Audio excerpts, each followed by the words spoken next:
So we're good to go. I think we're good. Okay, welcome, folks. We appreciate everyone signing up and showing up to this webinar. I'm James Faulk, host of the Neon Galactic podcast and a career journalist who has been drawn into the deep and profound rabbit hole that is non-human intelligence, unidentified anomalous phenomenon, and contact. Today's event, the John Mack Institute's Summer Symposium, is an opportunity for academics, researchers, and the general public to engage with these anomalous and long-rejected topics in a format that honors their impact on people and importance in this broader cultural moment. The title, straightforwardly, is Breaking the Taboo, Reviving Academic UAP Abduction and Experiencer Research. The folks participating today are among the brightest minds in their respective fields, and they are courageously engaging with this subject matter in spite of the risk that has long threatened interested scholars. They do so in part to inspire a sea change, to help free up their colleagues and institutions to participate in a field of inquiry that holds much potential for all of us. This schedule crucially also includes the testimony of experiencers and witnesses who brushed up against non-human intelligence and had their lives transformed and are now sharing those encounters to help the rest of us prepare. Humanity, as a whole, is in the process of learning that the arrogance of the past has to fall away. We need to engage the world, human experience, and our own limitations with humility and a passion for the truth wherever those facts may lead, deciding beforehand which topics are legitimate and which phenomena are allowed by a rather constrained physicalist worldview remains the dead end it has always been. The intellectual revolution has begun, and these folks are all of our heroes in the offing. Our rules for the day are rather simple, but extremely important. We are on an exceedingly tight schedule and want to preserve enough time to allow our audience to ask questions of this expert panel. Questions will come at the end of each section, and those who have questions to ask can raise their digital hands at that time. Be prepared to turn your microphones on and efficiently deliver your question. Please refrain from making comments and keep your questions as brief as humanly possible. If you go long, I have been asked to be assertive in maintaining our timeline, and I will absolutely do so. Also, please remember to be respectful both in the chat and when you are live in communication with our panelists. We reserve the right to referee the chat space and will be reviewing comments as they appear. Lastly, remember that today's event will be recorded, so if you ask a question, you agree to have that question and your presence included as part of this event. To kick off today, we have Jeffrey J. Kripal, the J. Newton Rayzor Chair in Philosophy and Religious Thought at Rice University, author of several best-selling books, a thought leader, a nascent cultural icon, and founder of Archives of the Impossible. Finally, this is a first for us, so while we expect the proceedings to get off without a hitch, there may be some hiccups and minor issues. Please understand that this is an ongoing learning process. But if you have comments or suggestions, submit them to info@johnmackinstitute.org. With that, welcome, Jeff. Thanks, James. Welcome, everybody. It's a great event. I hope everything goes really well. I'm speaking from Big Sur. I direct something called the Center for the Impossible. Karin Austin is our managing director. You'll hear from Karin later, I'm sure.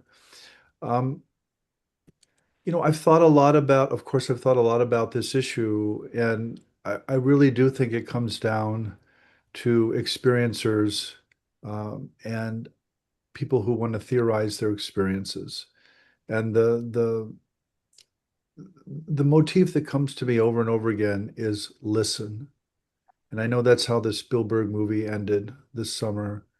But it's really encoded into the history well before that, of course. And people like John Mack and Stan Groff and Jacques Vallée and before that. And when I listen to these people or I read them, I really get this sense of how do we foreground, how do we privilege, how do we think with the experiencer? And I think when you do that, when you break that taboo, as it were, and foreground the experiencer, everything changes.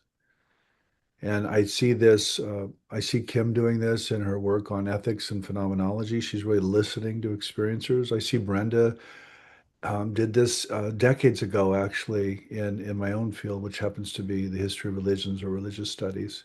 If you foreground experience, everything changes. And of course, we don't do that. my colleagues don't do that. Our media doesn't do that. Our popular culture doesn't do that. There's all kinds of ways to dismiss these kinds of experiencers. And the experiencers themselves, of course, this is the tricky part is that this is coded. The experience themselves are often forms of camouflage or hiding. And so I think there's many rabbit holes to go down, James. It's not just one rabbit hole, it's a rabbit hole inside another rabbit hole. And certainly something that we employ a lot at the Center for the Impossible is nobody really knows what's going on. And people who say they know are either A, lying, or B, ignorant of the actual literature and the actual experiences, which are confounding and often absurd to our rationality and to our senses.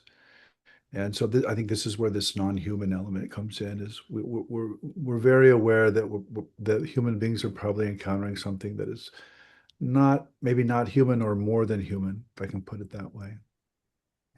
So I wish you well. I mean, I think this conversation is the key to it. Um, we really do try to foreground or privilege the experiencer at the Center for the Impossible. I mean, I think it's really what sets us apart from other institutions, and we do that because we can. You know,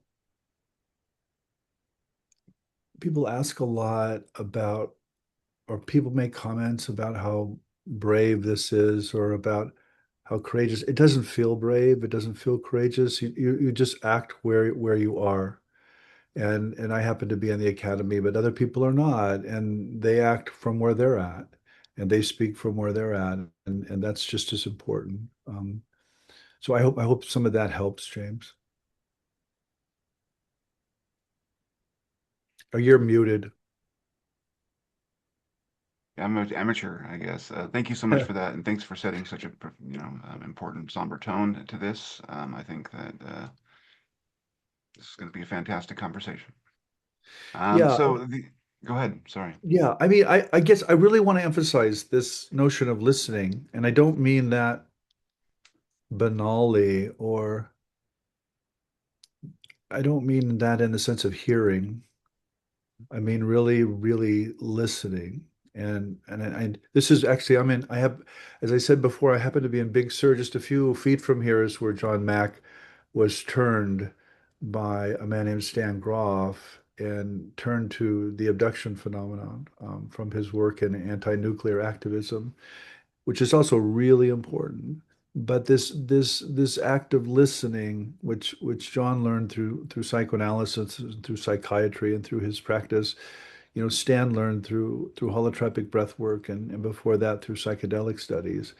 And again, I really want to emphasize that it's not just about hearing what somebody's saying; it's about allowing that experience to change one's worldview. And that is not an easy thing. I really want to stress that. I mean, if there's one thing that joins our experiencers in the Center for the Impossible, it's a kind of what the fuck.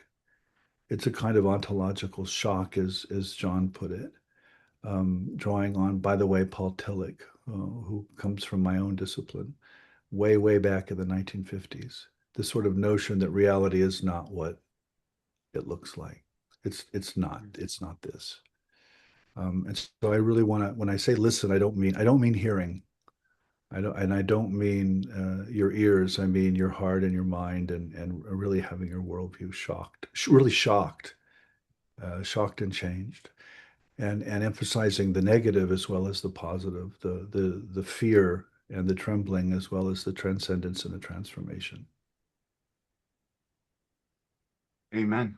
Thank you so much. Um, wow.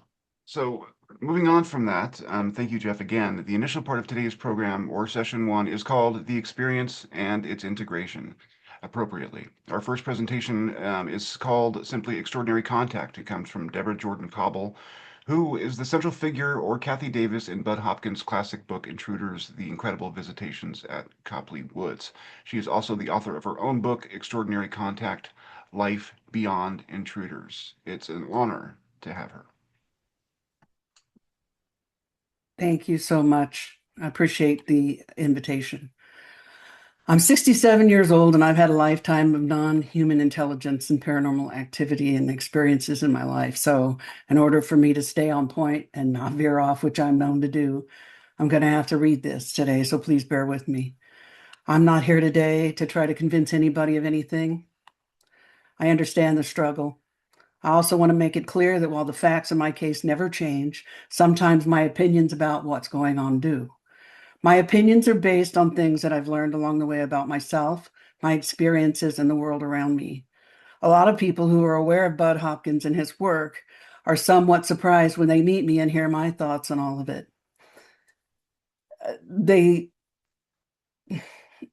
I think they expect me to be more like him, but I'm not. Then that's okay. I'm not speaking from anybody else's perspective, just my own.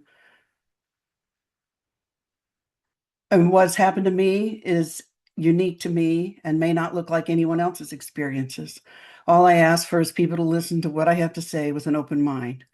I feel compelled to tell other experiencers how I've learned how to navigate through this, that I see them, I hear them, and I believe them, because that was important to me. If what I have to share helps just one person, then I did what I came to do. Silence was not an option for me. Silence hides the truth. And I knew part of what I had to do was help people to see the truth about themselves, the world around them, and how important a part of it they are. I was more fortunate than most people like me.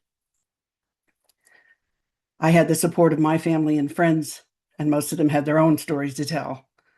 I felt compelled to pay that support forward. 40 years ago, the stigma of talking about this kind of experience was worse than it is today, and I was a pretty timid person, so that tells you how strong the drive in me was.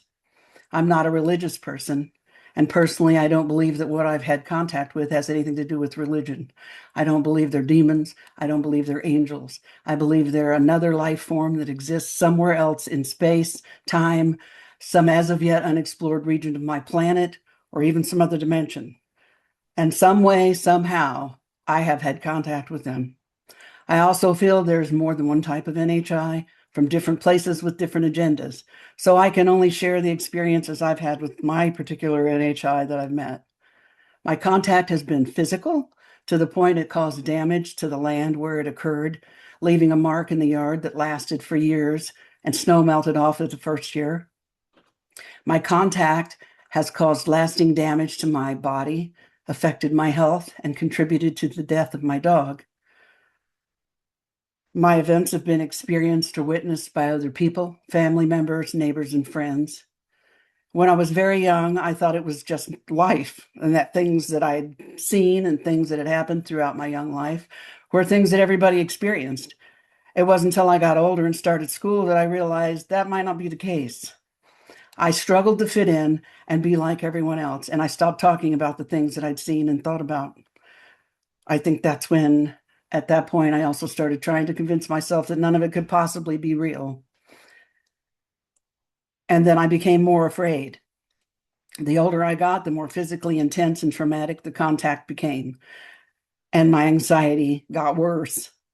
Despite what I hear some other experiencers say, in my particular case, I don't think I chose any of this. I certainly didn't go out looking for it. It found me. And as I got older, there were periods in my life when I didn't want this. I just wanted to be left alone. I wanted a normal life for me and my boys. And on top of the anxiety, I felt helpless, frustrated, and vulnerable. Outside of family and friends, who was I going to tell? Who was I going to save me? Who was going to make this stop? Who was I going to report it to? Thankfully, I had the support of my family and friends.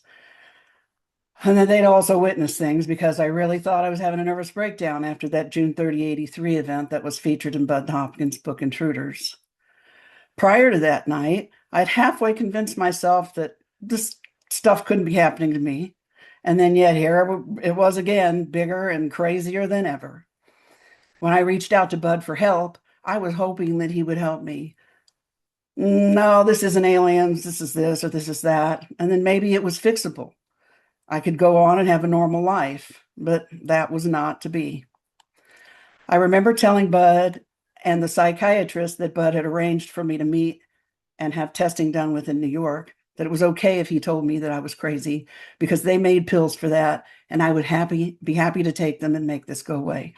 I had 2 kids to raise on my own and I did not have time to go crazy. My kids were depending on me to keep it together. But after that June 30, 83 event, which was the most traumatic contact of my life, when that light hit me, something inside me changed. In the very beginning, I was a hot mess. I could barely function. Again, thankfully, my parents were there helping me because I don't know what I would have done. Looking back now, it was almost like a death and a rebirth, a messy, painful one. I struggled with all the things that came back to me nonstop, 24/7 for weeks and months. Memories flooded back after that night from years before. Thoughts, ideas, images that I couldn't stop thinking about and didn't know where they came from, but wouldn't go away until I drew them or wrote them down. I struggled with physical symptoms that the doctors couldn't explain and didn't know how to treat. Slowly, with Bud's help, I learned how to adapt to those changes that I was going through. In addition to all the things that Bud did for the investigation, he gave me a safety net, a safe place to be seen, heard, and accepted for who I was, a place where I could talk about my experiences without judgment. I started journaling because it helped me to better understand what I was experiencing and how it was affecting me. And as my body began to recover and I calmed down and I became more focused, more curious, my contact began to change. It became less physical and more of something else, more intellectual, even eventually more spiritual. I became conscious, aware for the first time. Something continued to tell me over and over again throughout this period in my life that I needed to get control of my fear, that my fear would slow my process, their words, not mine. I began to realize that I did have a choice in this. While I didn't choose to have these traumatic experiences, I could choose how I was going to respond to them. And I realized that choosing to think of myself as a victim and hold on to my fear and anger would only hurt me, slow me down, and distract me from my purpose, from learning my purpose. I knew that my negative reaction wouldn't change the past, but it could change how the contact would be in the future. I came to the conclusion that my intention, my thoughts, my emotions would form and shape the way my future contact would unfold. I chose to release my fear, hold my power, and allow myself to find the positive things that came from the contacts. I accepted that they, whoever they may be, are working from some vantage point, some perspective that I don't have as a human being. That there may be things that they've done to me or to my ancestors before me that I don't understand, but benefited from nevertheless. I understood that whatever they were, whoever they were, they could have easily done me in 50 years ago, but they didn't. I began to believe that the pain, injury, and trauma that I had endured was not done intentionally or maliciously, but rather an inadvertent side effect of the contact, because going forward, that never happened again. I could not change the past, but I could change my future. Once I was no longer paralyzed by my own fear, I began to discover my strengths and abilities. And that's when I really began to wake up and feel the connectedness with everything around me. When I wrote my first book and I let Bud read the manuscript so that he could write the foreword to it, I swear to God, I could almost hear him roll his eyes all the way from New York City. He never quite knew what to do with the changes that I had started to experience at the end of his investigation.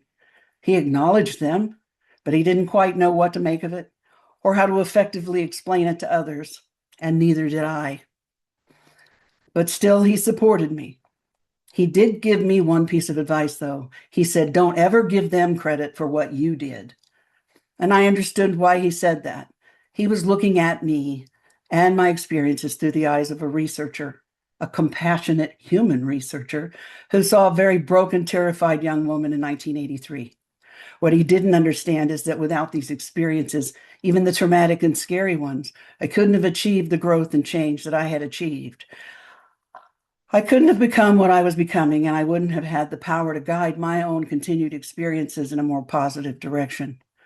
That's why now when people ask me if I had the ability to go back in time and make it all go away, would I? If you'd have asked me this when I was 25, I would have said absolutely. And there were periods in my life when I tried to pull away. I just wanted this whole thing to leave me alone, but it would have none of that. I would get a break for a year or two or maybe 3, but inevitably something would drop kick me right back into the thick of it once again. And now looking back and looking forward, I wouldn't change a thing. I wouldn't be who I am today without these experiences, and my life would be unrecognizable. And I wouldn't be headed in the direction that I'm headed in now, which is exactly where I want and need to be. On July 1st, 1983, I was not the same person that I was on the morning of June 30th, 1983. You can ask my bestie of 55 years. She's seen it all. She'll tell you. I've learned how strong I am. I can see and feel things around me that I was too distracted to notice before. I see beauty in places that I never, ever thought to look. Physically, mentally, intellectually, even spiritually, every single thing about me is different and still changes daily. I started to explore things around me that I would have likely never been compelled to do otherwise. My mind has been open to infinite possibilities. I believe that if you can think it, it exists somewhere, that your mind is powerful and your thoughts and intentions shape your reality.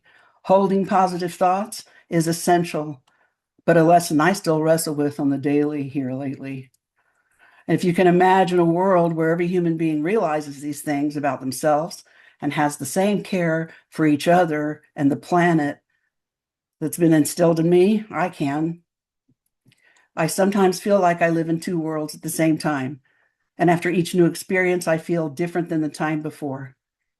And as if with each new contact, I'm rewired once again. My brain gets a new circuit to plug into. The tapestry of my life is rewoven with each new experience, big and small, and with each new connection, new synchronicity, comes a deeper understanding of myself and my place in the world. All my priorities have changed. What used to be important to me, the things I used to worry about, became much less in the bigger picture that I could now see from this new vantage point. I developed the ability to see it in others. When I meet someone like me, we both know it without speaking a word. I love deeply, unconditionally, empathically, and so profoundly that it overwhelms those that haven't found that part of themselves yet. I have a powerful drive to help others find that ability in themselves, and for this planet and for all life. I feel a deep connection to life. It's a part of me and I'm a part of it. And I feel a duty to protect it. My awareness of my surroundings has been amplified by my experiences. I sense things before others. My psychic abilities, my intuitions continue to increase. I just wish I had more control over how and when these moments of awareness happen. I don't know if this ability was created in me intentionally or just a side effect of my contact, or if it was always in me and they knew that from the start. Maybe it's something that's been awakened in me. It's something that lays dormant in each of us, just waiting for the correct stimulation to activate. I don't know what the correct answer is. I'm still a work in progress. I still struggle sometimes. And at this point in my life, my physical experiences have pretty much stopped. And I've started having lucid dreams, what I call full conscious contact, what most people would call paranormal activity around me, and most people who hang around me, has increased, frankly. Sometimes it's annoying. But yet I feel like I've been awakened from a long sleep. It feels as if I'm seeing the world and human beings and our potential for the first time. And I feel grateful for this. I know I'm a better human because of it. Thank you for listening. Thank you, Debra, for that wonderful presentation, a hopeful message, and a beautiful story. Profoundly moving. So thank you. And it's interesting because I know our next guest, Matthew Roberts. He's been on my show several times, and I understand before we even move into it, that his message fits well with where you've gone and where you've come back from. So Let's move into that. We have next the phenomenon as a driver of evolutionary psychological development, a presentation from Matthew Roberts. He is a former naval intelligence analyst, author of the book Initiated, which is a great book, and an experiencer who has worked hard to deliver a positive message about contact experiences and what they may tell us about the human psyche. He was on board the USS Theodore Roosevelt during the Gimbal event, and he is a good man. Welcome, Matthew. You're muted here. There you go. Thank you for that introduction. I really appreciate it, and thank you for your participation in all things phenomenological. I also want to start my remarks with a huge thanks to Dr. Kimberly Engels, Dr. Jeff Kripal, the folks at the John Mack Institute and Rice University's Archives of the Impossible, and everyone that has made this symposium possible. Further, I would like to thank all of these folks for their relentless pursuit of this topic, because I believe that there's no other academic pursuit in our time that is more worthy of our time, our attention, and our contemplation in this very topic. So thank you to all of you guys. I want you to understand that what I'm going to give a talk here, it's like a 10,000 foot view of my experiences and how I interpret them. And so there's a lot of nuance in here that I won't have time for. But here we go. So when I wrote my first book, Initiated, there were a lot of people who didn't take it seriously just based on the title alone. So I wanted to kind of explain what I meant in giving the book that title.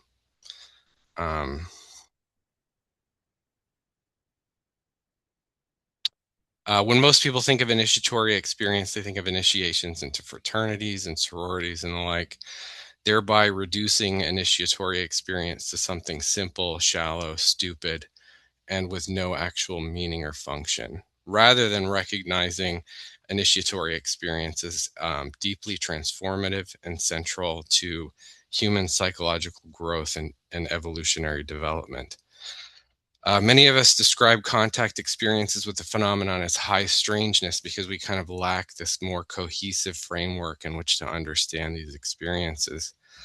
Many questions arise from the idea of the phenomenon as a very human experience. And the answers to those questions lie squarely within the discipline of the humanities and not the hard sciences. The hard sciences have very little to say about human experience, but the humanities as an academic discipline set out to study, interpret, and make sense of the human experience. To kind of illustrate the divide that takes place between the hard sciences and the humanities, I was watching an interview with Neil deGrasse Tyson the other day on MS Now. And he was describing how aliens would make first contact.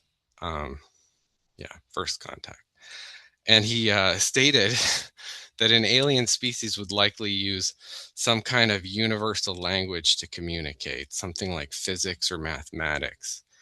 And I think that this is a perfectly suitable thought for an astrophysicist to have, right? To him, these are very primary and universal languages that you can use to describe the universe. The humanities, however, have long reported, and the sciences are beginning to catch up to the idea that consciousness is primary within the universe. Consciousness being the most primary and basic constant, it would make sense that any sufficiently advanced species would approach us psychologically through experience rather than mathematically. In a universe where consciousness is primary, an initiatory experience would be the most efficient means of teaching and conveying information. A civilization that prizes the hard sciences over human experience is one that is destined to fail. Such civilizations will always fail, which I believe is kind of the the lesson in the newly released movie Disclosure Day. The hard sciences don't account for the reality of a conscious universe where consciousness is primary, and thereby become a very cold and nihilistic pursuit. Today, we live in such a civilization. Today, we no longer weigh human experience in making decisions. Instead, we consult the numbers. In deciding whether grandma receives care, the health insurance companies look to the bottom line rather than at grandma. We consult the numbers and we reject the wisdom of the humanities. The rejection of the humanities and the laser focus on STEM has come at a steep price tag, as we can see in our current state of affairs. The rejection of the humanities has been so complete that there are scarcely any people who are actually capable of appropriately teaching the humanities. This fact became painfully obvious to me when I watched a series of recorded lectures on Plato's Republic. The lectures were offered to the public at an Ivy League university via YouTube. To watch such a brilliant work reduced to such a small, anthropomorphic, insignificant, simple, and stupid interpretation was shocking, embarrassing, and infuriating all at once. Since the humanities are so completely destroyed, we no longer recognize the very obvious and central role that initiatory experience plays in human life. Ancient cultures all over the world recognized the importance of initiatory experience, and they made space for it within their civilization. Today, when we think of learning, we automatically think of a classroom environment, but while also dismissing the vast amount of learning that takes place outside of the classroom. This knowledge we gain outside of the classroom is often simply described as growing up. We don't think of it in terms of knowledge at all, or initiatory experience for that matter.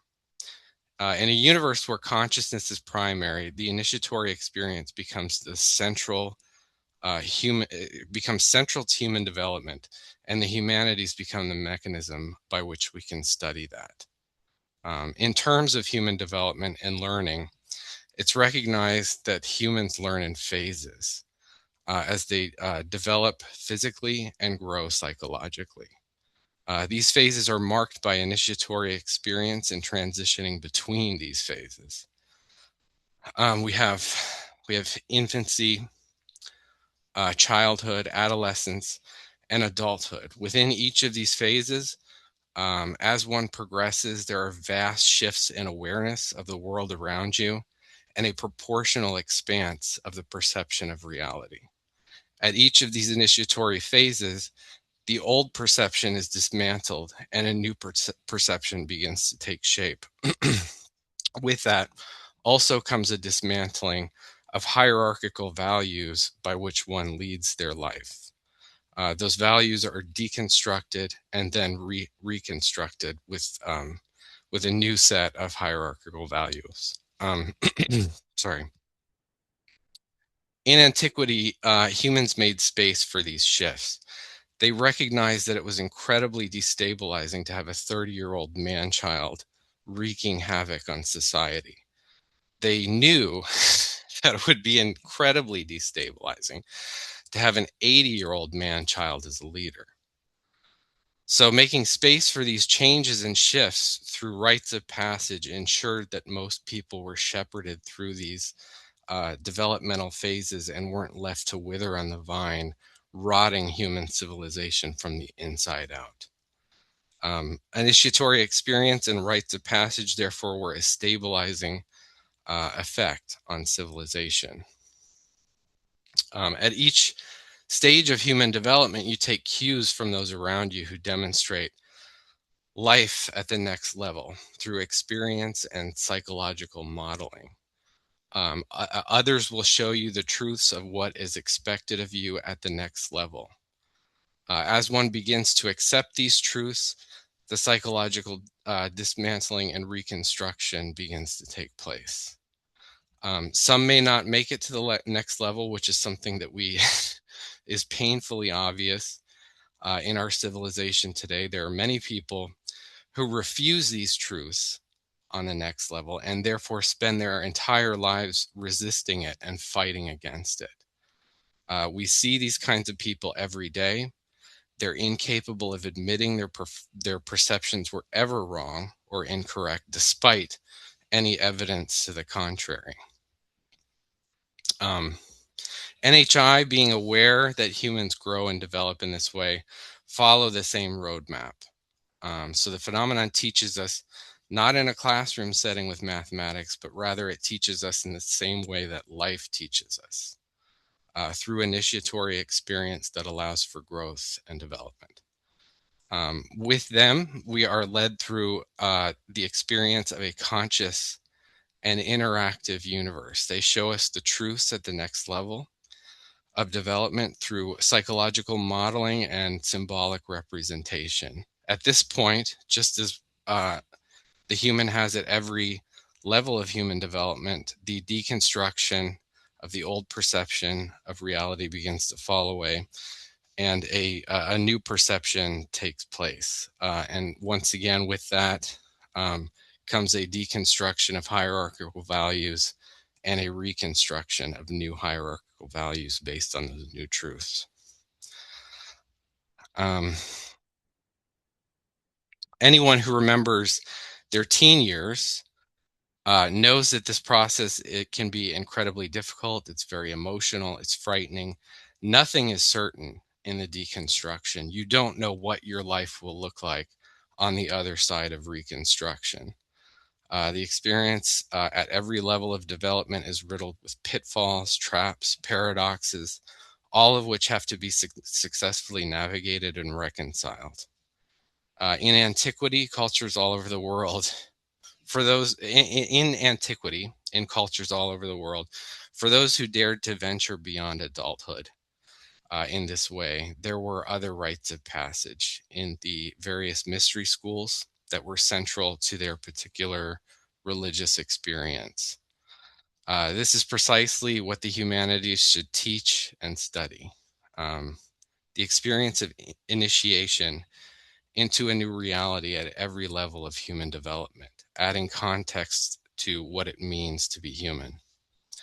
In antiquity, initiation into the personal knowledge of a conscious and interactive universe was taken so seriously that it was represented symbolically in sacred architecture. The ancient Egyptians practiced architectural compression to symbolically represent initiation into the mysteries. One would enter an Egyptian temple into a giant open-air hall, and as one progressed farther into the temple, the rooms would become smaller and smaller until finally one found themselves in a room that was so small that there was only space for yourself and the representation of the conscious interactive universe or God. It is through an initiatory framework that the ideas of high strangeness begin to break down into a much more cohesive, understandable, and digestible structure. Something as mysterious as crop circles begin to make sense. A farmer suddenly finds that there are shapes and structures in his field, shapes and structures within the fruits of his labor. Our human lives are very laborious with this constant tearing down and rebuilding of perceptions and hierarchical values. And as a result, the lives we lead are largely the fruit of our labor to that end. And so on one level, we see the phenomenon adding shape and structure to the fruit of our labor within a cornfield. But on another level, we see the phenomenon adding structure and context and shape to through initiatory experience to the pilgrimage that is human life. None of these ideas that I'm presenting here today are my own. They're very ancient ideas. They've been articulated in the writings of Joseph Campbell, Dr. Carl Jung, and Dr. Kazimierz Dabrowski. Dabrowski was a Polish psychologist. He's less well known than Jung or Campbell. and he wrote extensively about the deconstruction and reconstruction of the psyche in his theory of positive personality disintegration. It's in a book that he authored titled Personality Shaping Through Positive Disintegration. He had a lot to say about how this deconstruction, reconstruction shapes civilization or not. He personally survived World War II within the confines of a Nazi concentration camp as an undesirable intellectual. So he knew a little bit about that. And that concludes my talk. I was trying to go very fast because I wasn't sure how much time I had left. Am I I appreciate that. am I good on time? You're good. We're a little bit light because we started off rather efficiently and quickly. So, but I Oh, okay. appreciate you All right. Thank you you. being conscious of that. No, thank you very much.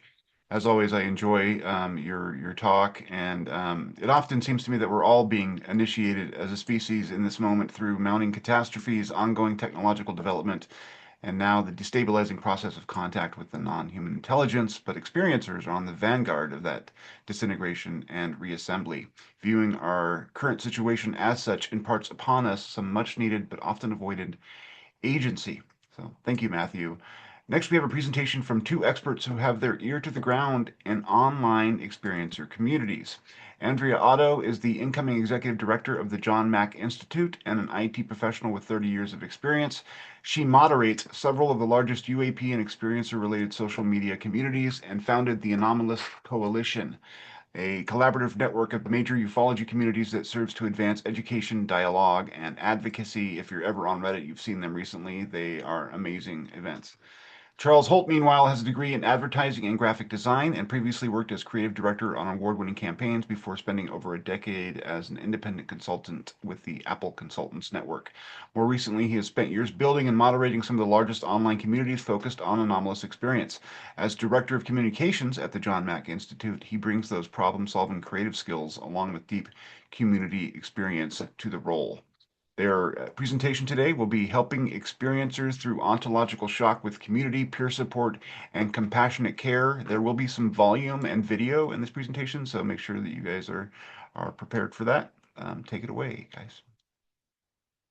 I want to thank you so much, James, for that illustrious introduction.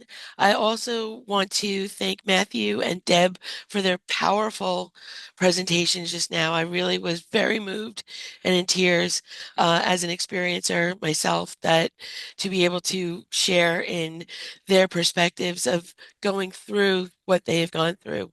So I just want to acknowledge that before we start. I just want to say I'm Andrea Oddo. I'm the new executive director of the John Mack Institute. And I'm Charles Holt, the Institute's Director of Communications. Before anything else, we want to acknowledge where we came from.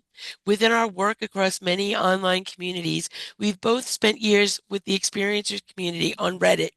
Charles is one of its co-founders, and we're grateful to that community and its leadership for everything we learned there. Beyond that specific community, though, between us, we've moderated some of the largest communities in the world dedicated to UFOs, high strangeness, telepathy, consciousness practices, and the paranormal. Collectively, we've talked to tens of thousands of people at every stage of coming to terms with impossible things.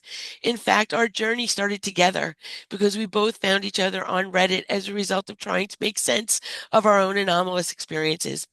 We have a unique perspective as the news of disclosure rolls on, as many people dare to share their own stories of the impossible and the heavy price that many pay in trying to explain the ineffable to those who are non-experiencers.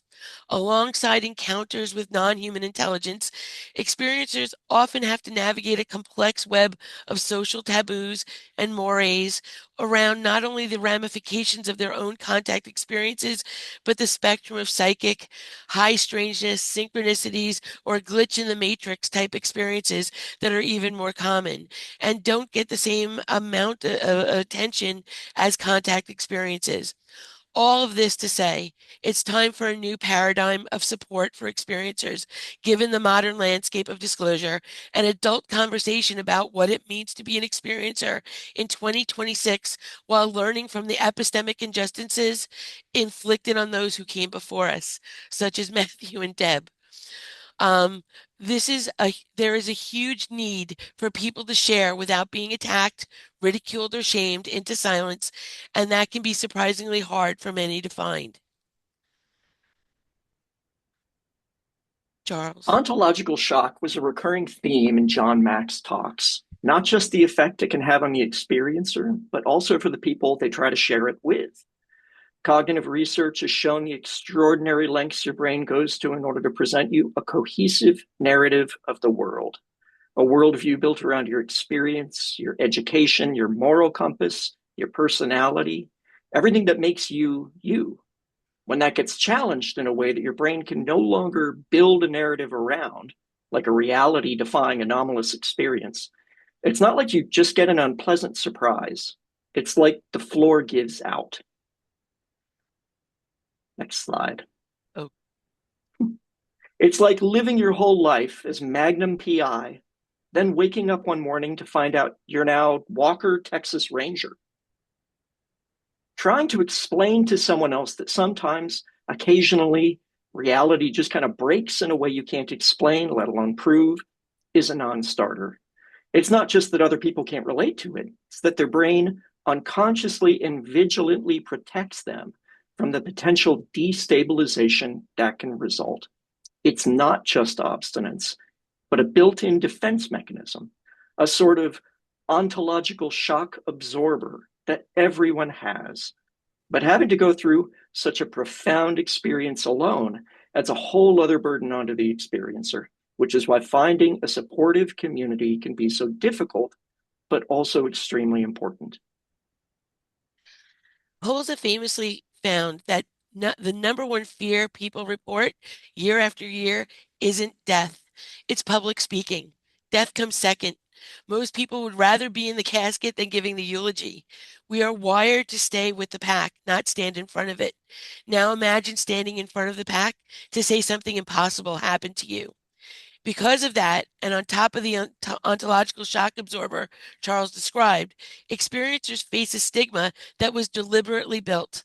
This isn't conspiratorial, it's documented. In 1953, the CIA's Robertson panel recommended a mass media debunking campaign to reduce public interest in the subject. That campaign worked, and the ridicule it seeded has passed from generation to generation ever since, a snake eating its own tail. Nobody has to enforce it anymore. We enforce it on each other. Jacques Vallée found that in military settings, only about 1 in 10 people would report a UAP experience. Of the ones who stayed quiet, he estimated 80% wouldn't even tell a family member. Some of them will carry it to the grave without telling a single person. That's the depth of the stigma we're dealing with. Look at what happened in Dexter, Michigan in March of 1966. Frank Manor, a truck driver, and his son reported a craft hovering in the swamp near their home. More than 40 police officers responded, and some of them saw it too. One officer watched a lit object hover over his patrol car. The next night, 87 college students in Hillsdale saw lights over a nearby swamp. That wasn't one man's story. It was a community event witnessed by police. Then Dr. J. Allen Hynek told the press it was swamp gas, and the whole country laughed. The Manors got the crank calls, the vandalism, their children being teased at school, the bottles thrown at their car, the strangers outside their home calling Frank a nut. Then a reporter came to the farm and asked Frank one question. Are you sorry now? Here's what he said. Give us a second here. Are you sorry now that you did tell people what you saw? Yes, I am. I'm sorry because not that it's not the truth, but it's just the idea, the reaction of the people. They think you're a nut. Tell you the truth, that's just what they figure you are. And I'm not going to take it no more. I don't want nobody down in here. I just leave me alone. And if the thing lands right there by that pump, I'd never say a word. Then you got out and talked to me. I wouldn't tell nobody. That's just the way I feel. I'm bitter and disgusted in the whole matter. I wouldn't I wouldn't tell nobody. He's not alone. I've talked with people who can't tell their own spouses, who reach out only through anonymous accounts because there's no one in their actual life they can say it to. And yet surveys suggest something around 70% of Americans have had an experience they can't rationally explain. These experiences aren't rare. Safe places to talk about them are. Every community we've run has had a huge silent membership, reading everything, never posting, keeping these spaces public is what lets someone stumble upon someone else's testimony and suddenly see their own experience in it. We still get replies today on posts we've written 4 or more years ago from people who see their own experiences in that post. And it's comforting to them right now. That flash of recognition, the impossible happened to somebody else too, is often the first crack in the wall.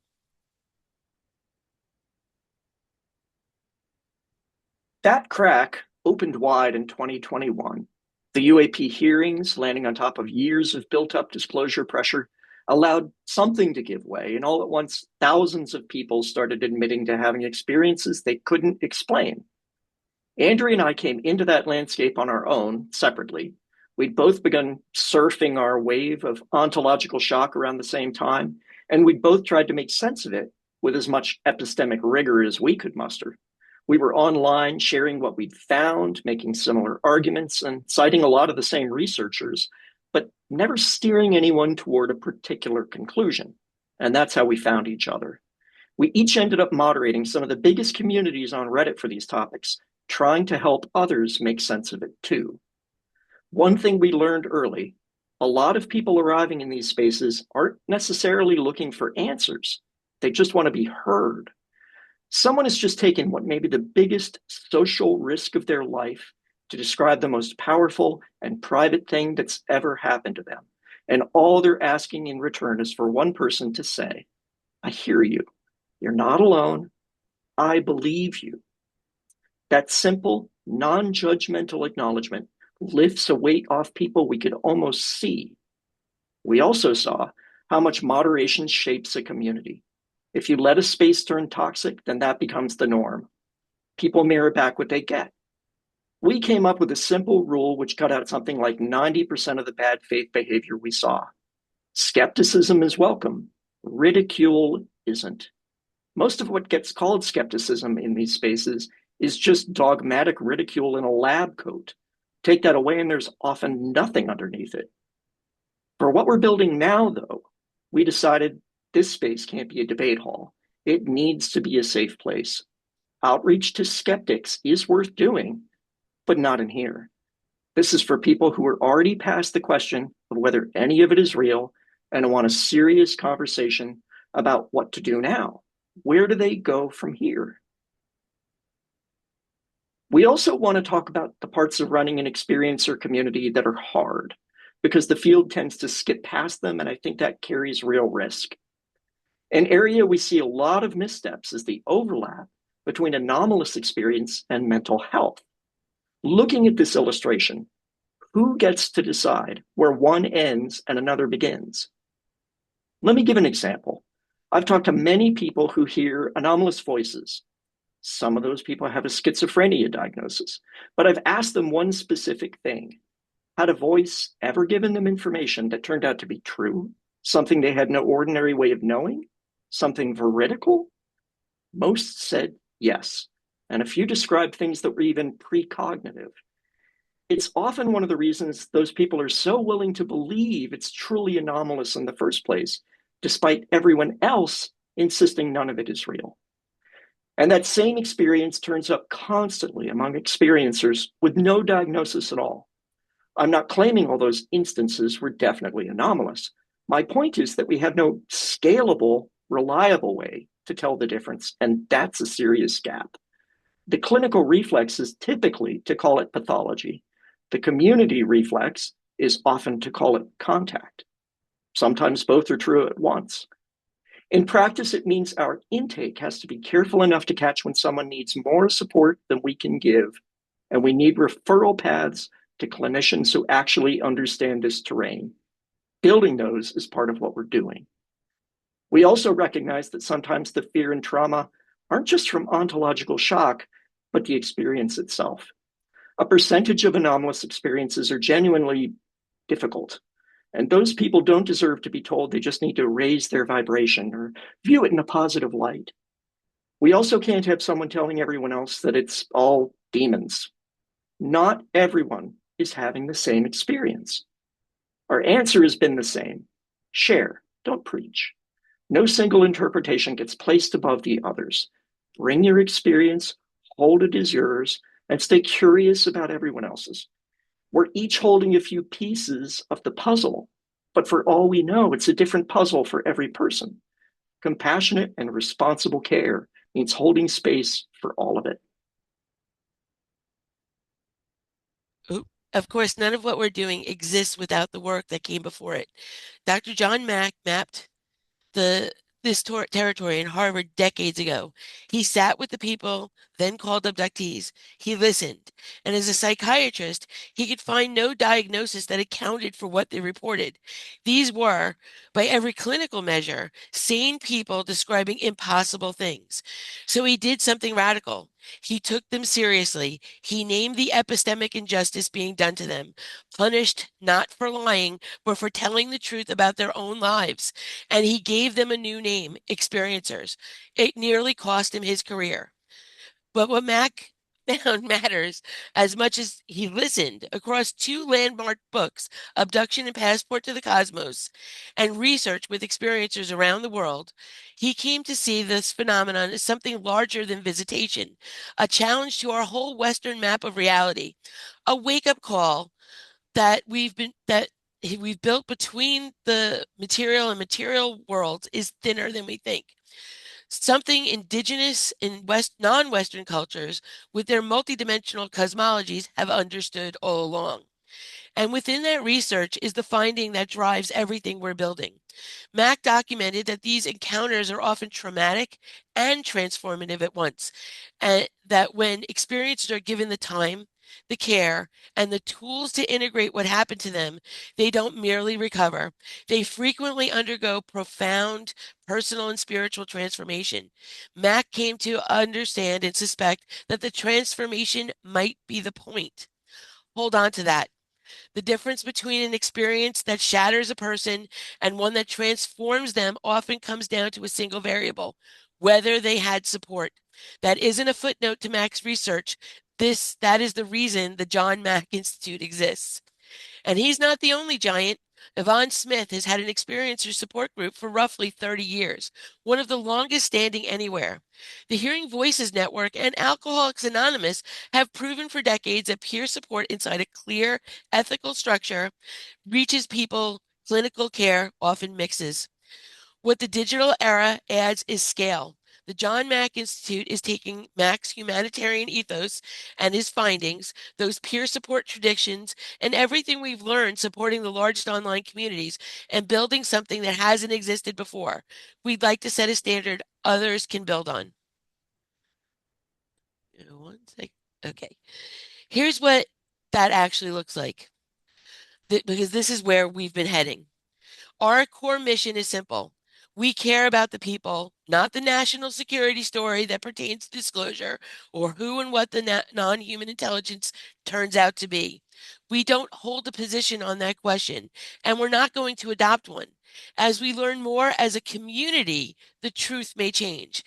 What we care about is whether a person, any given person, is doing well or struggling, what they need, and how we can help them through it. This all requires a new paradigm that is missing in today's landscape. It has to be bold because that is what world-changing visions are. We need a new pathway to professionalizing the support of experiencers. We're building a central digital platform, a permanent home for experiencers that doesn't live or die by some social media company's decision about what's allowed or how the algorithm feels that week. Moderated forums, weekly peer support calls sorted by experience type, new experiencers, people working through difficult experiences, lifetime experiencers, family support, couple support, one-on-one peer counseling, all of it in one place. Every facilitator Hold on, I lost my place. Every facilitator, moderator, and counselor will be paid, trained, and certified. Professionals working to a real standard of care rather than volunteers with whatever standards they happen to bring. People who are trained and certified in peer support paradigms for neurodivergence, trauma, and PTSD. That one choice already puts us somewhere different than anything else out there now. We're building it as a two-way partnership with clinical professionals. John believed that his abductees were his teachers, and he wanted to respect that, and we want to respect that ethos. There's no hierarchy in this. We know things clinicians don't, and they obviously know things we don't. So we're developing intake, escalation, and referral that runs both directions. When someone needs clinical care, we can get that for them. And when a clinician runs into something their framework can't hold, we're there for that too. The important thing to remember is that people who have anomalous experiences have unique needs and support systems that will have to be tailored to our specific population. There will be in-person chapters as well, local peer support groups with trained facilitators and real oversight. So the care is the same whether you're in Belgium, in Phoenix, or anywhere in between. We also are building an educational side with curated research, expert-led classes, and a library that gathers some of the best material in one place. When someone has a question about what it means to be an experiencer, we want the John Mack Institute to be the best place to bring it. And we're building private spaces for clinicians, academics, and researchers who are experiencers themselves and have real reason to stay out of public view. We need them, but they need to feel safe too. This is the first time we've said any of this publicly. Call it our stake in the ground, but we are just getting started. An experiencer Rome isn't going to be built in one day. So please be patient with us in the months and years to come as we begin to fully realize this vision. It isn't a race and it isn't a competition. If someone builds it first or builds it better, we'll get behind them. None of this should be about anything except supporting experiencers. The conversation about disclosure, about UAP, about non-human intelligence gets into the abstract fast. And I understand why. There are far more questions than answers. And everyone's worldview bodyguard is working overtime to keep things in line. But abstraction has a cost, and the cost is the actual people. We want experiencers getting help integrating what happened or is happening to them instead of being told how they're supposed to interpret it. Some people are dealing with ongoing contact and profound psychic experiences that challenge Western sensibilities. We want the people who need more than peer support to get the professional care that reduces their suffering. Ontological shock can be an ongoing process, and they need ongoing support for that. We're not here to solve the mystery. We don't know what's going on any more than anybody else. John Mack never stopped asking questions and listening for answers from the very experiencers he credited as his teachers. And we think that's still the best way forward. Stay tuned for updates from us. Thank you. Thank you. Thank you both for that profound presentation and for giving us a sense of hope of what may be coming in the experiencer community. I think it's very, very hopeful and something that we can all appreciate and look forward to. It's almost, almost certainly the longstanding pursuit of disclosure shouldn't be about government secrets, but about the people of the world finally feeling free enough and supported enough to share their most profound experiences and offer those episodes as opportunities for all of us to achieve some kind of joint growth. And maybe through your work that can be at least partially realized. Thank you.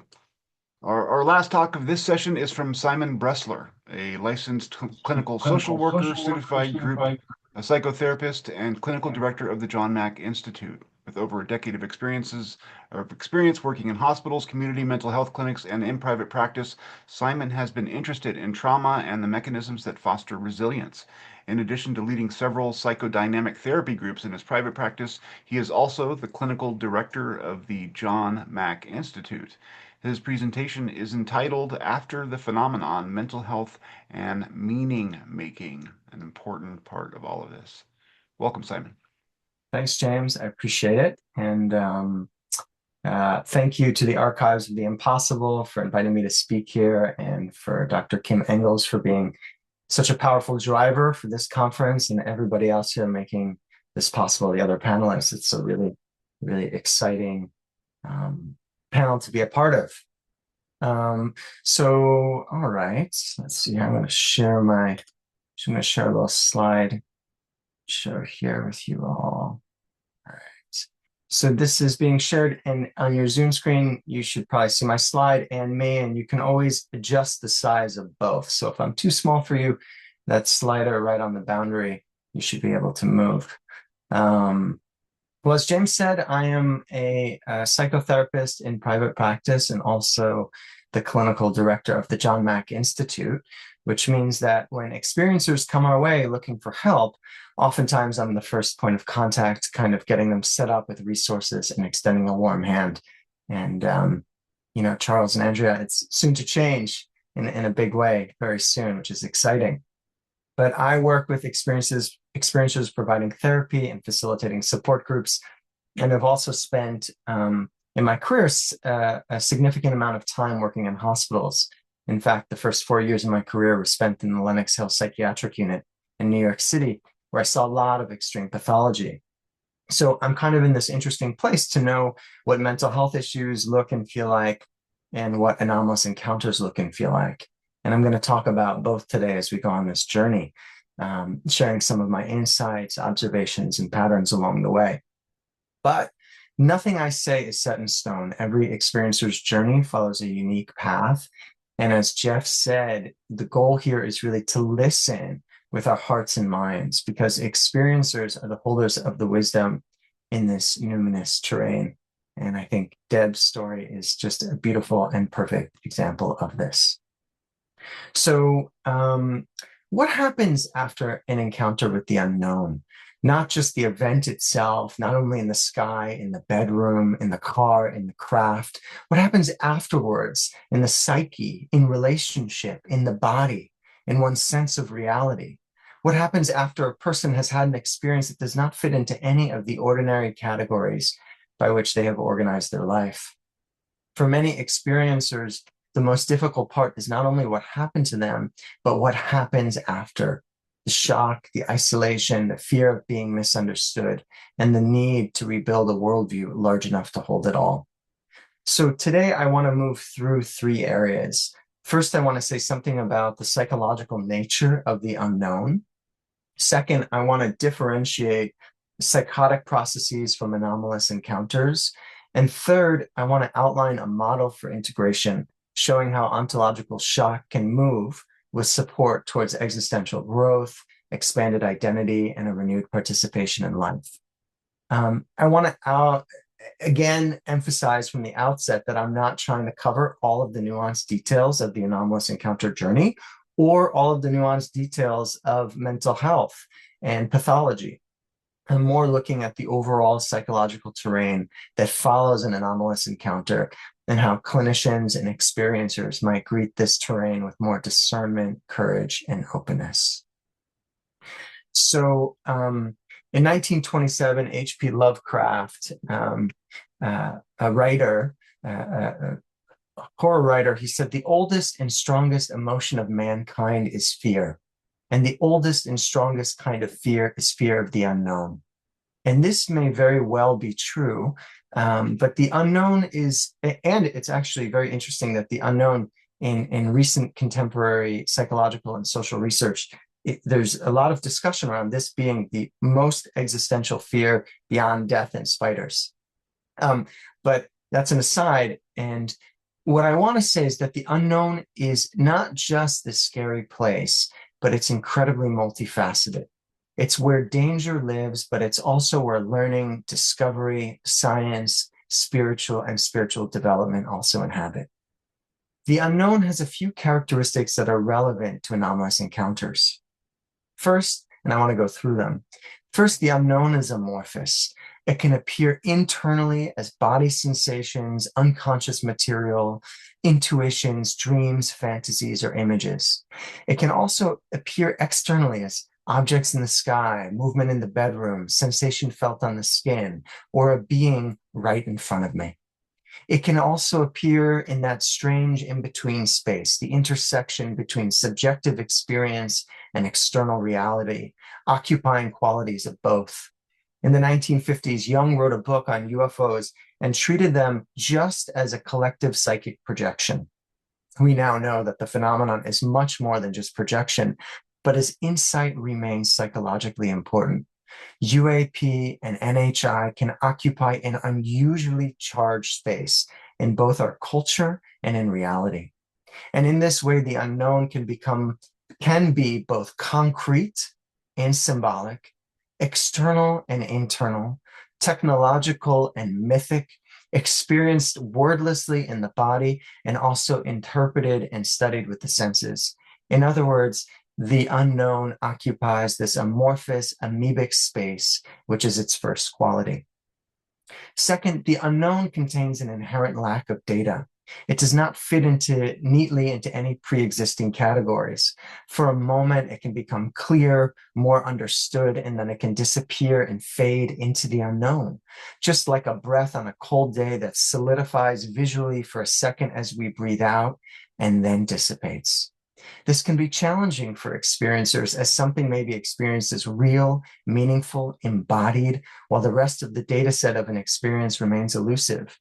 There may be memory gaps. There may be unusual details hard to grasp or describe. There may be corroboration. There may not. The experiencer is left trying to metabolize something that cannot be fully grasped because it can't. We simply don't have all the facts. Third, the unknown has two poles. The first pole is expansion. It magnetizes us towards awe, curiosity, discovery, exploration, and excitement. This is the beginning of science, of learning, of a hero's journey into individuation as we set out from the known and head out into the unknown to discover and grow. It can open us up to wonder, to meaning, to mystery, and the possibility that reality is much larger than we thought. The other pole is contraction. The unknown can provoke deep fear and anxiety around annihilation. Physical annihilation, the question is, could this harm me? Or worse yet, could this kill me? Or psychological annihilation. If this is true, what does this mean about who I am, about my reality? What if I discover something about myself that I don't like? What if I discover something about the world that I don't like, about the cosmos that I don't like? What will this do to my identity as a human, as an earthling, as a member of a community? So, in fact, when the unknown feels too threatening, we contract into the known. We defend, we simplify, we cling to old certainties. And if the unknown gets too scary, we might even attack. Physically, any immediate threat, or psychologically, any idea or notion that is just too challenging to grasp. But when we can tolerate the unknown, we expand our capacity to live with more courage and less defensiveness. We become more able to risk, to learn, to heal, to make meaning, and to remain in relationship with mystery and with others. And I mean others in this very human sense, and others in this cosmic sense, with other intelligences or other forms of consciousness out there. So I know that Andrea and Charles already talked about ontological shock, but I'll just say a few words about it. But when the unknown reveals something that violates a person's basic assumptions about reality, the person enters into what John Mack called ontological shock, a term all of us know here. But it bears repeating because, firstly, it's a real phenomenon that experiencers grapple with and that I see in my groups and in my therapy room. And second, so that we don't lose the insight of this foundational description. And actually, third is that, people in this community who are familiar with all of this material, we move through the ontological shock. The rest of the world that is being exposed in this way and being exposed to the depthfulness of what's being shared are going to have their own version of ontological shock, even if they don't see a being or an orb or have an encounter. So it's important because it's real. It's going to happen to many more people, and we don't want to lose the insight of what it means. And ontological shock is not just a gentle fear or anxiety, it's not simply a fear or gentle anxiety. It's a disturbance in the bedrock assumptions that previously organized reality. Something that had been outside the realm of possibility or even thought suddenly appears possible but incomprehensible. Something the person could not even conceive of happening seems to have happened. The structure of reality feels shaken, and I argue that there's a strong case to be made that this experience is a step beyond the experience of human trauma.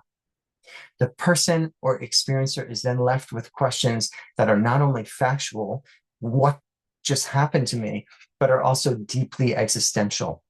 What is real now? What else was I wrong about? What does this mean about consciousness, about death, about the universe, about humanity, about my own identity, about God, about my place in the world and the universe, and who can I trust now? And questions around trust often open, in my experience, another layer of psychological questioning. When life proceeds more or less as expected, we react to the events in front of us. But when reality is shaken, we begin to question the very assumptions that organized our world and the authorities who gave us those assumptions in the first place. So after ontological shock, the relationship to authority becomes uniquely charged. Parents, religious institutions, scientists, governments, professional authorities, and other caretakers of truth can be targets of anger, fear, suspicion, and betrayal. An experiencer may feel, why didn't anybody tell me this was a real thing? Is everything I was taught a lie? And for individuals with histories of trauma or very rigid religious environments where truth was not encouraged to be questioned, this can be especially intense. The unknown can reactivate our earliest attachment wounds, making us wonder, what is your agenda? Are you trying to manipulate me? Can I trust you now? The opposite, so while we question authority and might feel very suspicious in this way, the opposite movement can also be true. An experiencer may feel the urge to seek a new authority, a new prophet, a new total explanation that promises to restore safety. This can feel stabilizing in the short term, but psychologically, it can replace one rigid worldview with another. The old certainty collapses and a new certainty rushes in to fill the space. Often, we hear in the talk around disclosure, we hear the argument that the populace cannot handle the truth, that cults might form both for and against the others. And I imagine to some degree this might be true. It's all too human to flee from the unknown into the unknown. The others will save us, the others will destroy us. So the healing task here is delicate.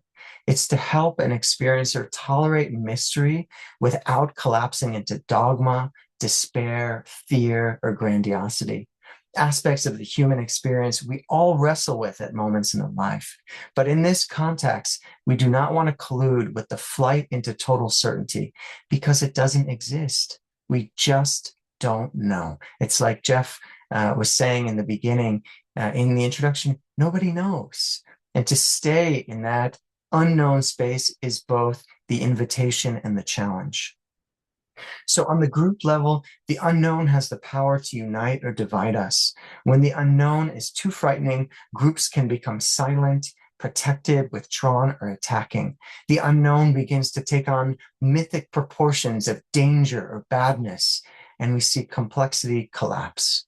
This is when tribal safety becomes more appealing than relational risk, connection, or curiosity for the other. And what I mean by tribal safety is we come back to our groups, to the known, to the people we feel close to, and the worldviews that we hold dear to our hearts and have taken refuge in because they have been our experience to this world. But when individuals and groups can tolerate the unknown together, something else becomes possible. Paradox and mystery don't need to be solved so much as witnessed. The other can become relatable, divides can become crossed. A group can help people bear witness and find themselves in the experience of an unknown other. The fear of the other, the joy of the other, the mystery of the other, that is where integration begins, both individually and in groups. And this is what we see happen in our John Mack support group, as we make space for paradox and bear witness to each other in the various forms anomalous encounters take. We try not to collapse into rigid worldviews and instead expand our understanding of what's possible and what may be happening. Fear is often metabolized in our group into a kind of individual strength. So this brings us to the question of diagnosis, and Andrea and Charles brought this in. How do we distinguish psychopathology from an anomalous encounter? And this bears repeating, but I want to say that this is a very general overview, and any actual clinical diagnosis of anything requires a clinician to sit down with somebody, to take time, to know their history, to understand what they're struggling with in a very detailed fashion.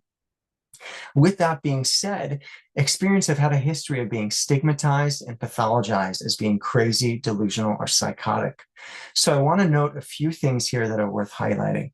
First, the unusual content of any experiencer's narrative is not by itself sufficient to diagnose a psychiatric disorder. Clinicians are supposed to look beyond content to the ways an individual is expressing themselves, their level of insight, their daily functioning, the mental flexibility and emotional organization, and most importantly, the symptoms that they're living and struggling with. Specifically, with a psychosis or a psychotic episode, we see a profound disruption in a person's ability to process reality accurately. We may see kind of disorganized thinking or speech, fixed delusions held with little flexibility, hallucinations that can be ongoing or organized around specific beliefs, marked with impairment in daily functioning. And what I mean by that is you have trouble getting yourself dressed, showered, to work, holding a job, friendship, making food for yourself. There's a deep emotional disturbance with limited awareness into why this is occurring and how this came to be. By contrast, many experiences show up differently. Their narratives may be extraordinary, but the telling of their story is often coherent. Their thought process is organized. The reality testing is intact.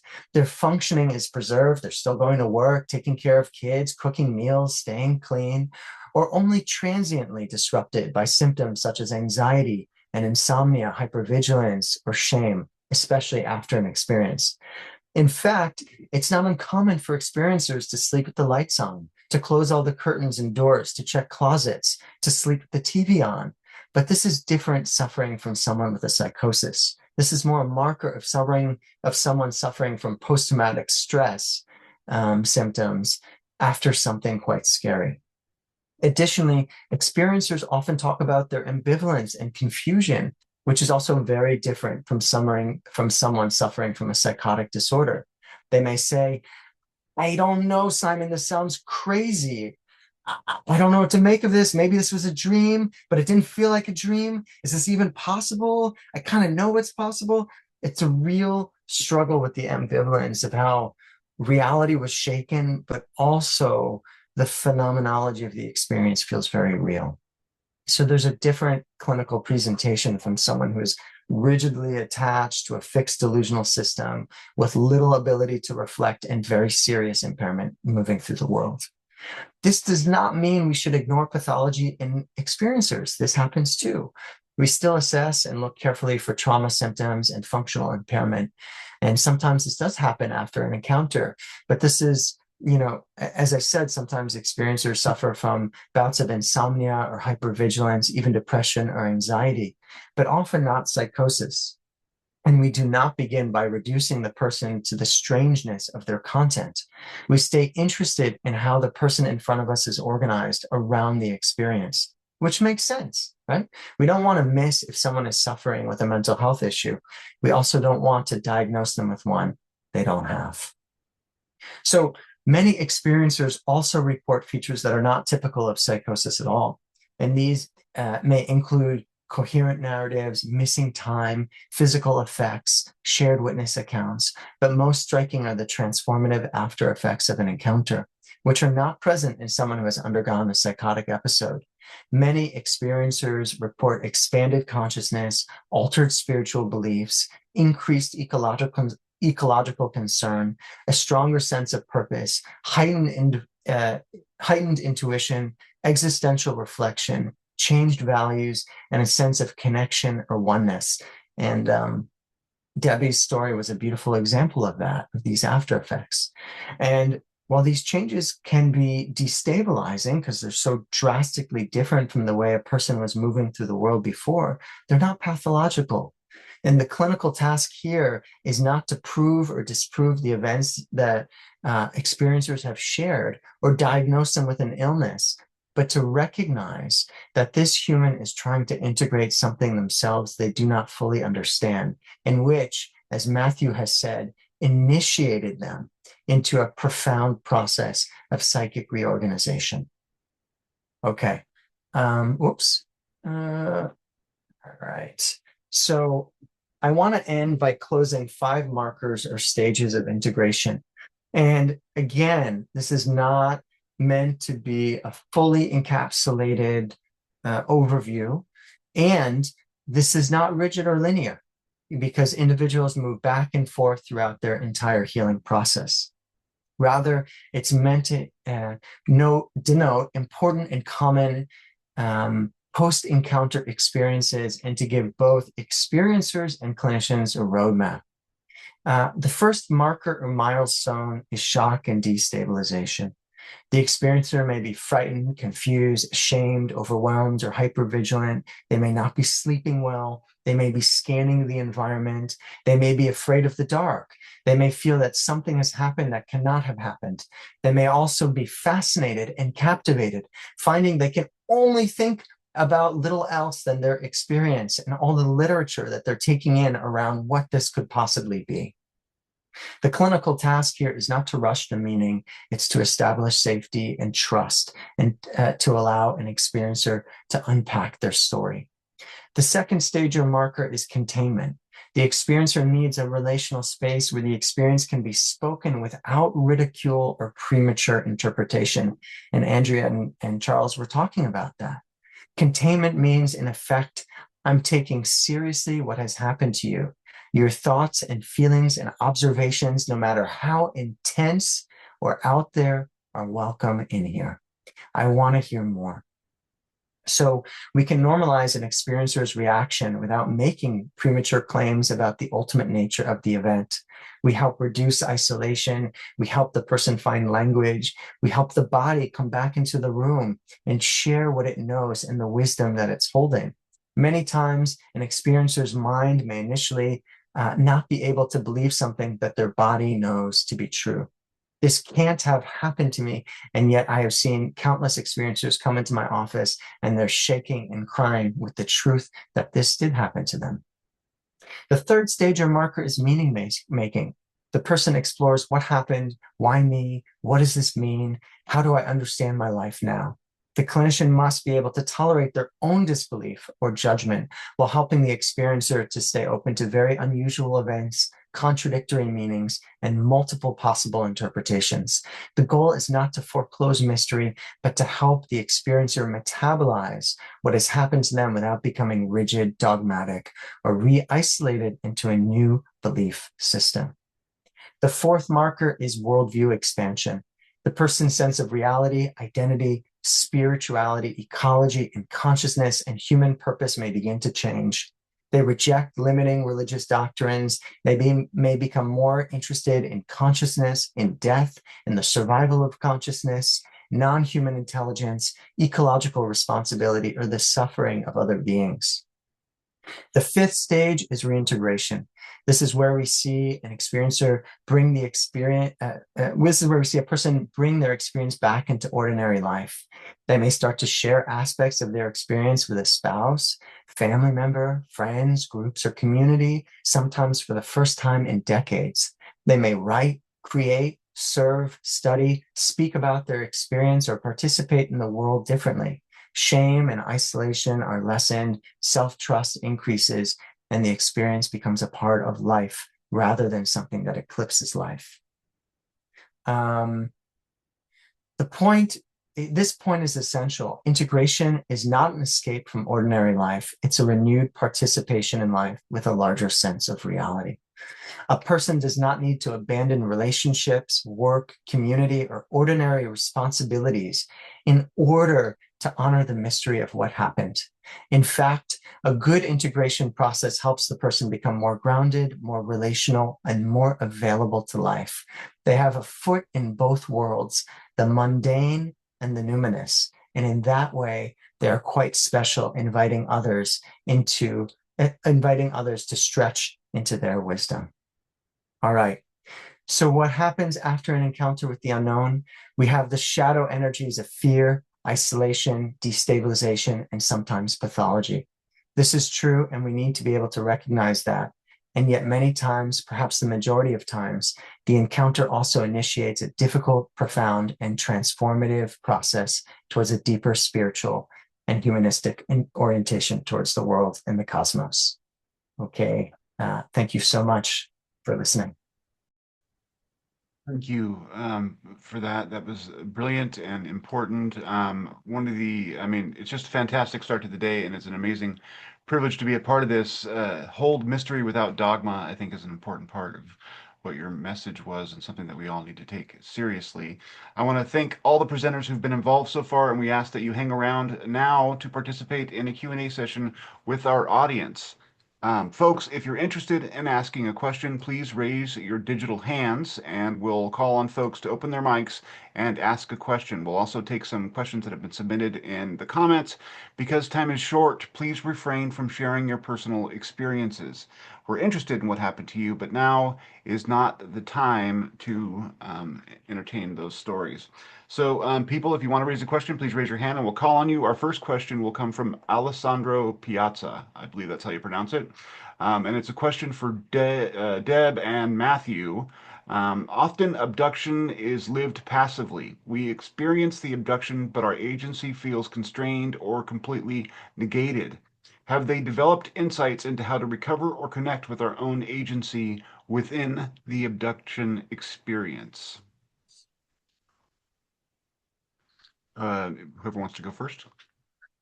I guess I can go first. So I think when you're talking about agency, you mentioned that it's a philosophical idea, the ability to make choices and act on the world.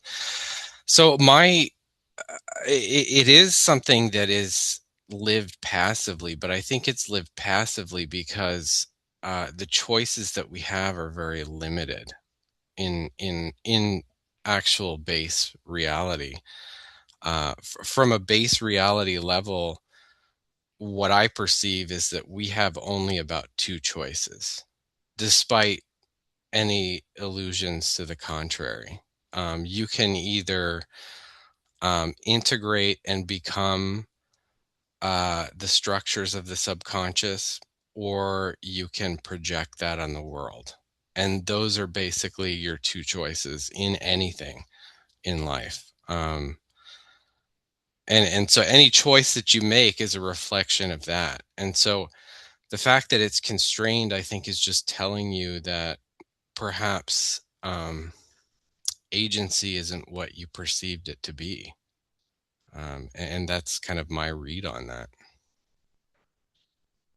Debra, did you have a thought? I was trying to kind of understand the question better because I don't have the vocabulary that y'all have. But I just I didn't really have a choice. I had kids that I had to raise, so I had to accept what was going on, and I tried ignoring it or not talking about it, and that didn't work. So I had to figure something else out. And like I said, I reached a point where I just decided that I was going to take back my power and my control, and try to, just like Simon said, try to figure out how to make it fit, integrate it into my life so I could live my life. And I did that by reaching out to Bud and reaching out and networking with other people like me, and all that kind of stuff. So thank you for that. Our next question is coming from Victor Vigiani. We're going to try and see how this works. I am giving you permission to talk, and I will unmute you or ask you to unmute. Victor, you need to unmute your mic.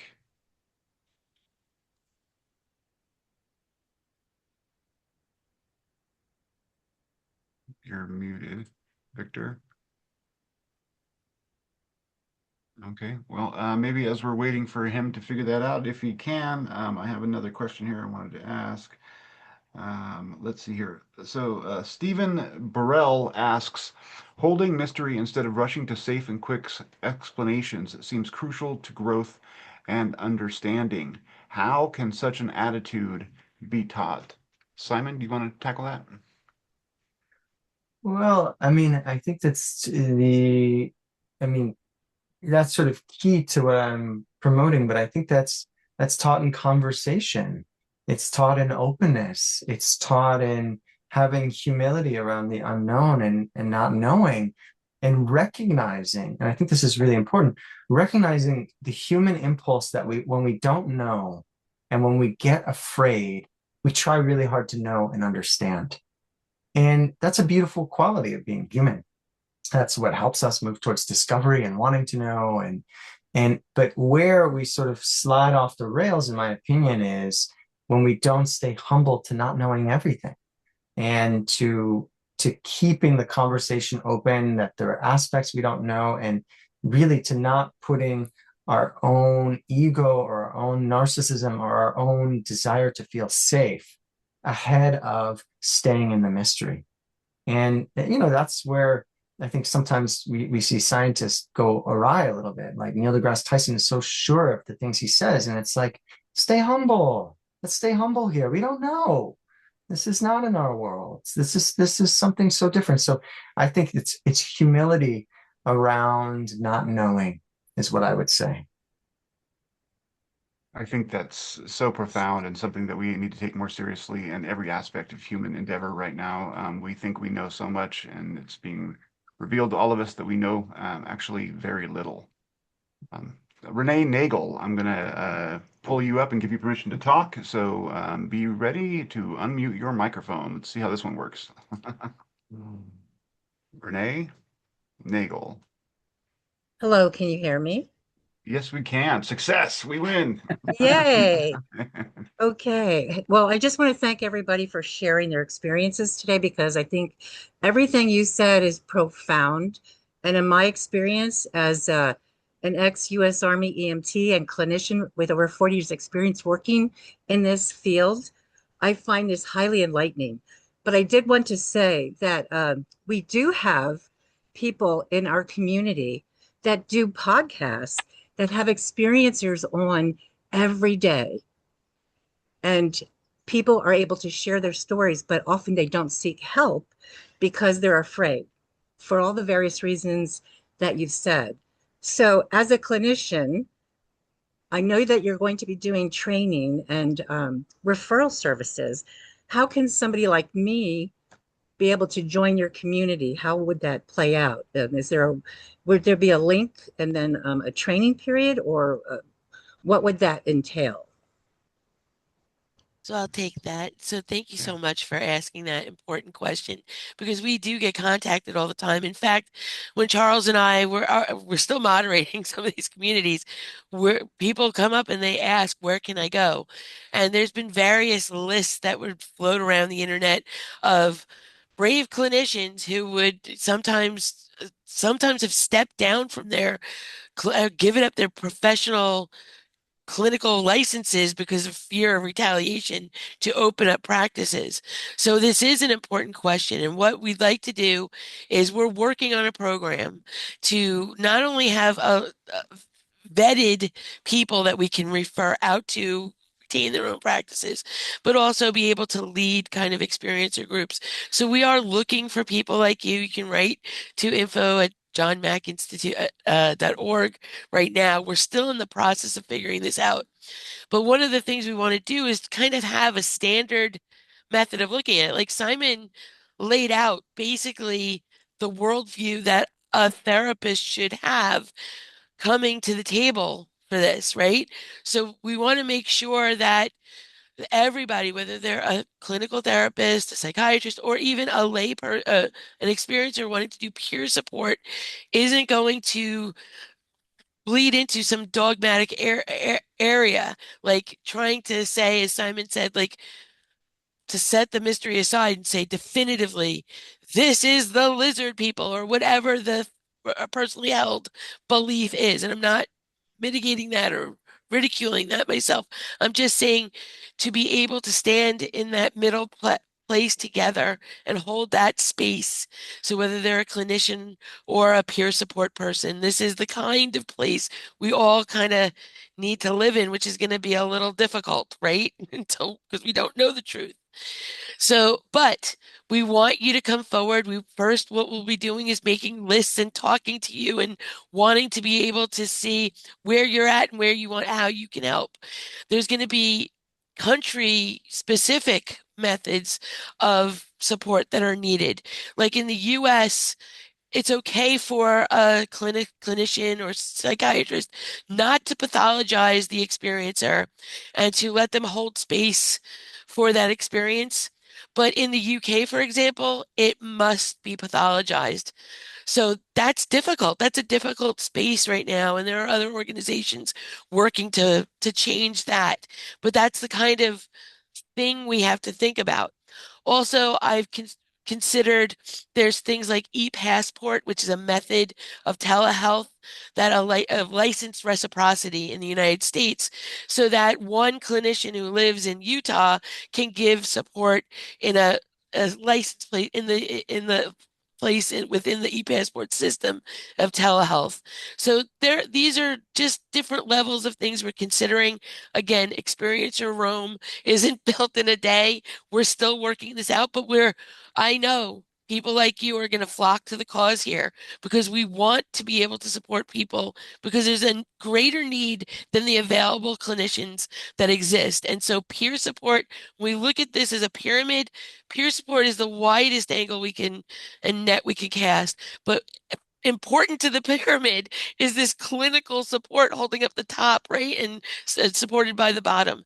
So yes, please, we want you to write to info@johnmackinstitute.org. That's a place to start for right now. And thank you so much for your question. I'll pass this on also to Simon if he wants to talk about this, his fellow clinicians. No, I think you did a beautiful job. I agree. And I would invite you to reach out to us and come join us. We need you. There's a brief follow-up question from a John Aguirre who says, I'm a lifelong experiencer and I have a desire to help other experiencers to be heard and come to terms with their contact. Are there suggestions from the panel on how to become an advocate for experiencers? If someone wants to become, a help in this situation, what can they do? Well, I want to also point out that's what Matthew did and what Deb did, right? It's hard to step in Absolutely. front of the pack and say, I've had an impossible experience. And it comes with right now, we're in a safe place and we can talk about it and feel good with each other, but it also comes with a lot of risk. Also, we want to support experiencers who want to turn around and face the audience. So right now there are online communities, you can find them there. Again, there's no standard of care in different places. So right, it's a bit of a hit and miss what you're going to get.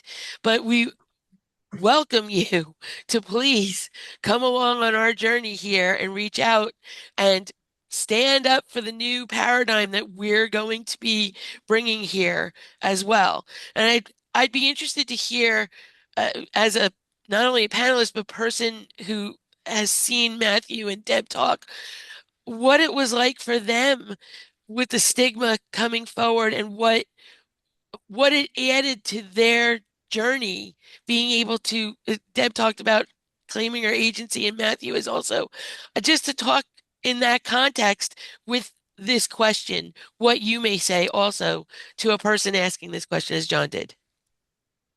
Yeah. I found, because it's been 40 some years since I had my the experience that propelled me into the public eye, and it was really hard. I remember the first time I got up on a stage to talk to some people, and I couldn't even, I opened my mouth and nothing would come out. So I finally said, bear with me for a minute. I feel like I'm having a heart attack. So let me breathe. Because I've always been a timid kind of person that kept to myself a lot. And but I found the more I did it, the more the easier it got after a while. And I also discovered something when I was working in the factory.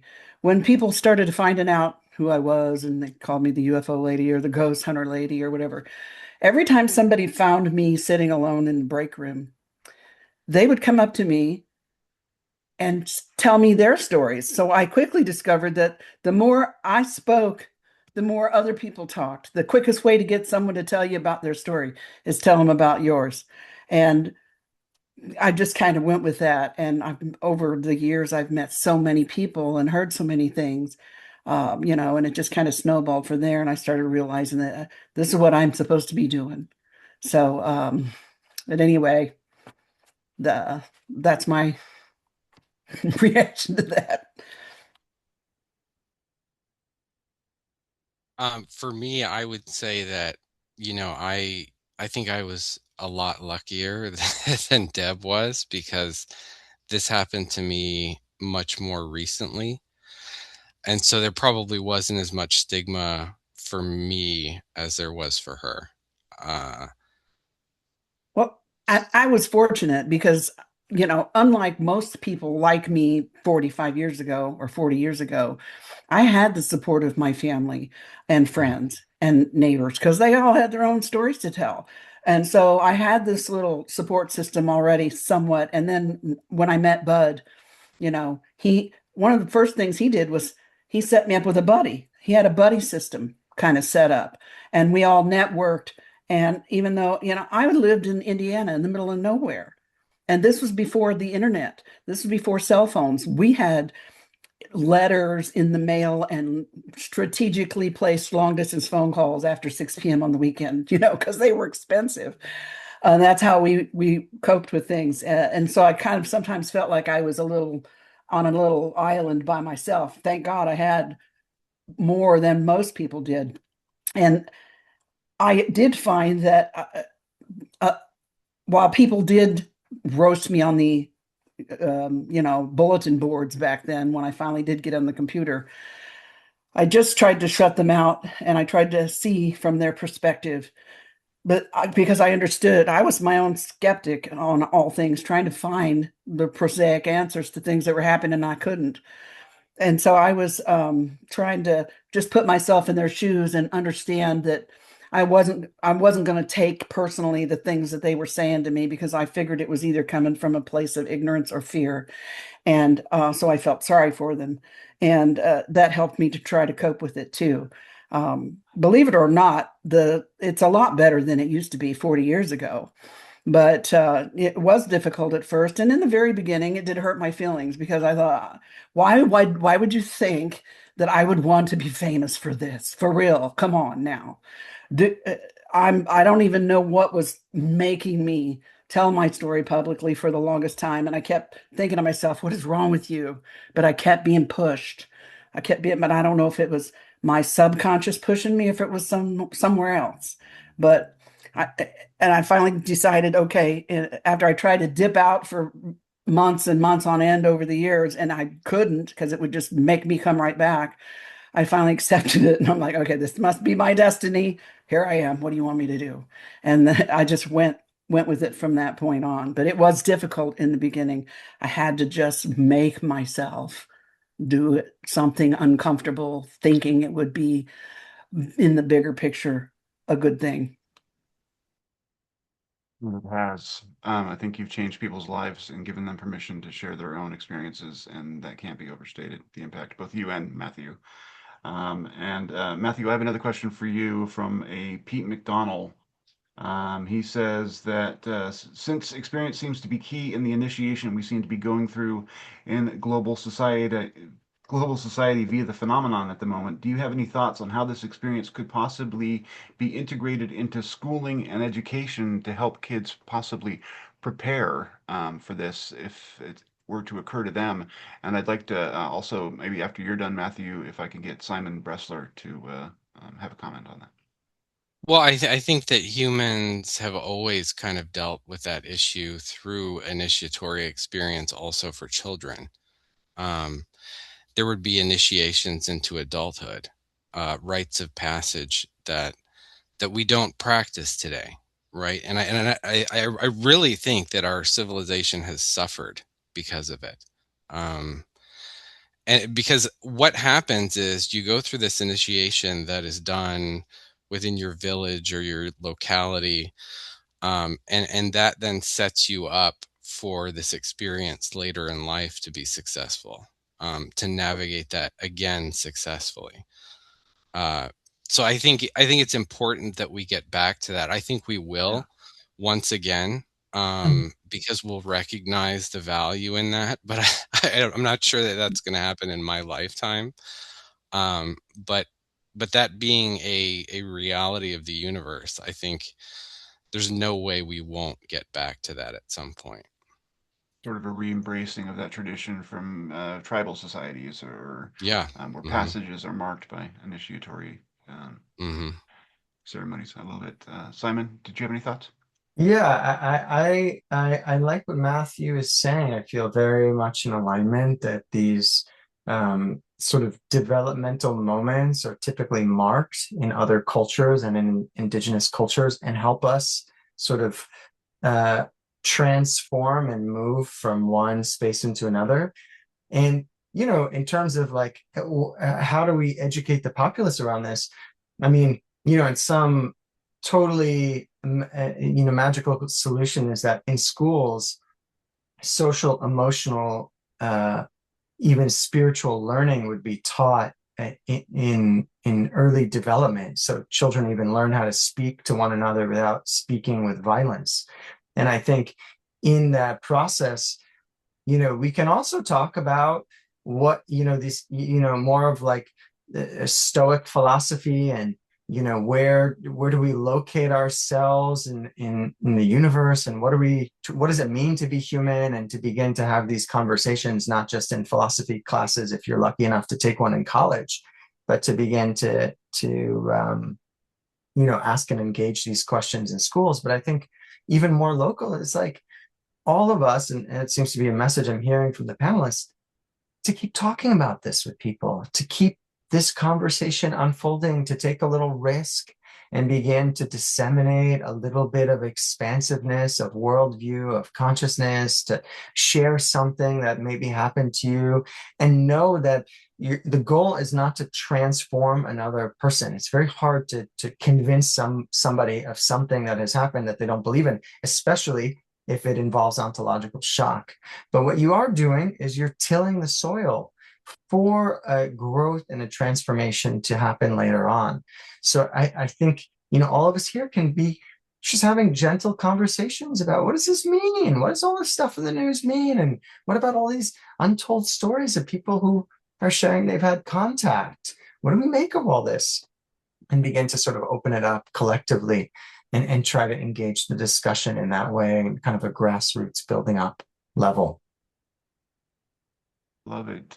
Charles and Andrea, I kind of wanted to ask you, we're almost done with our question and answer period for this point in the schedule. We'll take a break after this and come back to another segment, and there'll be another Q&A following that. But last question. I mean, you guys are on the ground with a lot of this, and you guys see a lot of the conversation developing organically from among the experiencers themselves and the broader public. What kinds of, what's the sort of organic reaction that is being sort of spread among experiencers themselves on Reddit and elsewhere that we could kind of, understand or sort of get a grip on what's actually sort of unfolding there? Does that make sense? Right. So, I mean, especially as disclosure rolls on, it kind of creates people who are acknowledging their own experiences for the first time, which is kind of what happened with both Charles and I when we found each other in 2021. It it it was an organic thing that was going on within Reddit.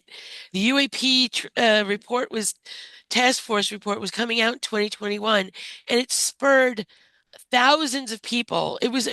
incredible to see going on at the same time, talking for various reasons. Like, suddenly Bigfoot might be real, like all these kinds of things that people had not considered, and people were coming forth and talking about it. And we kind of see the ripple effect of all of the talk about disclosure in a way, making people more aware of consciousness, of, the different paradigms of what things may be or aren't.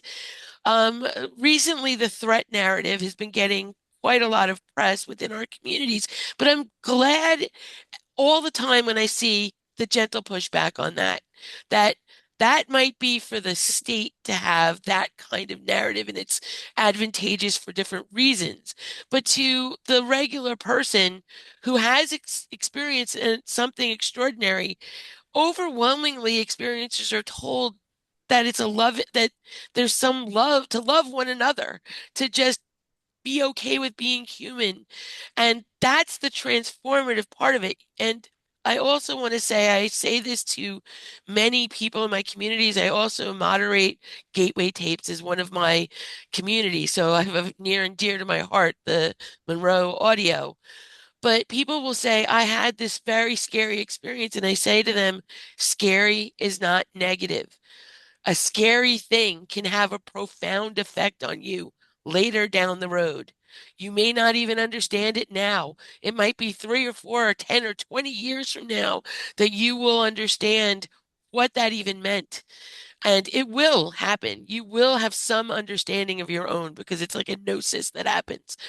But that's an important delineation. So what you see on the ground is people all of a sudden going, oh my God, abductions. Now they're understanding that it's real. And I point them often, and it as imperfect as it is, the free study, because it shows that level of personal and spiritual transformation that Simon was talking about that occurs as someone goes through their own processing and integration of the experience. I will just say, Charles, do you want to say anything else? Well, yeah, actually, hogging real this. quick, I do want to talk about the free survey because I see a lot of questions in the chat where people are asking, like, how many alien races are there? What does it mean? Things like that. We still don't know. As we said, we don't have the answers to these things. But the best research that's been done so far, that's been published in one place, is the free survey from the Edgar Mitchell Foundation. There's a free book you can find called Beyond UFOs. And they surveyed over 4,000 experiencers and just had them talk about what they experienced. And so they're not necessarily telling you this is what it means, but you can read it and see this is what people are saying they experienced. And that's the best thing we can know right now. And even going back to the person earlier who was saying, how can I do support for other experiencers? Just knowing the huge variety in experiences that people have and understanding that, like, not all of them can be true. So that's the biggest clue. We don't know what's going on. But just having that wide variety of knowledge of the types of things that people are seeing, feeling, witnessing, I think is one of the most helpful things anyone can get, is information like that. Excellent. That's it. I think that'll wrap up our first section of today's event. The event is Breaking the Taboo, Reviving Academic UAP Abduction and Experiencer Research. We're going to take a short half-an-hour break. So if you're watching your clocks, I'm on the West Coast, so it's almost 8:10. We'll be back at 8:40, 11:40 if you're on the East Coast, and if you're in Europe, I have no idea. But yeah, come back in half an hour, and we appreciate your guys' participation and engagement. And hopefully we'll see more of you in a short bit. Thank you so much. Hi, everyone. Welcome back. We are about to restart today's events. I'll give everyone a minute to get back to their stations and get ready to go. I'm going to thank everyone for being here and enjoying this important event. Just give it a few more seconds here.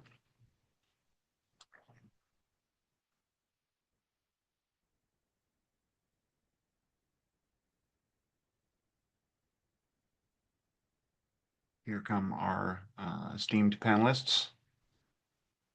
A good-looking group of people. Thank you guys for being here.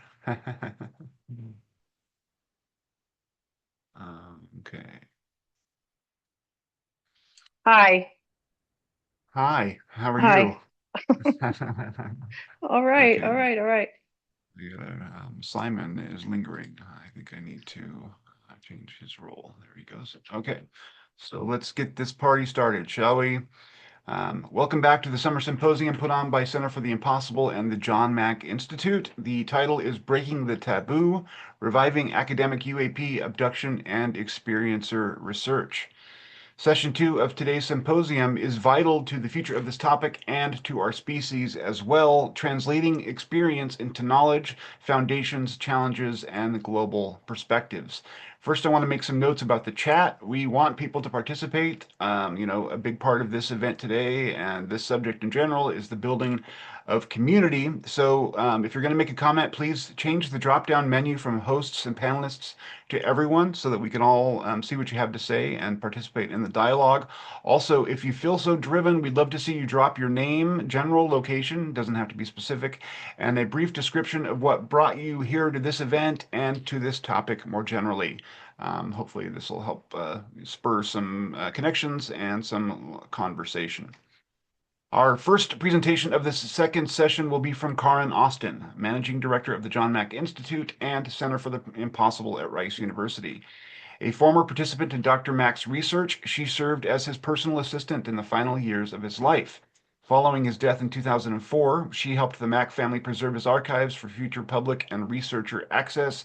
She is currently helping to lead a multidisciplinary team of academic researchers in a groundbreaking metadata analysis of subject-related materials across multiple collections, and that project has the promise to potentially change the game. Her talk will be entitled Experiencer to Researcher, Examining the Evidence for Contact. Welcome, Karen. Thank you. I want to show up in a few different capacities here. And so for the moment, I would like to just, wearing my CFTI and Jemmy hat, just say thank you to everybody for attending. This is a bit experimental, so we appreciate your patience as we try to figure out the format and figure out the tech that goes along with it. This will not be the last one of these that we will do. We will do another one soon, probably before the end of the year. Maybe not for the full symposium capacity, but we're planning on bringing James Faulk on to be doing monthly or bi-monthly roundtables. And along those lines, it occurred to me as I was listening to each one of the first session presenters that each one of their talks could have been its own talk and a dialogue, to follow it.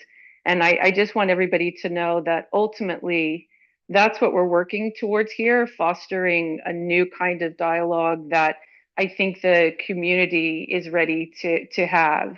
I think the community is very smart, and I think a lot of us are getting tired of being talked at, that we want to have a back and forth. So we're trying to figure out the best way to do that. So we appreciate you guys kind of hanging with us while we evolve and land on the best modality to do that with everyone.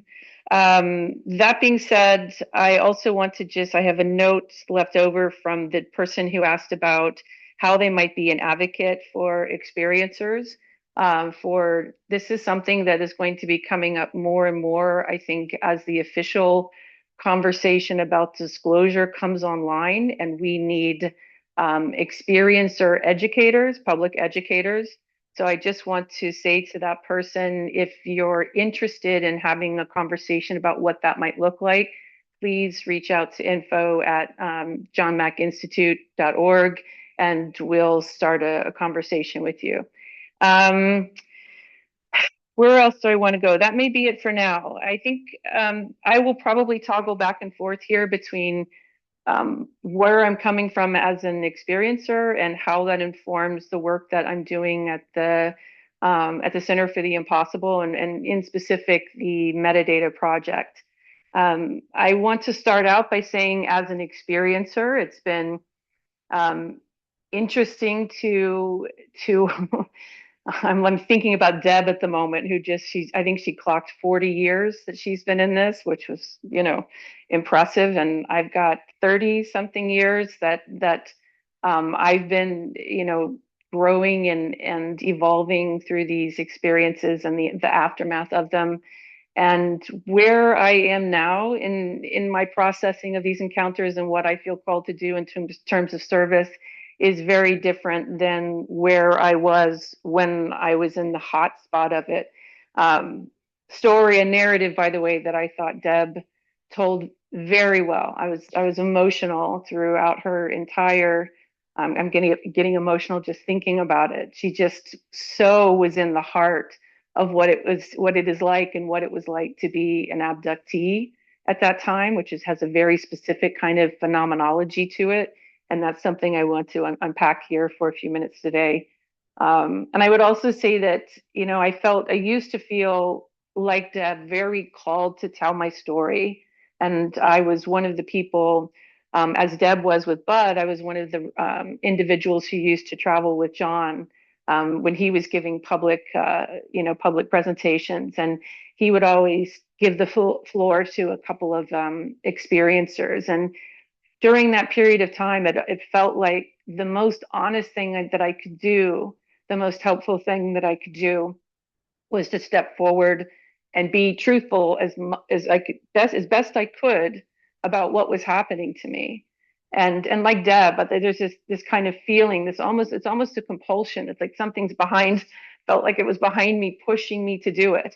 And and like she said as well, for little rewards, let me assure you, there really isn't or wasn't reward in that at the time. It just brought an onslaught of criticism and pushback in all of the ways that I suspect most of the people who are attending this conversation here today know and understand.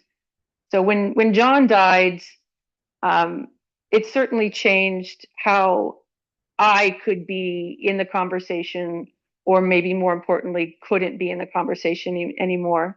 Like many people who were grieving John's death, I was whacked by it. It took me probably about 4 or 5 years to recover from it. And I needed time to step back and reclaim my encounters for myself, to let them talk to me, let them inform me, to try to understand what they meant for me for the rest of my life. And there was the better part of like 2 decades where I didn't talk to anybody about my encounters. I didn't want to be known for that. I didn't want anybody to criticize what had happened. I just didn't have the bandwidth for it. And so I focused on very mundane things. I built out a business and thought that I was probably going to be doing that for the rest of my life until COVID hit. And for many of us, I got knocked off of the path that I was on, and understood as I got knocked off of this path that, oh, here comes this upwelling of a calling again, that somehow I'm supposed to be back involved in whatever is emerging in this sort of second generation of dialogue about what these encounters are. And coming back online the second time was very different than how it was the first time. The first time, there was no conversation about nuts and bolts. The government was still gaslighting, and it was still just a radioactive, and I mean absolutely radioactive topic for any academics that were thinking about or just even expressing any interest in it. So much so, and because academia was so affected by what was happening to John Mack at the time, who got called to task by Harvard University for daring to have the intellectual courage to follow where the phenomenological narrative was leading him. Sorry, I need to take a... that when academics in that space during that period of time watched what happened to him, everyone clammed up. So no academics felt safe to come forward because their tenure was at risk, because their jobs in general or their reputation could be at risk. And so it meant that they stayed in the shadows. And that meant that when John died, it left this whole minority community of individuals that is the abductee community kind of orphaned. And even as Bud Hopkins died, and then David Jacobs moved off of the map, and then other researchers who You talk about Yvonne Smith, who's been doing it for a long time, but she was never really foregrounded. And other researchers who have been studying abductees were also in the background, because the epistemological rigor, or lack thereof, according to scientists and academics, was problematic.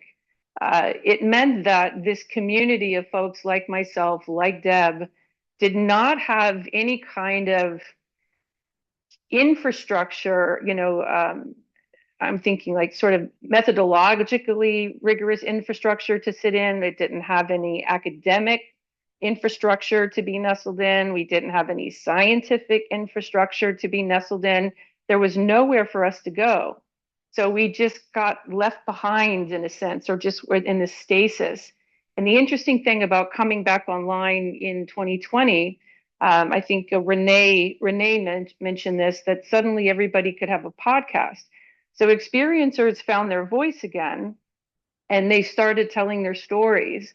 And then I just, as I was listening to the stories, feeling proud of people being able to have a platform and being able to articulate what was happening to them. I found myself feeling this frustration. I found myself recognizing the same kind of underground vibe, the undergroundness of it all. Like, yes, we have this great big, online space in which to speak our truth. But when we move over, or we look over into, the halls of academia, or we, look to the gatekeepers of human knowledge, who are the ones who help establish, whether or not, the experiencer or abductee phenomenology can be taken seriously. There's just echoes, there's just silence, crickets. So that was frustrating to me. I thought, what is the gap here? Why is it that now, after the 2017 article, it's okay to finally talk about the New York Times article, and the 2019 New York Times article? Suddenly, it's okay for us to talk about nuts and bolts and the craft and the sensor data.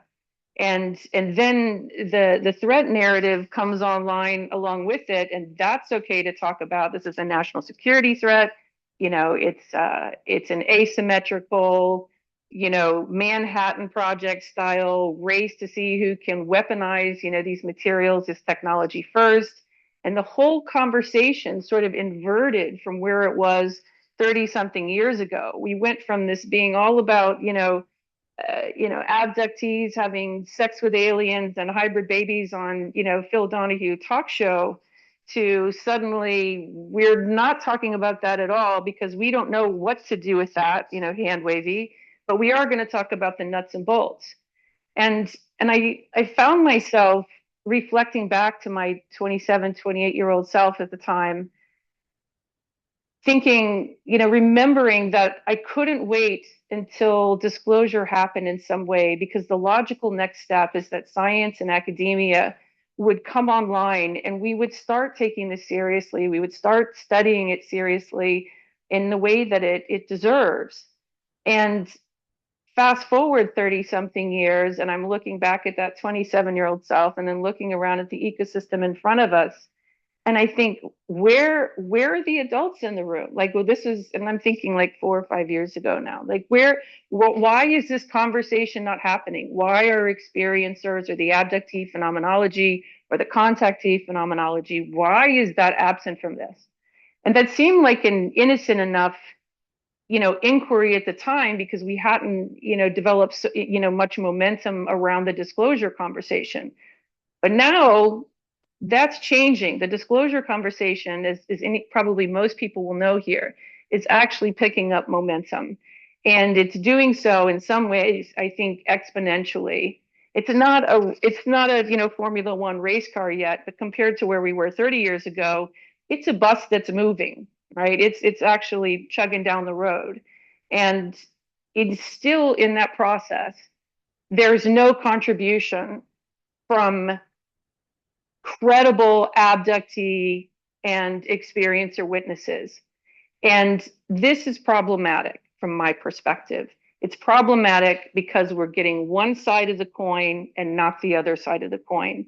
And we've got officials from the the national defense apparatus, from Congress, from the intelligence communities, staking their claims and what these narratives are about, starting from a threat narrative, because if you're a hammer, everything looks like a nail. If you're a national defense agency, then of course you're wondering about like what is the potential threat to certainly the U.S. or for that matter, the world.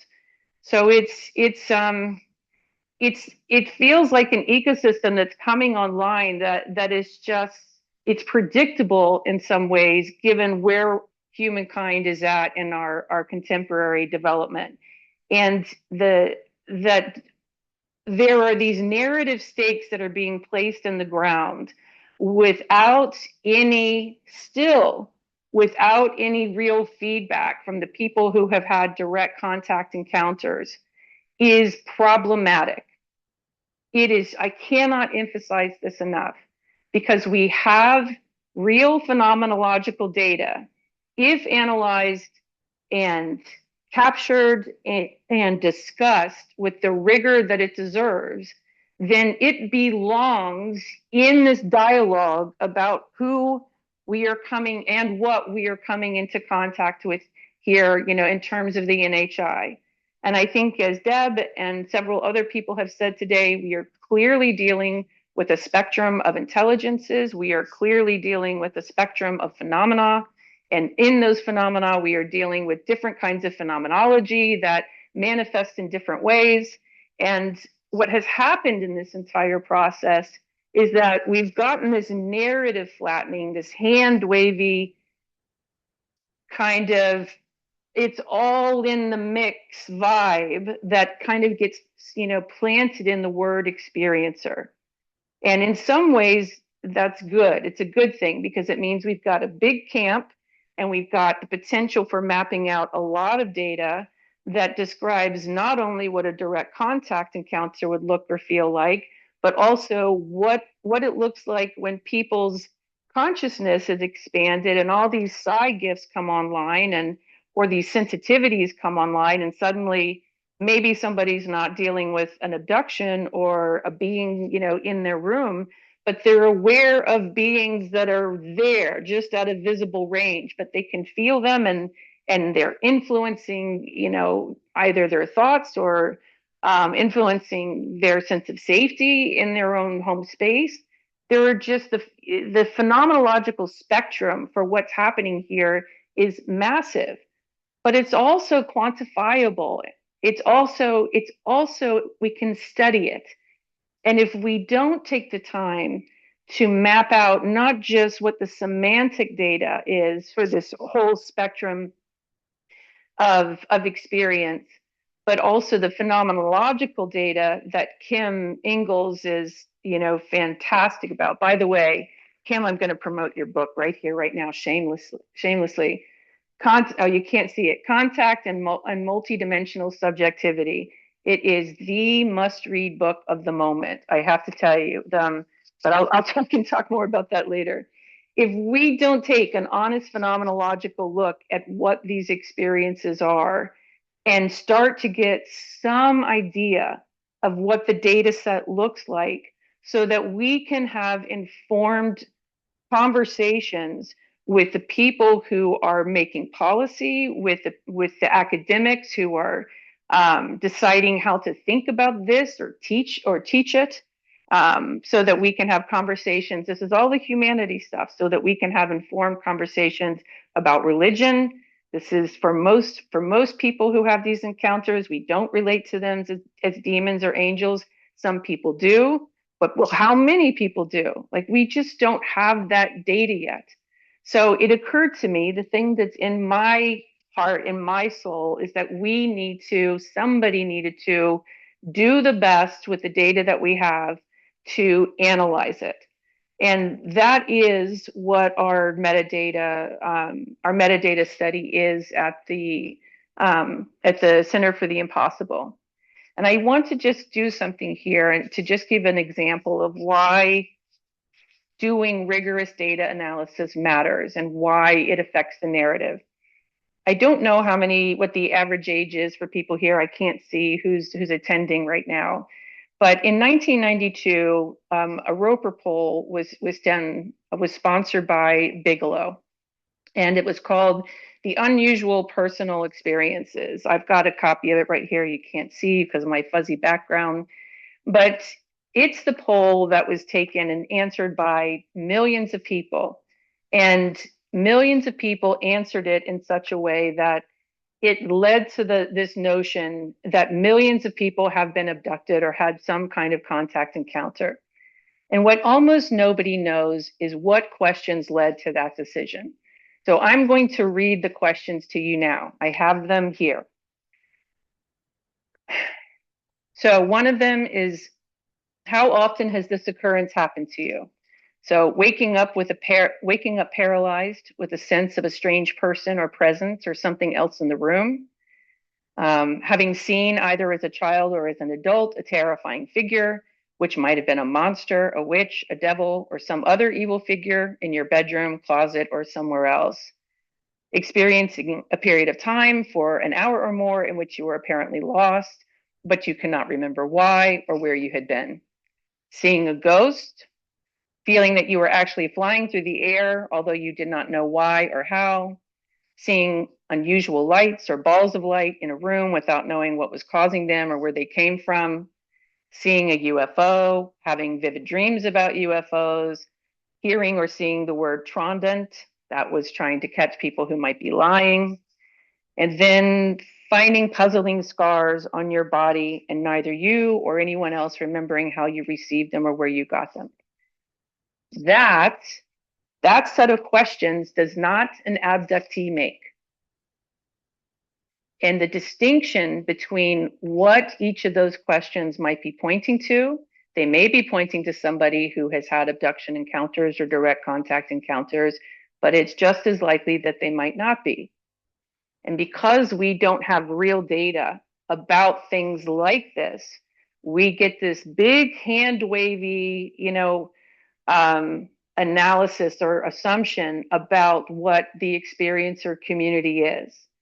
And it doesn't help us move humankind's knowledge forward if we don't take the time to parse out the details, to apply academic and methodological rigor to the data sets that we do have available to us.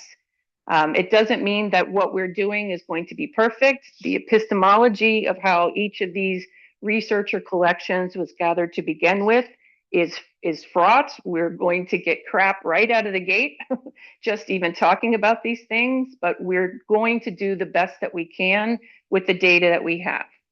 So that being said, I'll say very quickly, I'll give you guys an update on the metadata project.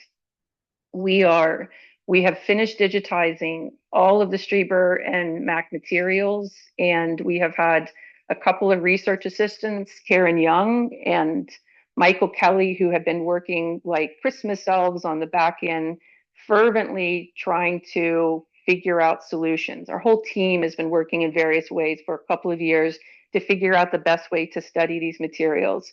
For the first two collections, which are the Strieber and Mack letters, we had 7,771 total documents, which turned out to be about 35,000 pages separately. That's a lot of data to scrub. The first thing that has to happen with it is that it needs to be transcribed. It needs to be digitally corrected. The transcriptions need to be digitally corrected. Then it needs to be anonymized, and then it needs to be phenomenologically bracketed and studied as well.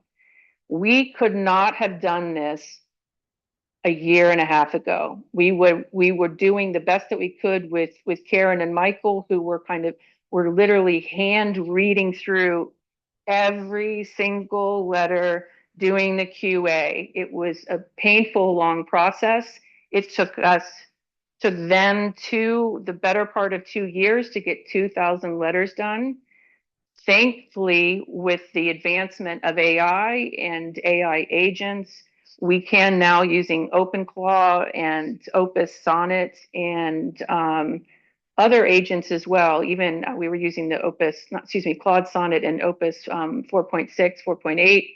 We have now got a process set up where one agent checks the other agent, checks the other agent, and we have 99% success rate on all of the transcription corrections. Anonymization is going to be like that, and getting the phenomenological data out of it is going to be equally as easy, especially as these agents are getting more and more sophisticated, which means in the course of the next few weeks, we will be able to put the throttle down and complete in 3 months about 5,000 more letters, and do in that period of time what took a couple of years just to get 2,000 done. So we are just at this point of about ready to let the horses out of the gate and let them run. And when we have the first Strieber and Mack materials complete, we are in conversation with the American Philosophical Society, who has agreed, who, by the way, are holding the Bud Hopkins and David Jacobs materials. They have agreed to share digitized copies of those materials. So when we come out with our first full data set, we'll probably be releasing like micro papers or micro data sets as we go along, just to give people updates on where we're at. But by the time we finish our first full research study, we will be including the Strieber materials, the Mack materials, Bud Hopkins, and David Jacobs. So we'll be able to get the full spectrum of what these different epistemological approaches look like, why their communities came out saying different things, and what the researchers themselves might have had to do with why the data sets might look different. So I'll end it there. This is not sexy work. This is very geeky, nerdy work. But if we don't do this work, then I don't think that we're going to have the right baton or the right bridging mechanism to start having serious conversations with science and academia around this, which is what we need to do in order to bring the abductee community and our knowledge specifically, and the contactee community, into the conversation. Because God forbid we move forward into the exploration of what's happening here with just the threat narrative. This is a very nuanced, highly complex phenomenon with a lot of facets to it, multidimensional, as most of us know. And we are being irresponsible as human beings if we don't engage the conversation with the level of nuance that it deserves. So on that note, thank you. Thank you, Karin. As usual, that was inspiring and brilliant.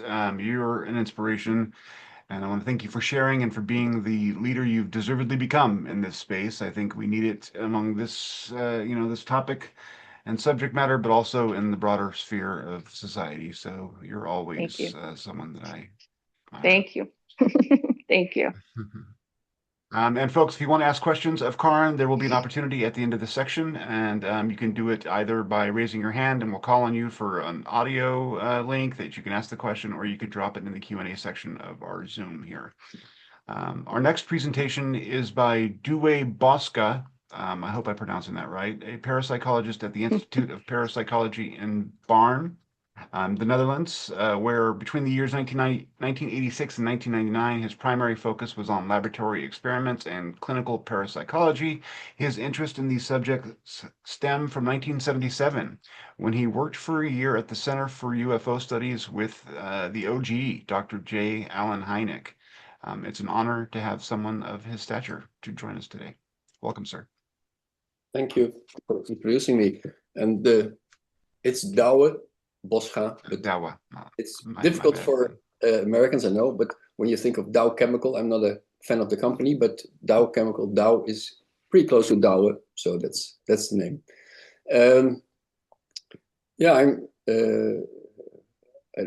I'm going to talk about something else, but also very similar to what Karin just talked about,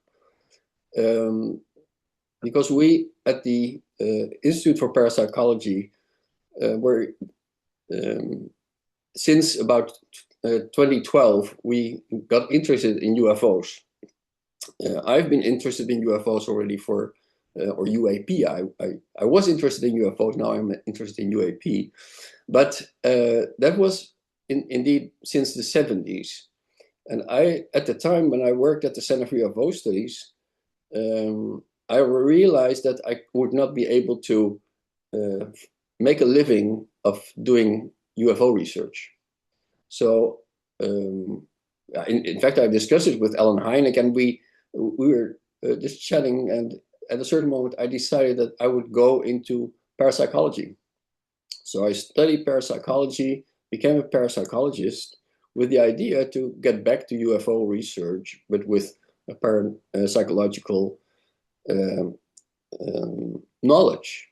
But because of all the daily hassle, it lasted till 2012 before we actually returned to the UFO phenomenon. And I'm very happy that I'm allowed to share some of this work that we're doing with you, thanks to the Center for the Impossible and the John Mack Institute. Very happy and honored to be here. Let me first, my presentation will be with some slides. So I'm going to share my screen with you, and I hope this will all work fine. Let me just cross your fingers. Okay, so I would like to talk about something that we got into. As you can see here, I'm going to talk about the alien abduction experience, preliminary results from a scoping review. We decided that we would go into some UFO research. We have some,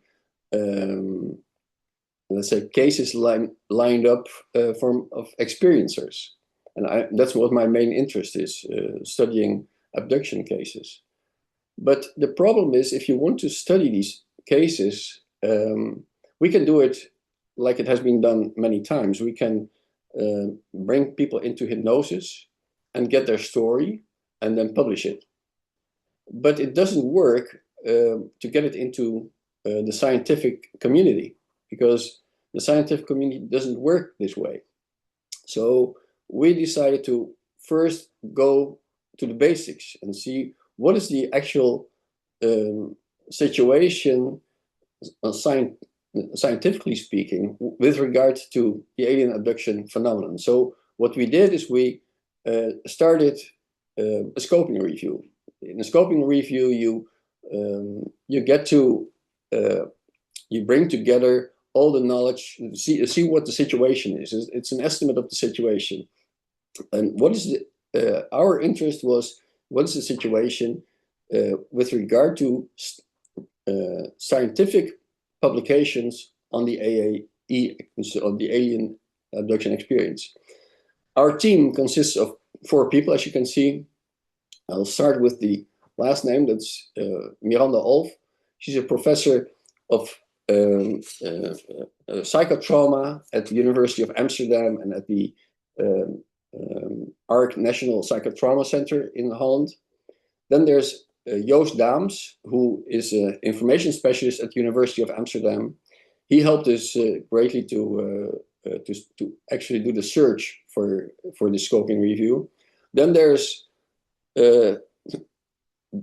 me, that's Boscha Dawi, DJ, that's me, that's and I'm a parapsychologist. And then there is Boscha JD, which is Johan Boscha, which is my son, and he is an information specialist and also very much into this type of research. So I'm going to take you with me through this. These are preliminary results. Now I have to get the thing to the next stage. Okay, yes. So sorry for this hassle, but the context is we encountered alien abduction cases in our own research practice, and we wanted to investigate them in a structured and systematic way. So the starting point for us is, what does the literature say? And now it's not the literature, like the gray literature, the books on UFOs, the books on alien abductions, but what does the scientific literature say?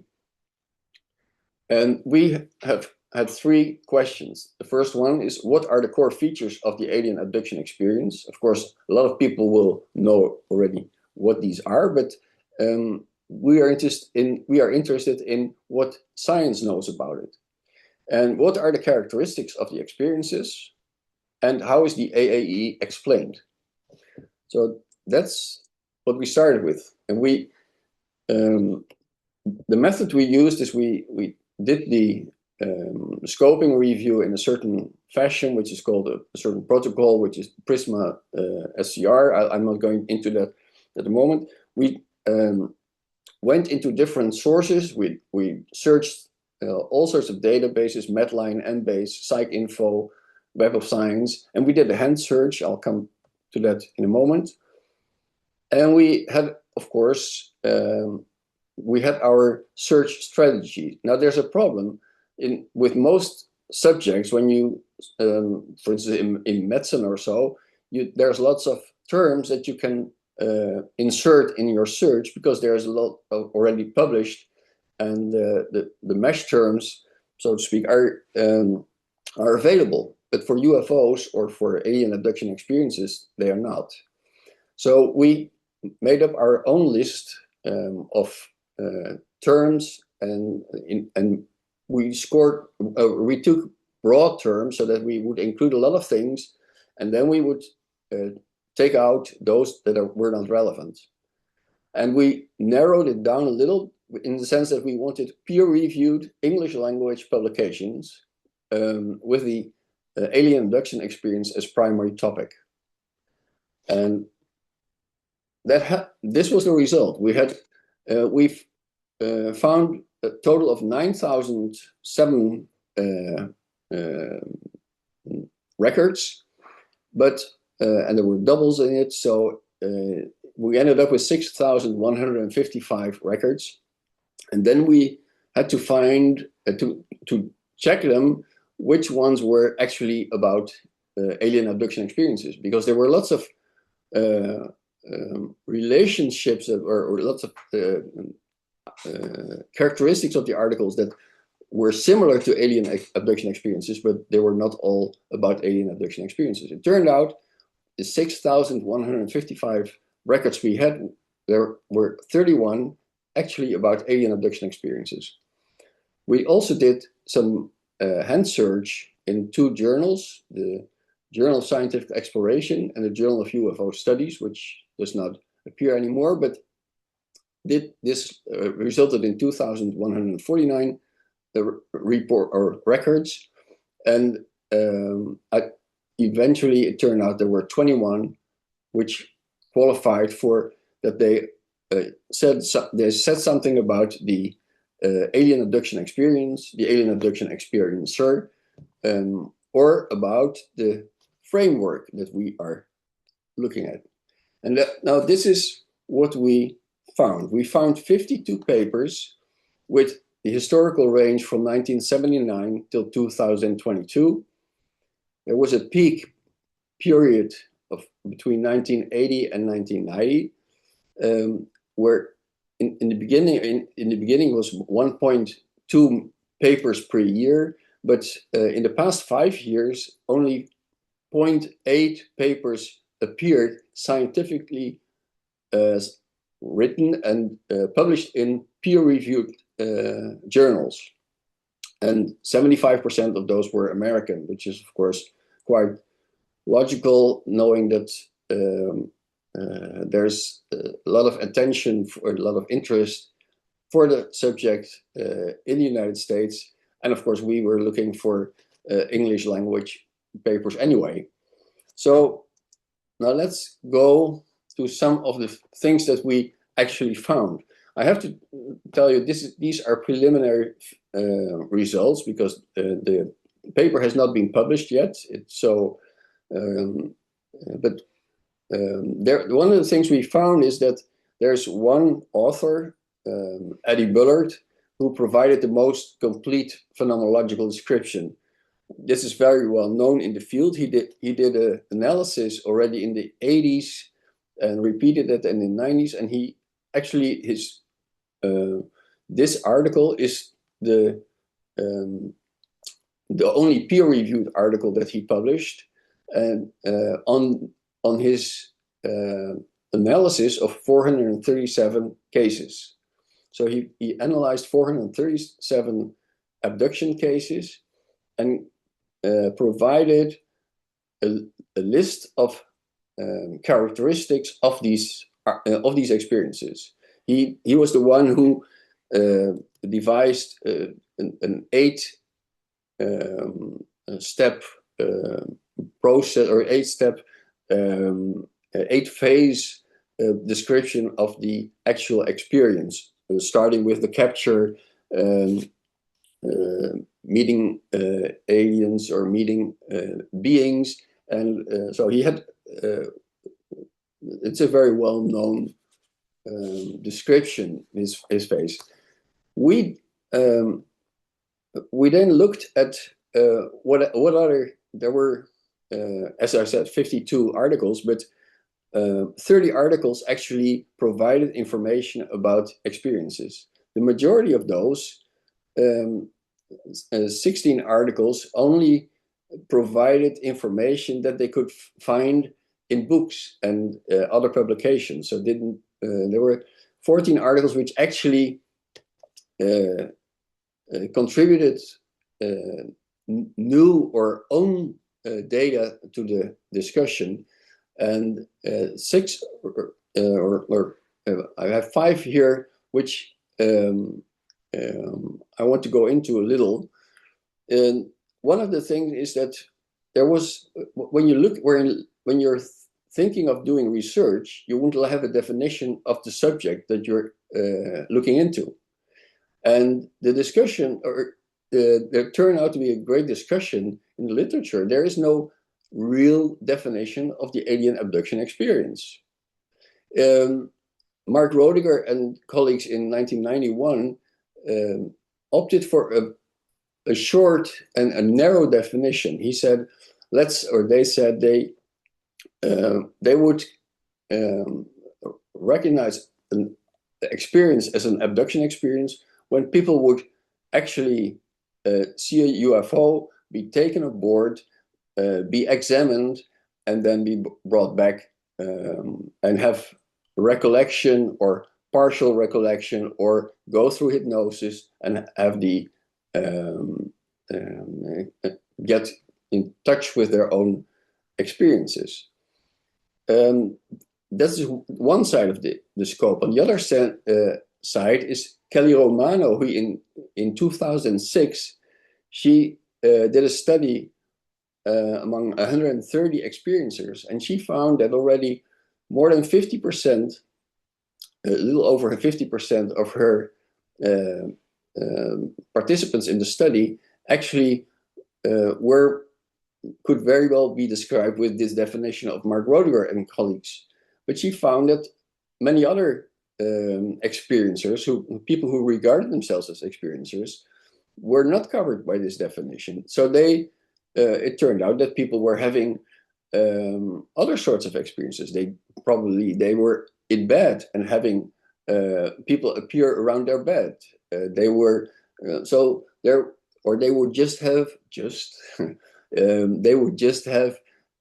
time loss or time lapse. They would be on the road, and then suddenly some time would they would arrive 2 hours later than they'd expected to arrive, that sort of thing.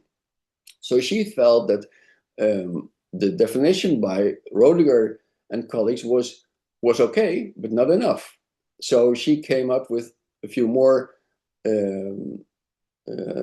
categories for types of alien abduction experiences, like the psychic experience of alien abduction experiences. Now, we're not going to discuss here all the possibilities with these definitions, but there were a few other researchers like Spanos and the other names you see here, Latour and Veliska and Howe and Rogers. They, in their studies, actually asked the participants in their study what sort of experiences they had had. So which sounds very normal, but in fact is not. A lot of the studies that were done, and that I will come to in a moment, did not ask for what people had experienced, but they put people through a test or a series of tests, and the only thing they asked, if you could qualify for the study, you could participate in it, if you were reporting that you had an alien abduction experiences, so that you had an experience yourself, and that is then you were regarded as an alien abduction experiencer. So these people, the three here in the middle, they actually asked, what did you experience? And they defined the core elements of these experiences, and then started their tests and looked how people scored. And these are mainly psychological tests. I will come to that in a moment. We had we looked at demographics. If you when you do this type of research, you expect demographics to be reported, but in many cases they are not. Which, when we have 52 cases, 52 articles, we only see 6 that actually have a description of demographics. That is something you do not expect in the scientific reporting. So I'm not going into the details here, but I would like to go into some of these details. We also looked at the experiencer characteristics. There are many studies done looking at psychological. Let's put it a different way. A lot of people who know nothing about UFOs or alien abduction experiences have a pretty much conceived idea of what these experiences are like. They can be nonsense. They can be can be psychological unstable. They can, but they're not taken seriously. And so one of the things is that in a lot of the studies that were done, psychological tests were done because people wanted to see who is the alien experiencer. And as you see here, in 14 studies, a total of 42 different psychological tests were applied, 9 of which in 2 or more studies. And there were 8 distinct characteristics that were investigated: general pathology, schizotypy, PTSD, dissociation, fantasy proneness, absorption, hypnotizability, and childhood abuse. These are all psychological typologies, and that you can and of course there are all sorts of questionnaire, all sorts of tests that you can use to actually investigate these. Now, what we found is that in general, there's no general pathology present when you look at the data that comes out of these studies. There's no. One of the things that is often said that people who experience alien abduction experiences are fantasy prone. They are easy in imagining things. Now, when we look at the data that we found, there is no elevated fantasy proneness in the 10. There's 10 studies done. 2 of them find a little heightened fantasy proneness of the experimental group compared to the controls, but the other 8 show that there's no difference between experimenters or the experimental group or the controls. So there seems no fantasy proneness. That's what it looks like. Experiences are not as suggestible or equally suggestible as controls. There's one thing that we also found, and that is that there's a few studies. In fact, there's only 3. There are 3 studies that looked for childhood abuse, and it turned out that in those studies, people who were experiencing alien abduction experiences also had a heightened level of childhood abuse. They reported childhood abuse. Now, as you can see below, we had some mixed results on PTSD, dissociation, schizotypia, and absorption. And the conclusion can be that results that we found do not point towards an experience or psychological profile distinct from the general population. So people experiencing alien abduction experiences are just like anyone else. They are normal people. That's it's very simple put, but there's two other things I want to mention. That one of the things at the time when I worked at the Center for UFO Studies, that's a long time ago, we thought that alien abduction experiences occurred only once in a lifetime. Nowadays, and that's something that comes out of this study also, that repeat abductions are common. People have more than one experience. It's often one in a series of experiences. And also, that's a study by Kelly Romano also, first alien abduction experiences occur early in life, often before, in more than 50% of the cases, it's before people are the age of 5, so between 0 and 5. And in more than 60%, it's before their 10th birthday. Okay, I'm afraid I'm going to have to hurry on a little because I'm running out of time, I guess. We also looked at explanatory frameworks because, of course, there are lots of theories about alien abduction experiences. There's a lot of discussion about what UFOs are. I won't go into that, but it's not so easy. It's not that there's just either it's US-based technology or it's extraterrestrial. These are just two ideas, but there are many more. As you can see here, there are 4 groups of articles. Or theories, explanatory frames. You can't really call them theories because with a theory you want to have it tested, and you have to get results, and then you have to redefine your theory, and you get, in the end, you have a theory with some evidence. Here we have often just ideas, and you can see the cultural dimension. There's neurobiological articles, non-human intelligence, explanatory frameworks, and psychological explanatory frameworks. And only in 31% of the articles that put forward or discuss an explanatory framework, this framework is actually tested in a cross-sectional study design. And that means that the majority of the frameworks that people come up with are not tested. At least it's not published.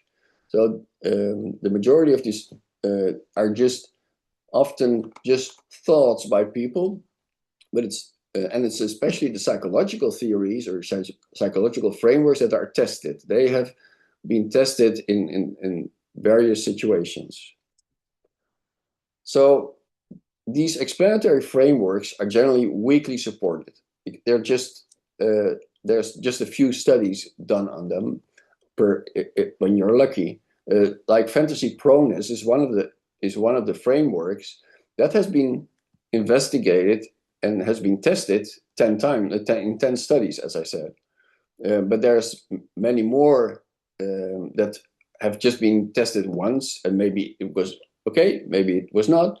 But there's very little evidence for most of these theories. Also, we have to be aware of that a lot of, or not a lot, I shouldn't say that. A few of the studies in the psychological domain were done by people who were not very positive towards their participants. This is a good example. Newman and Baumeister in 1996 said, "It's necessary to admit at the outset that we do not believe in the literal reality of these experiences, and so our explanatory efforts are devoted to explaining them as fantasies and false memories." This is something that we encountered a couple of times in studies, and it's quite extraordinary that researchers testing people for specific psychological characteristics at the outset say, "We don't believe what they're saying."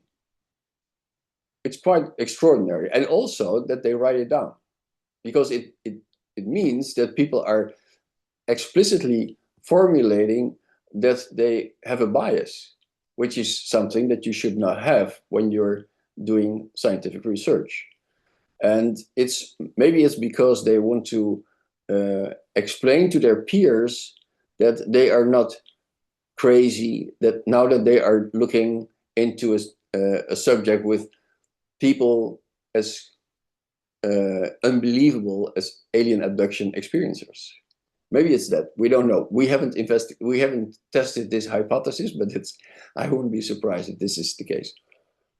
One of the problems is that several of these studies have a very small sample size. There are cases with, or there are studies with 20 participants, and 10 of them are experiencers and 10 are not.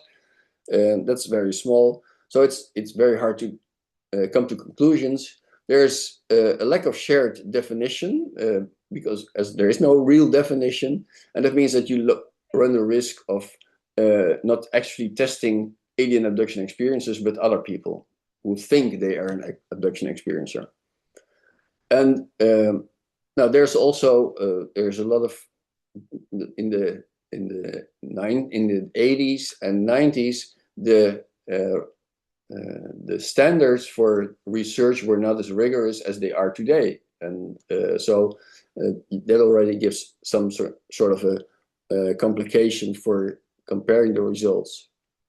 Now we have a limitation of our study as well, and that is of course that we chose for articles in the English language, and we also said that it should be peer-reviewed articles. It should not be gray literature. We are aware of that there are many books on alien abduction experiences, but we didn't look into those. We just looked at the scientific literature, and that means we have a very limited scope. But that's also what we wanted to do, because we wanted to say we have to get a foundation for scientific research into alien abduction experiences. And there's one general recommendation that we have, and that is if we want to move further, we have to have a higher standard of quality and scientific rigor in alien abduction research. We have to accept the standards that are used in science, in the scientific community. And it starts with recommendation 1, which is develop a shared definition. It may seem sort of ridiculous, but we really need to come up with a shared definition. It means shared by experts in the field. That means experiencers, it means researchers, and it means the community. And the second recommendation is that we should also develop an expert-based guideline for AE case studies, so that you can, I'm sure that Karen will, I see you nodding, but I'm sure you will see that there's such a lot of, it's so hard to compare cases because they're so wide, going all over the place. And if you can arrange that there's, that for instance, all cases are, that in every case that's being researched, there is specific tests that are done. So, for instance, that you show that people are of sound mind, and that you don't need all the psychological tests that are reported, but you can certainly show that people are of sound mind. And there's lots of other things that you can agree upon. And when that is done, then you, which is like in medicine, where you have, it's very normal to use specific guidelines for writing up a case study. And that should be done here as well, so that we can compare. Now it's hard to compare. Thank you very much. Thank you. That was absolutely fascinating, slightly discouraging in terms of the volume of research that's been done, but I think it hopes to set a future direction, maybe that'll be more productive for the study of this material. I want to highlight, just like everyone else, abductees are not credulous dreamers, irrational actors, or attention-seeking. They are human beings confronted with a reality much stranger than we've been taught, but that is all. Important points. Our final presentation of this section comes from Beth H. Glick from the California Institute of Human Science. She is an exceptional experiences researcher, writer, and field builder with a master's degree from Harvard University. Her doctoral work at California Institute for Human Sciences investigates how contact encounters, near-death experiences, and mystical states reshape people's lives and why they do so in radically different ways. When she concludes, we'll have time for more questions, so please drop your questions in the Q&A section or be prepared to raise your hands and unmute your microphones. Beth's presentation is entitled Transformed into What? Measuring Identity and Action After Exceptional Experiences. Welcome. Thanks, James. Let me share my screen here. Can you see it? Okay, great. Thank you, James. Thank you to the John Mack Institute and the Center for the Impossible, and to Dr. Kimberly Engels for inviting me here. I'm really grateful to be here. So I am Beth Glick. I am a doctoral student at the California Institute for Human Science, and today I'm going to present to you very early findings from my doctoral research. But I wanted to start with first just giving you a little sense of me. Unlike some of the presenters, I have not been in this field for 30 or 40 years. In fact, several years ago, I entirely shifted my life. I closed down a 20-year global consultancy in international conflict resolution, and I moved into the field of noetic sciences. It turns out, actually, that these two fields have some strange overlaps, but that's for another talk. But in retrospect, I was drawn from experiences that I had hidden within myself for a very long time, and a feeling that somehow unearthing them or surfacing them mattered, not just for me, but potentially more widely. And so as I deepened my studies, I started seeing a pattern that the field understandably keeps asking questions of if these experiences are real, how they could possibly be real, and in doing so loses the person at the center, whether and how their life changes. I'm really grateful to this symposium, in fact, for centering the experiencer, and I think we need to do that a lot more. But that gap is what led me to build EXIM, the Exceptional Experience Integration and Impact Measure, which measures how cumulative exceptional experiences. So these are all types of experiences, from UAP encounters to encounters with entities, to psychic experiences, near-death and out-of-body experiences, all types of anomalous and noetic experiences, how they reshape a life. So in this instrument, I'm looking across domains of exceptional human experience, and I'm drawing from a variety of literatures and taxonomies, including Rhea White's Exceptional Human Experiencers and the Worldwide Initiative for Super Experiencer Research, or WISER, led by Dr. Sean Esbjørn Hargens, where I'm one of the researchers. And for this tool, I've condensed those domains into 7. This is absolutely not a perfect taxonomy. We will never get to a perfect taxonomy. That's actually the point, I think, of all of this. But it's just enough to let experiencers of any type see their experiences show up with room to fill in what isn't represented. So I'm broadly talking about exceptional experiences. And what I've seen through this work is that many people don't have just one.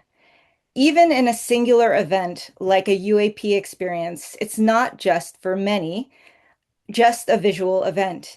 It can unfold as a cluster, psychic phenomena, altered states of consciousness, sense presence, bodily effects, contact-like communication, all at once. And in fact, in the WISER pilot study, nearly 87% of WISER's 383 pilot respondents reported 5 or more different types of experiences across its 10 experience domains, with the most common number of experiences being 8 different types of experiences. So what we know is that sometimes these experiences don't arrive in isolation. They arrive together, often across a life. What's new here, obviously, in this moment is not the experiences. We know that these have been happening for a very long time. It's that people are starting to feel able to say them out loud. And what seems to be rushing in are a few reflexive, reductionist inclinations. The first is the common one that many of us have been talking about, pathologization, which is the classic response in a materialist society that the experience can't be real, so it must be dysfunction, psychosis, delusion. I see that starting to change as really manifested here today. The second is something I'm seeing more and more of, which is as these experiences go more mainstream, we're starting also to see a hunger for them, a hunger for people to have more types of exceptional experiences. We see the increase of CE5 watch parties, psychic capacity trainings, a pull towards psychedelics, but without societal containers, the extraordinary can, not in all cases, but can become a credential. It can become some kind of identity marker, something to acquire, not necessarily be changed by. The third response that I'm seeing is exaltation, which actually looks like the opposite of pathology, but bears some resemblance to it from the other side. It takes what we know of the anecdotal data and it generalizes that to all experiences being changes for people for the better, and comes away with a sense that all change then is positive growth. So all to say that these responses shape how we talk about these experiences and ultimately are flattening how we understand them. And we currently have very limited ways of understanding what these experiences are actually doing in a life. And I want to say measurement is hard.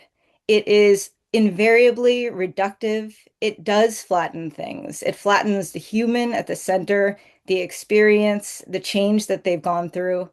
And I believe it's worthwhile, and I believe it's important to push it forward. So I see 5 structural reasons that existing instruments have not been able to look at these experiences and how they shape lives. The first is multiplexity, and that's what I was talking about before with the WISER study. That often, not always, but often, these are cumulative cross-domain experiences, not single events. It's much easier to say how a single event has changed you, but it's just not the case for all experiencers. The second is the assumption of durability.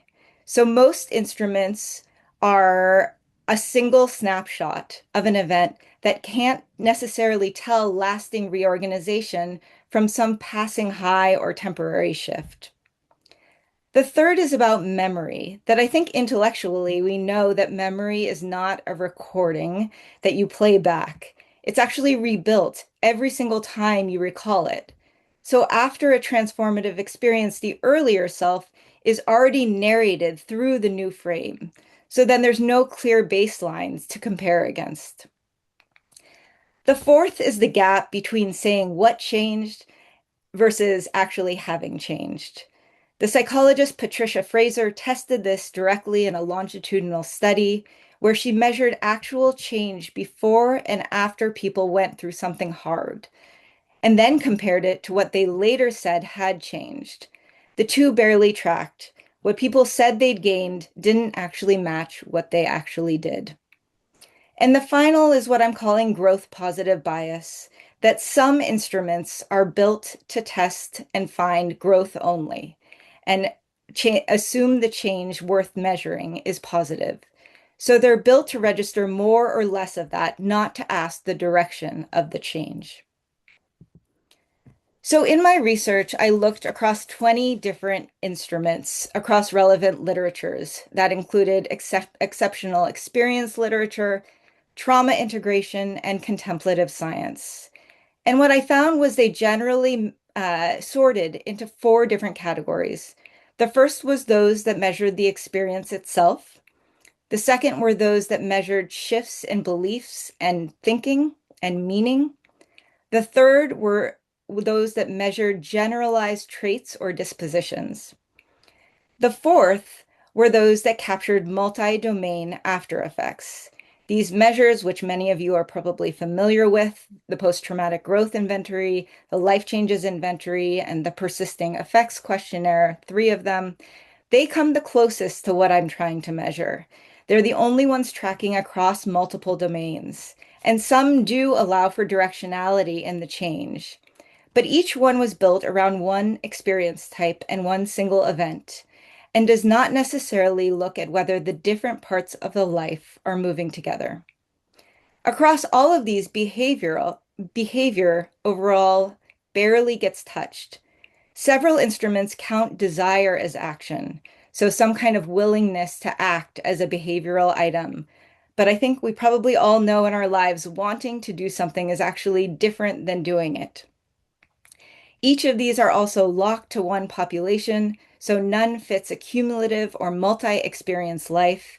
And underneath it all, even the broad tools never ask whether identity, worldview, relationships, and behavior moved together or came apart. That's the gap that EXIM is built to fill. So I built, and I'm still iterating at this point, EXIM to hold these experiences and the people they happen to with care, not to flatten them into some kind of diagnosis or simplified growth story. EXIM asks how deeply these experiences have reorganized a life across 4 dimensions: identity, worldview, relational orientation, and behavior. That coordination or the coherence across those 4 of whether the 4 reorganize a life or in pieces is what EXIM measures. It's also not scored towards growth. While some items are clearly value laden, it keeps the direction open. I want to say that this is absolutely not indifference on my part. I deeply care the behavioral changes that people have as a result of this. But what I realized is that you can't build an instrument that prejudges that in order to learn more deeply. This is also built for all types of experiencers, a single powerful event or a lifelong pattern, which makes comparison across experience types possible for the first time. So instead of asking whether these experiences changed you from a before state, I ask how much of who you are now is organized around them in identity, worldview, how you relate, and what you do. That's attribution, and it's the primary thing EXIM measures. Present tense, how deeply the experience is woven into the life you're actually living. An attribution can run deep in one dimension and barely in another. So beyond how deep, the real question is whether the whole life is organized around the experience or just one corner of it. So for each dimension, EXIM asks 3 things about the impact of these experiences: what form they take, how deeply they are woven in, that's the attribution score, and how long it's held. So the form items read, because of these experiences, I am, or I sense, I do. They are present tense, they are anchored in the now. So for example, in the behavioral dimension, because of these experiences, I buy fewer things that cause harm. Attribution then tells us how much of a domain is organized around that experience. Form tells us what kind of reorganization that is. I want to say that the study's question is narrow and comes first. Can this instrument reliably produce a picture of different profiles at all? Whether a particular profile predicts how someone is actually doing, thriving, struggling, integrating well or poorly, is for studies built on top of this.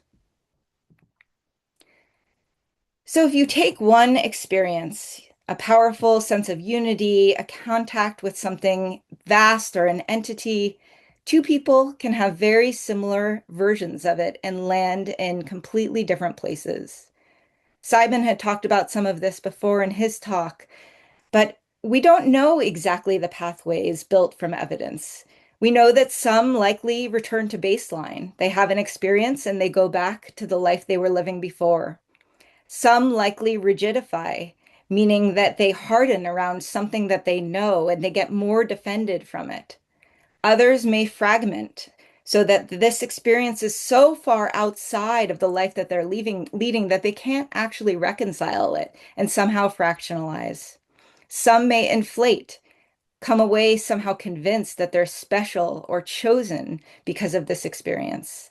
And some may deeply integrate across all of the dimensions I'm talking about. What EXIM does is try to build a profile for each person, how deeply the change runs across identity, worldviews, relationships, and behavior, and whether that holds together for the person. What we don't know yet is what these profiles add up to, which patterns are common, or what shapes where somebody lands. And that's exactly the question the second half of the slide opens up, which is why I'm collecting a small set of covariates alongside EXIM. They entail what the experiences were in terms of the type and the pattern and the character of them, and then the scaffolding for the person around it, including engagement or integration practices and the social response and disclosure. These are exploratory, a very first descriptive look, not a causal test.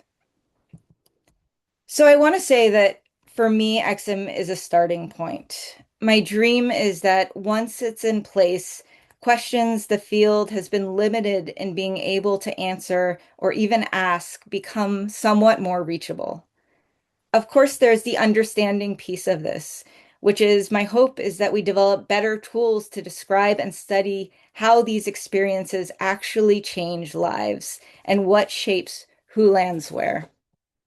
The second is that right now we know integration is happening with a limited compass. My hope is that clinicians and communities get a real basis of evidence for support instead of having a default diagnoses on one side or uncritical affirmation on the other. I'm also hoping that we're able to shift the conversation, that a different kind of data can build potentially a different kind of conversation that also includes how these experiences actually affect lives. And then my final piece is around ethics, which sometimes is problematically disentangled from this conversation altogether. And my hope is that we could start to build what the field has never had, which is an evidence base for the harder question, how to cultivate these experiences responsibly and ethically. So I want to end here with a human element because ultimately this is, for me, what this is all about. Everything I've talked about thus far is about measurement.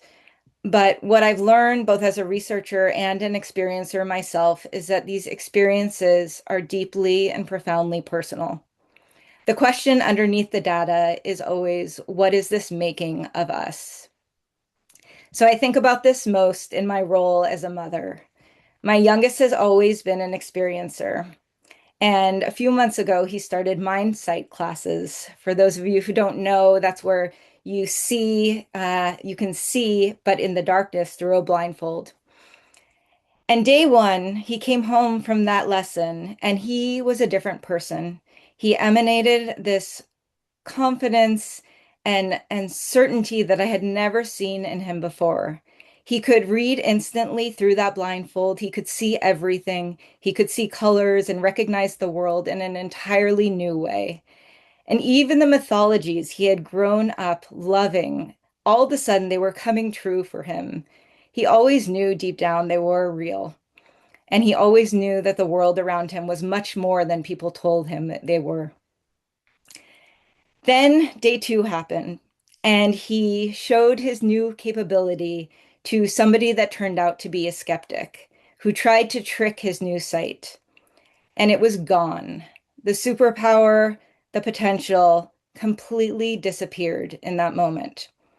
He then cried for the next 2 days. Months have passed now, and he's slowly integrating. He's slowly learning that what just happened there actually may matter more, that belief may shape what is actually possible, that these abilities aren't simply his own, but live in relationship somehow. He's slowly integrating more and more how he moves through the world, what he trusts, when to surrender, and when to assert a sense of agency. And he's learning that he has abilities that the world around him does not yet understand. And he's also learning to figure out who to share this with and who to not, and how. And I'm his parent. So I ask this genuinely and not rhetorically, how do I parent this? Not just the ability, but how he carries it in his body on this earth for good. How do I help him grow into it without grasping it when it's there or grieving when it's gone, without pathologizing it, without inflating it, without explaining it away? Obviously, Exum does not lay out this path, but I hope it opens the door to the questions behind it. This is clearly not about my son only. It's also about all of us and who we are becoming and how we support each other in that becoming to hold these experiences and each other with care. Thank you. I just want to pause for a minute and digest that. That was a wonderful presentation. I'm a father myself of 4 kids, and I wrestle with that question. I don't consider myself an experiencer, but just encountering the phenomenological world that all of this opens up and then talking with them about it is such an important part of how we're going to move as a society into this new world that your research and that of everyone else here is going to help build.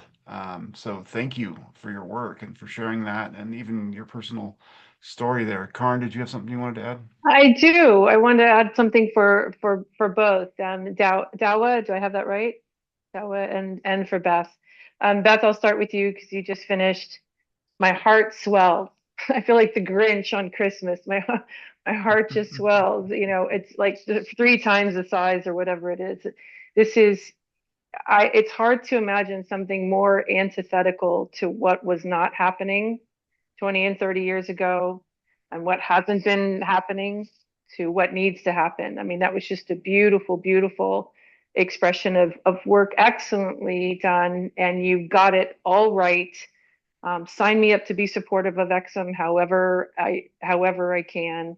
And I also just want to say that Kim Ingalls has been raving about you for a while, and I have now just seen it all laid out. So I just cannot give you enough credit for that. Like that just really moved my heart. I hope that our projects, can cross, pollinate with each other because you clearly have brought a lot of elevated wisdom to this conversation. So in the inquiry. So just thank you. And yeah, and then Dawa, I had several thoughts that we can't unpack here. Most people don't know that PEER, which was the Program for Extraordinary Experiences Research back in the day, actually conducted a study that was never published. It's a double-blind study, 40 abductees, 40 non-abductees. Our results came out there in alignment with what yours did. And as someone who was a participant in that study, I can tell you we took batteries of tests for it, like a full day of I don't know, 8 or 9 or 10 different tests. I forget what it was. I can tell you that the way that the tests are designed, meaning what they're claiming is psychopathology, I'm thinking of the Minnesota as probably one that first comes to mind, pathologizes characteristics that we now know are actually a part of psi phenomena. So the testing actually has to evolve in order to take on board the phenomenology without having an automatic, pathology. I'm tired. Without pathologizing it. So, I just would like to reach out to you on the back end and share a few thoughts, if you don't mind, through email. Okay, fantastic. All right, that's all I had to say. These presentations, I can sense a much better world kind of developing here, where the study of anomalous phenomenon becomes a developed science supported by pure feedback and working to help us all understand and interpret these experiences. For our attendees, we are now going to be taking questions. You can drop questions in the Q&A section of the Zoom here, or you can raise your hands and we'll gladly feature you asking your own question as we go ahead.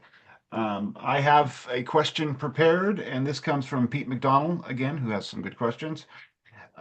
He says, more and more these days, academic research involving indigenous and native peoples in North America and other places is being applied with a no research about us without us mindset. Basically, indigenous communities are demanding to no longer be just subjects, but active participants and beneficiaries in any research. Could this be a fruitful approach in academia for interacting or working with experiencers? Thanks for considering the question. Does anyone feel called to take that on? I do. I definitely have an opinion about it. I mean, I think this is not going to come as a surprise to anybody here. But yes, abductees and experiencers need to have a seat at the table. Without a seat at the table, then we are the studied, and we are studied not well. We are studied in this very flat kind of way, as opposed to being engaged in a dialogue that is itself generative. So, and there also needs to be a kind of epistemic humility in this process, that a listening, that word is coming up more and more. I think, harkening back to Jeff and, Spielberg, we need to be listening. And I think that there's also a calling to the abductee or the experiencer community for those who feel that it's an alignment for them to participate in these kind of inquiries, that we have a responsibility that we have not taken, that we have not fully shouldered, which is, what do we have to do to meet, science and academia in the middle? It's instinctual and understandable that we would want to just hand wavy say, well, we should be believed because we're telling the truth. And that is a truthful thing. It's exasperating, exhausting, and frustrating to not be believed when one is telling the truth. And yet, if we want to create the context in which our truths can be received, we do need to create cultural, social, and structural architecture for that truth to be engaged, considered, and contextualized. So I think both sides need to meet in the middle about it. And indeed, that is kind of where the conversation that's coming up next between Kim and Michael Bolender is about, what it looks like for these two conversations to meet in the middle. It's messy. Not everybody's going to be, happy about how, what this person or that person says, but that's the point. We need to be having the dialogue. So I don't know if that answered your question, but that's my gut response. Anyone else want to take a shot? I agree fully. It's a lot of the, for instance, DSM-4 at the time when it came out, and now we have 5, and at the time that 4 came out, I looked at what they said about psychic experiences, paranormal experiences. And it turned out that if you think that you can read someone else's mind, or that your thoughts are read by someone else, or that you have an experience that you are out of your body and even travel out of your body, this was all an indication for that you had psychological problems. So as a parapsychologist, it's kind of a problem when you experience these things yourself, and also when you investigate them, you don't feel that they're a problem. So it's more, it shows that the people who devised these guidelines at the time were just not up to this development. We now know that you're not crazy or mentally unstable when you are having psychic experiences, and you also don't have to be mentally unstable to have alien abduction experiences. So I think it's very good step if we work together with researchers and experiencers. And that's something that is not only in this field, but you see it in many fields that, for instance, I'm quite aware of medical research, that there you also see that patients are more and more coming into the studies, not as subjects, but also as co-researchers, but with their own experience. And that is something that I would really favor here, so that we have, everyone has his own specialty, and everyone has his own thing to contribute, but also the experiencer. I'm positive about this. You know, one other thing I would just add on to say, and of course I agree with everything you just said, Dawa, as well. You know, one of the things that we haven't been focusing on too much in this conversation is the indigenous perspective. And of course, that's something that John Mack, you know, famously looked at in Passport to the Cosmos. And of course, you know, when we talk about psychopathology, and this tends to be a Western perspective. Like if you're describing something that doesn't fit with the dominant Western worldview, scientific materialist worldview, then clearly something must be wrong. And that's not the way indigenous cultures relate to this. You know, many indigenous cultures, you know, are much more fluid with contact experiences and consider it a natural part of you know, being alive, and it goes way back into their ancestry. So that's the other thing, you know, is we also have to broaden the aperture of what we're including as experience and how different cultures relate to it as well. Because I think in doing that, then we get it. The Western culture gets a mirror back of our own limitations, right? Of how we relate to these things, and it's we can learn from other cultures who are more fluid with it and don't come online with it, you know, from a fear-based perspective. So, you know, just putting that out there as well. Yeah, and I just want to add to that I think, you know, overall, it is really incredible the evolution of this conversation, and that people are talking, and people have been systematically excluded from this conversation as well. And so I think it's really important for those of us who are shaping this field in a transdisciplinary way to be asking questions about who's talking, who's being brought in, who's doing the research, and whose voices are included in all of this. And I think it starts from us really taking a look at ourselves and who we are listening to right now. Great. I think some of what Dawa talked about with the statement from the scientists before they began or before they published, which was, we obviously don't believe this. Don't, you know, we're going to stand apart and be skeptical, even as we're engaged in this topic, kind of speaks loudly to the damage that can be done if we're excluding kind of those perspectives. I wanted to ask you a good question, Dawa, and this isn't from the audience, but it's something I wanted to follow up on. You know, we've been seeing this subject kind of explode in terms of UAP, nuts and bolts, those sorts of things. And you're charting how abductees have been studied since, you know, the 80s and 90s. Is there an increase in interest in that topic as a result of what we're seeing in the UAP discussion, or are they still largely divorced in the public consciousness, do you think? It's hard to say, because one of the reasons that we got into this scoping review was that we got an increase of alien abduction experiences reported to us. So we wondered whether there was an actual increase of reports. But then we are in Holland, we're not in the US. And I know that there's many more reports already for many years in the US. Maybe something happened here that somehow people started reporting it. I don't think that when you look at the discussion that's going on, especially in the States now, it's very much about UAP. It's very much about objects having all sorts of maneuverabilities that are not ordinary. It's a lot of US DOD, Department of Defense disclosure.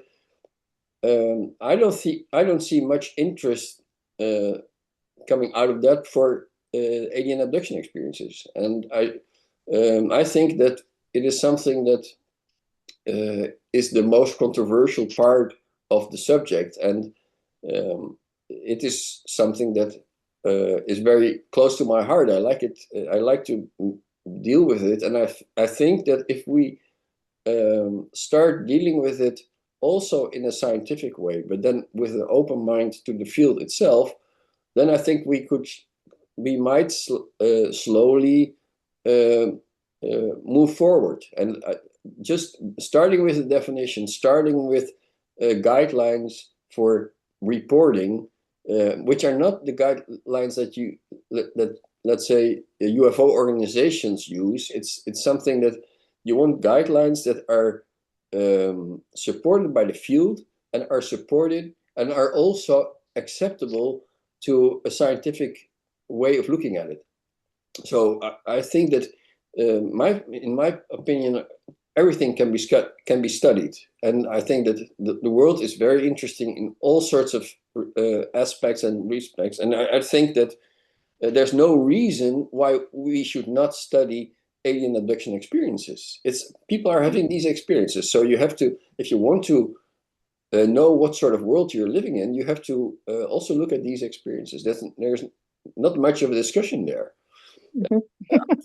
If we do the right things, if we do you see that John Mack had a lot of problems, of course, when he was still among us. He was really threatened by his colleagues, and I think that we're now a few decades later, and I think we should just not be scared. We should just go and work together. And I feel that when we adhere to the principles of science, so when we're going to publish this scoping review with all the details and everything, and I think it's completely according to the rules that are set. So that's fine. I don't see why they cannot publish it. And we'll just which journal will eventually publish it. But and then we start for the next step. And I think we should all do that.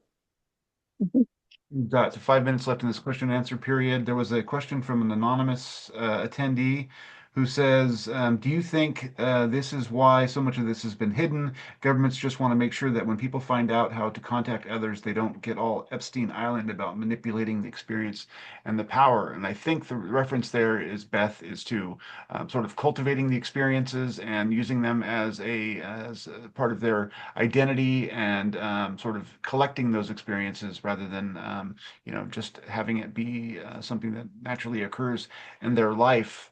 Do you have any response to that?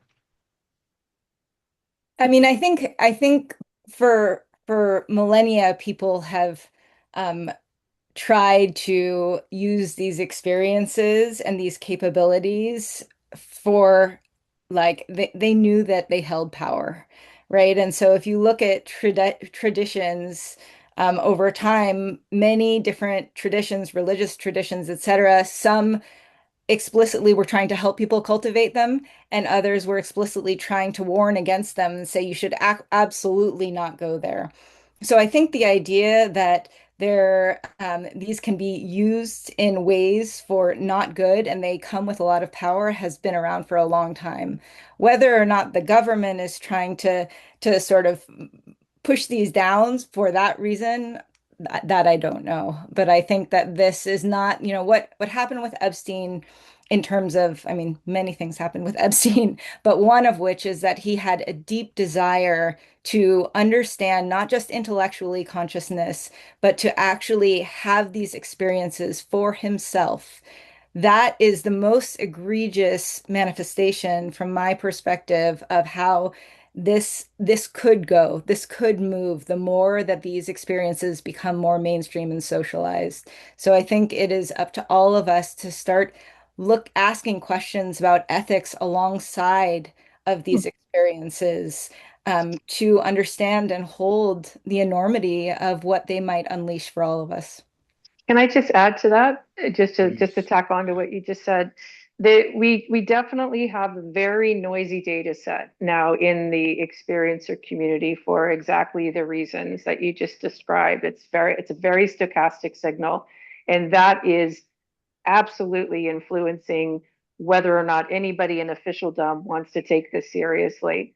So until we do the work that, both Beth, you and Dawa have been talking about today, and of course that we're doing as well, and do our best to quiet the noise or find the signal in the noise, I don't think we've done enough homework to be taken seriously. So I think this is absolutely what's on the table right now. So, and it's tough because everybody's been exposed now. It's the World Wide Web, and everybody's, not everybody, but you get it. All right, I don't need to go on. An interesting question from Claire Cusera. They're asking about hypnotic regressions, and they say, I've recently been wondering if hypnotic regressions about obvious screen memories or moments of high strangeness is advisable, or if ignorance is bliss. I'd like that maybe to be answered from an experiential point of view, but then also the science of hypnotic regression and what you guys think I'd about like that. to react to that because it's one of my favorite subjects. In fact, one of my goals for the coming few years is to find another way of getting to the bottom of experiences with alien abduction experiences. For instance, I worked with hypnosis in the past. I'm not a hypnotist myself, but I work together with hypnotists. And I have encountered a couple of cases where people were somehow so traumatized or at least scared that they could not reach their own experiences. They just couldn't get to it. And there was one, I would like to give this example. There was one man in particular, he had an experience when he met me. He had an experience 25 years before. And he said, can I ask you a stupid question or a strange question? I said, yes, I love strange questions. So I asked him, and so he said, I had an experience 25 years ago, and I lost time at that time. But since then, I've been scared. Every time when he thinks about his experience, he gets scared. So we put him in hypnosis a couple of times, and every time he got into his fear, his anxiety. So at the third time, I said to the therapist that I worked with, I said, I don't want you to hypnotize him. I want you to do EMDR with him. EMDR is a technique in which you get the working memory of the brain to you put it in pressure by asking things. People describe their experience, they get into the emotion, you move things in front of their eyes, by which they get an overload of information, and somehow the emotion is separated from the experience. So we did this with this guy, and he, to our surprise, but certainly to his surprise, suddenly he went through the fear. So he started talking, and then he got into his fear again, and then he got EMDR again, and he could continue, and then that happened a couple of times in a row. And one of the things that we are looking for is we'd like to devise a project in which we use EMDR to see whether we can help people reach their experiences. And it hasn't been, we haven't found any other publications about, of course, with EMDR, but not with alien abduction experiences. But we really would like to do this. And it's something that with working with hypnosis is, I'm not against hypnosis at all, but and I can understand that people feel that maybe they should just leave their experiences down below, but maybe they're not experiences then. Somehow you also want to get to the bottom of it. You want to get it out. And it's a very hard process, I know, but I would like to help people with other techniques as well. I know we're at time, so people need to step away, but I do want to add on to what he just said. So two things. Before I worked with John, I worked with, it took me a minute to get to the right therapist. The first psychiatrist opened up the DSM-4 after she heard about 5 minutes of my story, pointed to temporary psychosis and said, here's a script, go get meds, right? I threw the scripts and, walked out the door. But for the therapist who was able to work with me before I connected with John, used EMDR and Groff breathwork, and both were very effective. So I just want to underscore at that point. And then the other thing I just have to get on the table, because I just have to, that most of the people who went to go see John, and many people who saw Bud or David or any, Yvonne or any of the other, researchers, sought out help because we were wide fucking awake when some part of this encounter happened, and we found ourselves face to face with an technologically advanced non-human intelligence. That is not hypnosis, right? Like that is not an experience that is being activated through a hypnosis. The reason that we went to go get help was because A, the brain breaks, ontological shock, cue back to the earlier session, right? And B, because in a typical abduction encounter, there are these black box moments, right? So we're awake, we're online, holy fuck, this is happening, and then down below, and now I don't have memory of that, and then coming back online again until suddenly it's the next morning, and we're sitting up in our bed going, what, holy hell, what the actual F just happened? And so there's a compulsion for many of us that the body, the central nervous system feels the magnitude of what occurred without having the entire narrative of it. And that lack of what happened between here and here and here and here? I know it was intense. My body won't let it go. This is Groff breathwork, EMDR can help to release some of that. But the drive to go to hypnosis is to get into that state of, or even just a relaxation exercise, which is where John ended up going with his experiencers. We walk in, sit down on a sofa, take a few deep breaths, and we're in it, right? So I just get so frustrated over and over again when sleep paralysis and fantasy proneness and all of these other things are mapped onto people's understanding of what they think abductions are, because they think all of the stories have come out of hypnosis, and it's just bullshit. Sorry. I introducing some swear words, in here, because why not? Anyway, we need the fire. I think it helps. Yeah, get us all. Damn it! This is 30 years of epistemic injustice vomiting out. Like, I'm just so tired of it. And it's not just me; it's an entire community that has been left behind for these last 30 years. So that's why it matters that we're sitting at the table, because we have been waiting for somebody to take the reins and to do this, and it has not been happening. So damn it, let's do it. Okay, sorry, off my soapbox. I just react to that just short thing.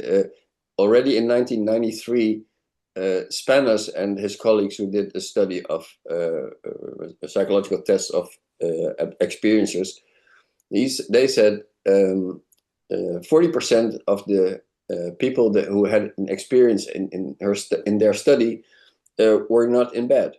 They could not have sleep paralysis. And sleep paralysis while driving is kind of hard, kind of dangerous as well.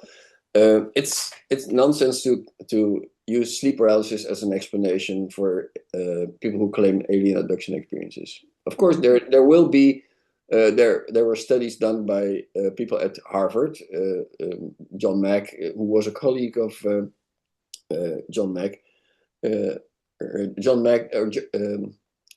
McNally, or Richard McNally. Oh, don't get me started on that. Sorry. Yeah, so keep going. And all their subjects were having sleep paralysis, they say. I participated. Now we have to go there. I participated in their study. Okay. So this is what I know, because I was there when I was in Harvard when he presented his findings to his colleague, to his peers. So what they discovered was that experiencers, abductees, what is the word? Our bodies responded at least as high on PTSD measures and the psychometric measures as soldiers coming back from war. And what they did with that, how they interpreted it, was that, for the first time, we know that we have a community who's not telling the truth or is lying in some way, and they have somehow managed to get their bodies to physiologically respond when it's been known that the body can't fake, right, the physiological responses of a story if it doesn't have some bearing in the biology, right? So Rich and Susan, present this to Harvard, and one of his own colleagues looked at him and said, Rich, you were arguing against your own findings.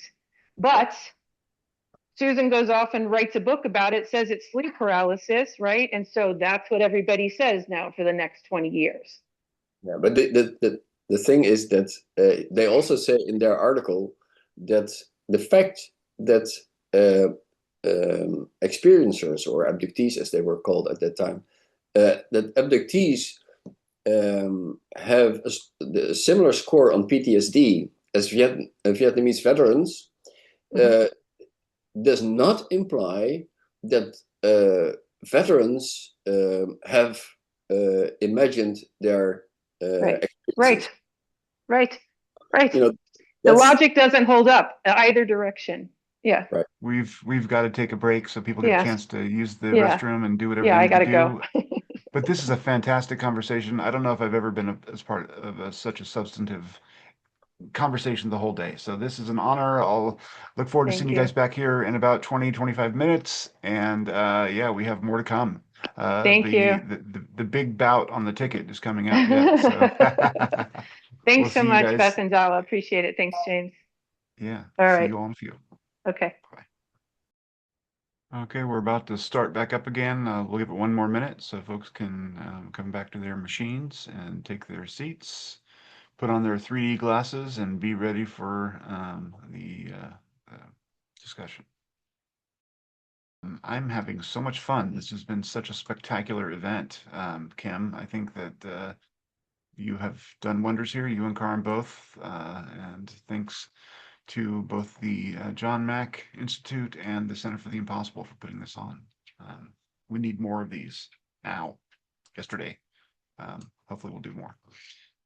Welcome back to today's event, Breaking the Taboo, Reviving Academic UAP Abduction and Experiencer Research, put on by the John Mack Institute and Rice University's Center for the Impossible. Once again, I'm James Faulk, host of the Neon Galactic podcast and a career journalist. We will have one more opportunity for attendees to ask questions of our presenters, either by raising their digital hand and posing the question themselves, or by submitting their query into the Q&A section of this Zoom. Our final segment today is entitled Normative Questions, the Ethics of Contact, and it features a much anticipated exploration of this question of ethics by two prominent scholars in the field. The subject first came to recent prominence at the last Seoul Symposium held in Italy. We'll start with Michael Bolander, who holds the chair in global law and SETI policy at Durham University. He has been the international co-investigating judge in the extraordinary chambers in the courts of Cambodia since 2015. From 2017 until 2022, he was also an international judge of the Kosovo Specialist Chambers. He joined Durham University in 2004 as a full professor, having previously been a life-tenured member of the German judiciary since 1991, where he heard civil and criminal cases at trial and appellate level. His portion of this presentation will be Not Without My Consent, the human ethics view on the use of force by alien intelligence in encounters with humans. Welcome, Michael. Thank you very much, James. It's an honor and a pleasure to be here. Before I get underway, I have to say that I can't wait for Beth Glick's PhD to be published. Absolutely fascinating work. So I'm really, really looking forward to seeing that. On my own person, why I'm here and what my views are, my positionality. As you just said, I've been a legal academic and or judge for the last 35 years. That is pretty much what determines my perspective on this entire topic. So from my times, especially as a trial judge, I always use a judicial lens when assessing evidence. And if I think there's no credible confession, then I use the outward behavior of the defendant, so to speak, to infer intent if the evidence allows that. So that is where I'm coming from for my paper. I am also not an experiencer. I've never seen anything in my life that looked remotely like a UFO. I've never met anybody who looked remotely non-human. So I'm coming to this from a purely intellectual angle. I have, however, chosen to believe that contact experience up to and including abductions can be real, and not just in a kind of a mythological sense, but in the actual real physical sense. I've come to that conclusion from studying literature that's out there extensively, and especially talking to people who have been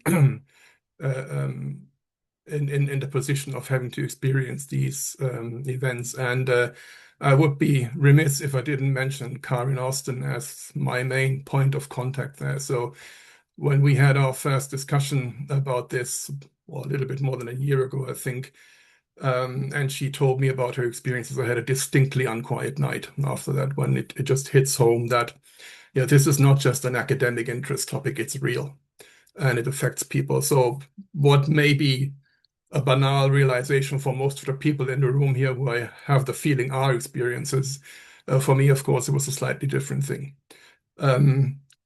So my view on how we get forward from this is that the experiences need to help to educate non-experiences, especially on the high strangeness aspects, in a way that non-experiences can understand. It's obvious that as a non-experiencer, I can try to relate intellectually. I can intellectually accept that this happened. And once I've accepted it, I can relate emotionally up to a certain point. I can never participate in the experience unless I've had one. So that kind of link to experiences is close to me. So what I mean by experience is also educating the rest of us, the proverbial 99% of humanity, is also confronting critical intellectual and emotional questions. And that's what I'm trying to ask here. So I hope that the experiences in the room will believe me when I say that I believe them. But I have a lot of questions about the ethical framework that we're discussing. And as you no doubt will be aware, that Kim and I have a slightly different point of view on those. So the first thing that is the basis for my approach is that I do not think that ethics of contact is a matter only for experiences. It's a matter for all of humanity, because it affects all of us, depending on what the actual intentions of the NHI behind these experiences are. And so ethics of contact is not just about the relationship between experiences and NHI. I'd like to give a small example for that from practical ethics. So imagine you come home from work and you see three men manhandling your 5-year-old daughter into a car and trying to drive them away. Under human law, acting with other humans, you'd be fully within your right to use lethal violence against these three people if there was no other way of stopping them. The question I ask myself, why should that make any difference if you do not see three humans, but three NHI in whatever shape or form they come, doing the same thing? So it's not just this one relationship, if you want to call it vertical, between experiences and the NHI. There can also be a horizontal relationship. So just develop that topic or that scenario to think, what if it's an experiencer who comes home? Yeah, somebody who has been abducted already comes home, sees their child being taken away by three, let's call them grays. I mean, I'm not particular about any type of these NHI, but let's just call them grays, taking their child into a UFO, or a non-experiencer coming upon that scenario. So why should the use of, if necessary, lethal violence in those cases not be allowed? And especially the question that I would ask, and I'm asking questions here, so I hope nobody takes this as a kind of an accusation, but I want to know what the position of experiences would be if they came upon that situation and there was some way that you could actually stop that from happening. would they say, well, I've been through this. I know my child's going to go through a very, very difficult time from now on, but ultimately it will be beneficial to them. Just this terrible kind of shorthand word of result positive approaches. And how would they deal with recriminations from their child if the child somehow did not, at the end of the day, come to share their views on whether this was positive or not? So all of this is just kind of framing the situation that it's not just about this vertical relationship, but there can be others.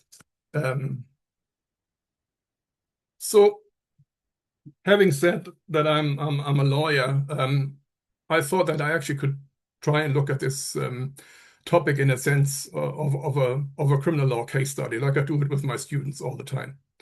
So I try to treat it like a criminal case about crime, and we look at whether under criminal law criteria we'll actually be looking at criminal behavior. I'm doing this very, very broadly. Of course, I don't want to give you a crash course into criminal law. I don't know how many lawyers are in the audience. So basically, you first look at the external elements, what we call the actus reus. What are the actions? Then the mens rea, what is the mental state of the defendant? Do they have any defenses? And finally, you can look at the question of motive. This is not meant to be exhaustive exercise, and it's not meant as a proper legal study, because obviously a question that arises, does that all of that apply to non-human intelligence at all? So it's meant as an indication of the gravity of the intrusion, not as a legal study in itself. I had started out when I drafted a paper of looking at all the individual domestic criminal offenses that you might apply here, but I thought that I probably better stick and focus on the more serious crimes, i.e. On international, what we these days call international criminal core offenses. Because at the end of the day, if you look at these, it's probably the better way to describe the conduct of the NHI that we've seen across several decades, several continents, which very much looks like some sort of campaign, especially as far as the abductions have been concerned. And I will focus on that first part, which is the physical part, because that's the one thing where, for me, there is a significant disconnect from the narrative that there is some sort of, sorry if I'm borrowing the word from Matthew, some sort of initiation going on into whatever higher level of consciousness you may want to call it. And that's one thing which I personally feel is missing a little bit from the discussion so far. And that's, again, and I'm asking experiences to respond to that. I'm not trying to give any kind of evaluation of that already. So if you look at it from the level of international criminal law, the first crime, so to speak, that comes to mind is human trafficking. And if you look at Article 3 of the UN Protocol Prevent, Suppress, and Punish Trafficking in Persons, especially women and children, from 2000, which has by now been signed by 185 out of the 193 members of the United Nations, you find the following definition, and I think that's very telling. It's defined as the recruitment, transportation, transfer, harboring, or receipt of persons by means of threat or use of force or other forms of coercion, abduction, of fraud, of deception, of the abuse of power, of a position of vulnerability for the purpose of exploitation. Exploitation shall include, at a minimum, then there's a number of examples, and then it says removal, manipulation, or implantation of organs. Very interestingly, the subparagraph B of that article says the consent of a victim of trafficking in persons to the intended exploitation set forth in subparagraph A shall be irrelevant where any of the means set forth in subparagraph A have been used. That is a recurring theme with the idea of consent, which is to which offenses can you actually lawfully and effectively consent. Then we can move on to things like war crimes and crimes against humanity, where you have offenses like imprisonment, other severe deprivation of physical liberty in violation of fundamental rules of international law. We have torture, inhuman treatment, including biological experiments. You have sexual violence, rape, sexual slavery, forced pregnancy, enforced sterilization, any other form of sexual violence of incomparable gravity.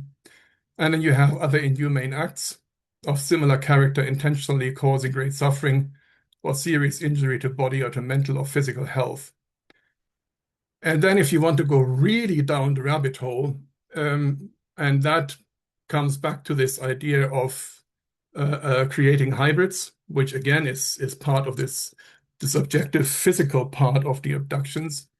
One of the alternatives of committing genocide with the intent of destroying a national, racial, religious, or ethnic group as a whole or in part is the forcibly transferring children of a protected group to another group. So that has a number of other criteria that need to be fulfilled, but the idea of children being, or offspring being created and then taken away from their human parents would, depending on the other criteria that are actually in play here, would fit that level of gravity.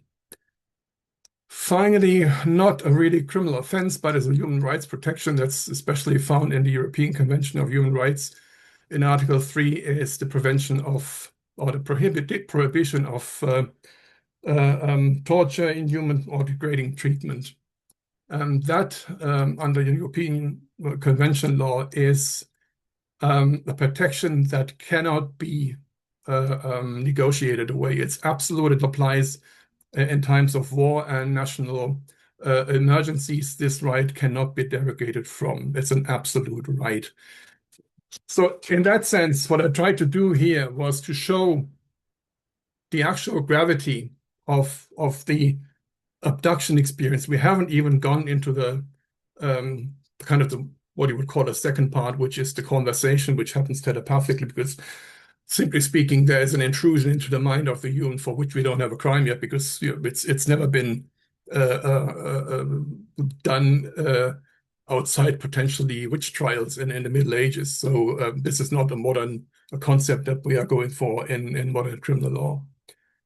When you're looking at the question of, well, what is the mental element present here, then dependent on the offenses, you either require intent or recklessness may be sufficient, i.e. somebody knows something's going to happen and is doing it anyway.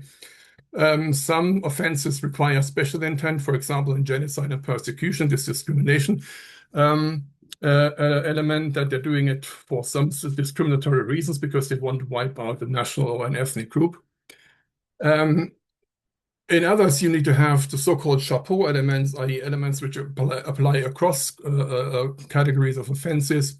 For example, a systematic or widespread attack against the civilian population in crimes against humanity, which it wouldn't take too much of an interpretive effort to apply on this scale. Most important, in the context of the mental element, motive is irrelevant for mens rea. It doesn't matter why these people do it, and that applies to humans. Unless, again, there is this overlap with offenses which require a discriminatory intent. So if we assume, and again, I'm only echoing what people have said all day long, we don't really know what's going on here. Given that the NHI are allegedly vastly more advanced than we are, that they apparently have been monitoring human affairs and can read the experiences' minds while they're in their power. To my mind, and legally, it would stand to reason to say that they act with the full required intentional knowledge of all relevant circumstances.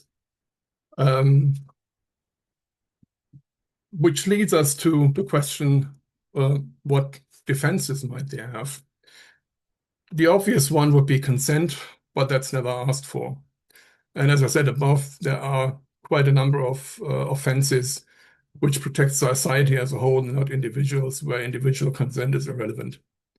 Self-defense, again, doesn't apply. There's no human attack on the NHI that they could defend against. Necessity, sometimes argued that this has to be done for some higher purpose, but then necessity as such applies to situations where there is a clash between different legal interests and there is a need to take a decision where the conflict cannot be resolved in any other way. I don't see where this emergency or clash for the NHI or the humans is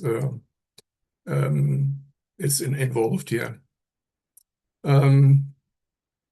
Excusatory defenses, i.e., which reduce the blameworthiness, I can't see any here. Mistake of law, for example, if they didn't know what the law requires of them, that's not an excuse usually for humans. So, and again, the NHI could easily find out what they are.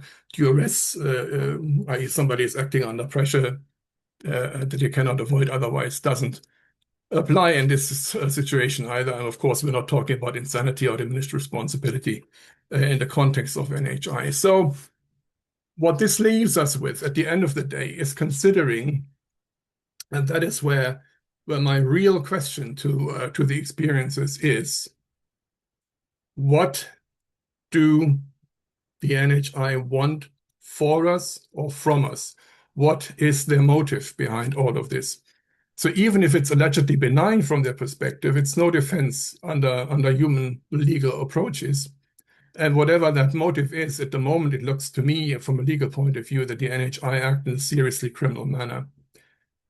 So what's the purpose? And unless and until I think the experiencers and the non-experiencers can agree on an overriding important purpose for the abductions and the NHI's modus operandi, then I think the NHI's actions must prima facie be considered as not merely unethical, but as an unlawful exercise of unilateral force, i.e. as criminal violence. And in my view, it's not sufficient to argue that, or to allege that they may act outside time, have a better overview, may ultimately mean us well, and hence we should consider molding our own ethical approach to theirs, which at the moment, I don't think any of us know what they are.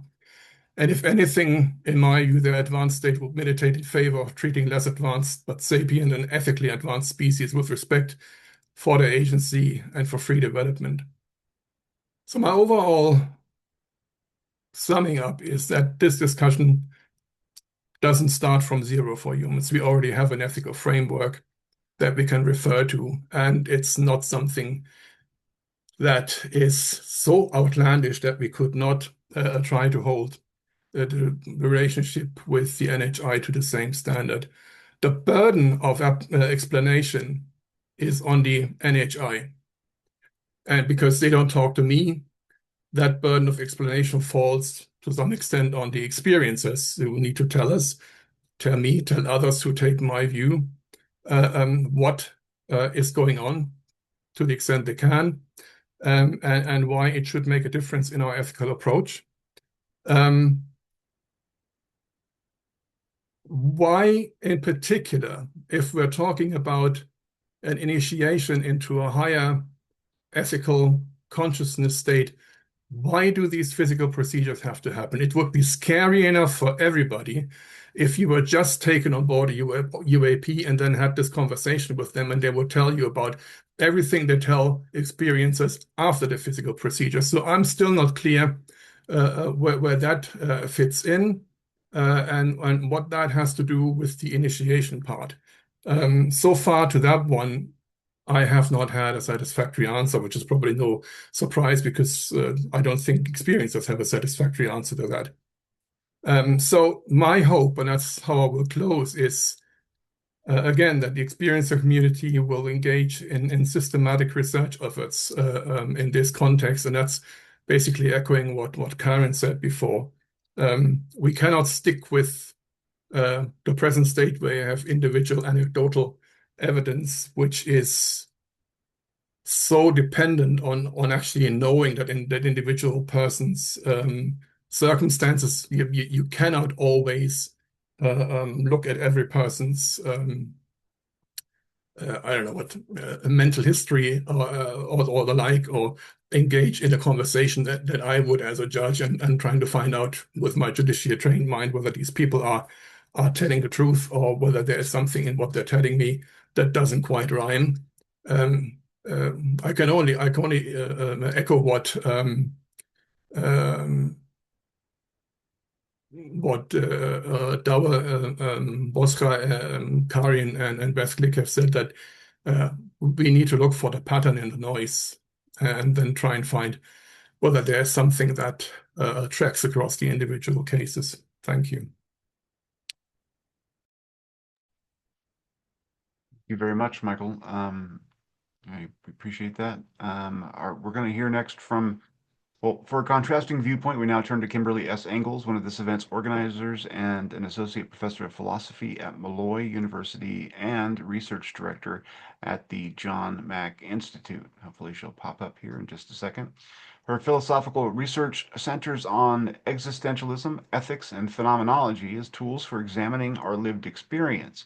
Her UAP research focuses on the lived conscious experience of people who report contact with UAP and how such accounts engender new frameworks for our conceptions of self, other, and world. She is the author of Contact and Multidimensional Subjectivity Towards a Phenomenology of Disclosure from College Publications in 2026. Her presentation is The Limitations of Anthropocentric Ethics, Navigating Morality Amidst Epistemic Gaps. Welcome, Kimberly. So thank you very much. Thank you to Dr. Bolander. Also, thank you to James for hosting this. Everyone who's spoken so far, this has been wonderful.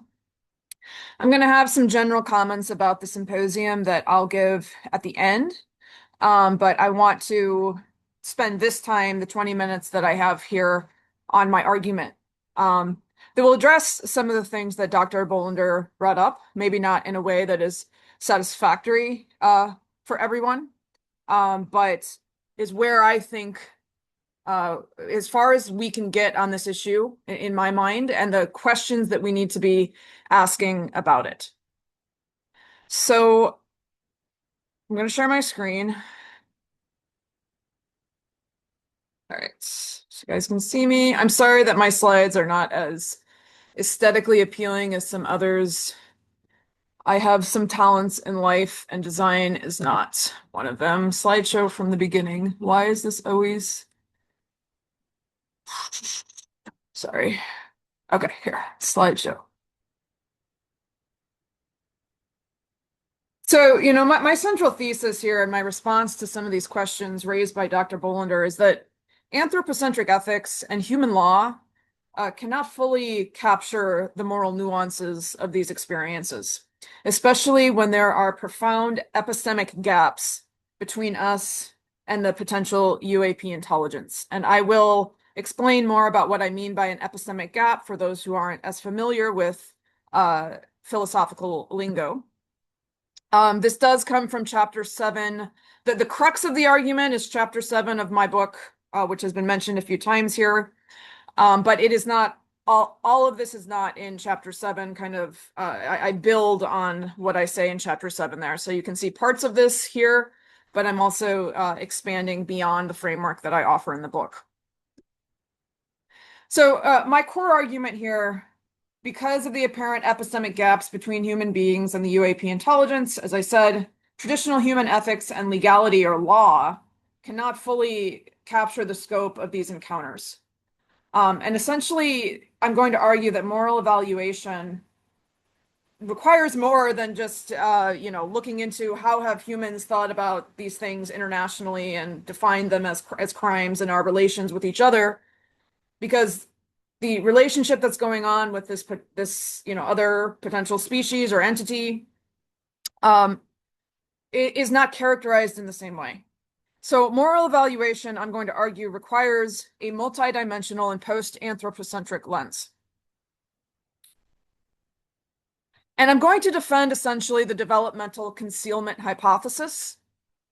And this is the idea that contact is not merely informational. It's not merely an exchange of information, but that it's potentially transformational for the individual experiencer. Matthew referred to it as an initiatory experience. I do want to say that Matthew's book was very formative for me in my early months of reading through the phenomenon. I was very unsure of what to make of all of it. And then Matthew's book came into my life at a, synchronous moment. And suddenly, like, a lot of things started clicking that had not clicked before. in terms of understanding the full extent and scope of what's going on in these experiences.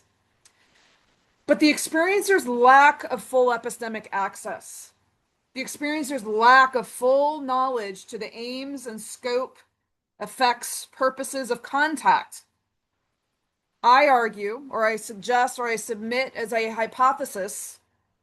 Notice I say this is a hypothesis, not a theory, or not an assertion, but putting this out there, that this is part of the mechanism through which transformation occurs. And that if the experiencer had full epistemic access of everything that was going on in Y, that transformation may not occur in the same way. That initiatory experience may not happen. So the traditional principle of autonomy, which actually grounds a lot of the legal framework that Dr. Bolender was talking about, is rooted in, the works of philosopher Immanuel Kant, that I won't bore you with the extent of it. But he had the idea that no one should be treated as a means only. Essentially, no one should be treated as an object. Every human is a rational decision maker who has a right to make decisions about, to consent to what is done to their body, or say, okay, yes, I agree, I want to be in this experiment, or I don't. And so the use of deception, manipulation, the overriding of will that is described in some abduction accounts, or just contact experiences in general, where they are doing things to the person that they did not explicitly consent to, in a traditional Kantian framework, in a accordance to the principle of autonomy, which is the foundation of a lot of human and international law, that is disrespecting someone as a rational decision maker, and it is unethical. Okay, that grounds a lot of our relations with each other. So from the traditional anthropocentric ethical analysis, Dr. Bolender is correct. They interact with us without full disclosure of their aims and purposes. They at times present deceptively. They transport bodies without consent, at least allegedly, if we're taking experiencer testimony seriously. There's medical procedures without permission. Sometimes that mind scan is done, again, non-consensually, with that breaking down of the boundaries, the reading of the mind without consent. The sexual and productive procedures that take place without explicit consent would equal, in a human ethics framework, violations of individual autonomy.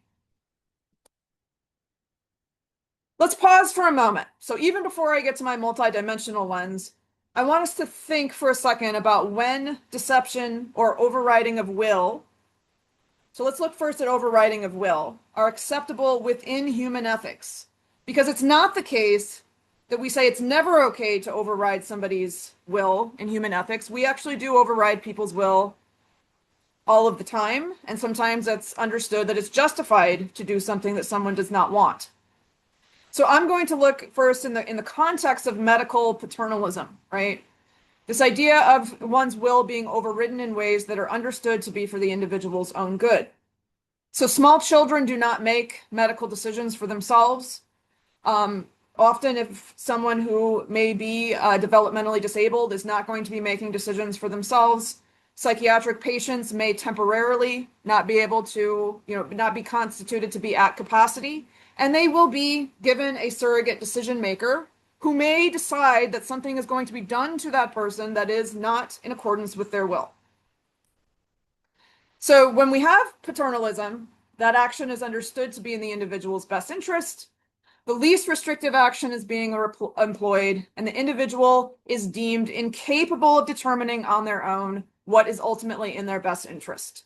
If these things are not met, then it's not considered medically justified, okay?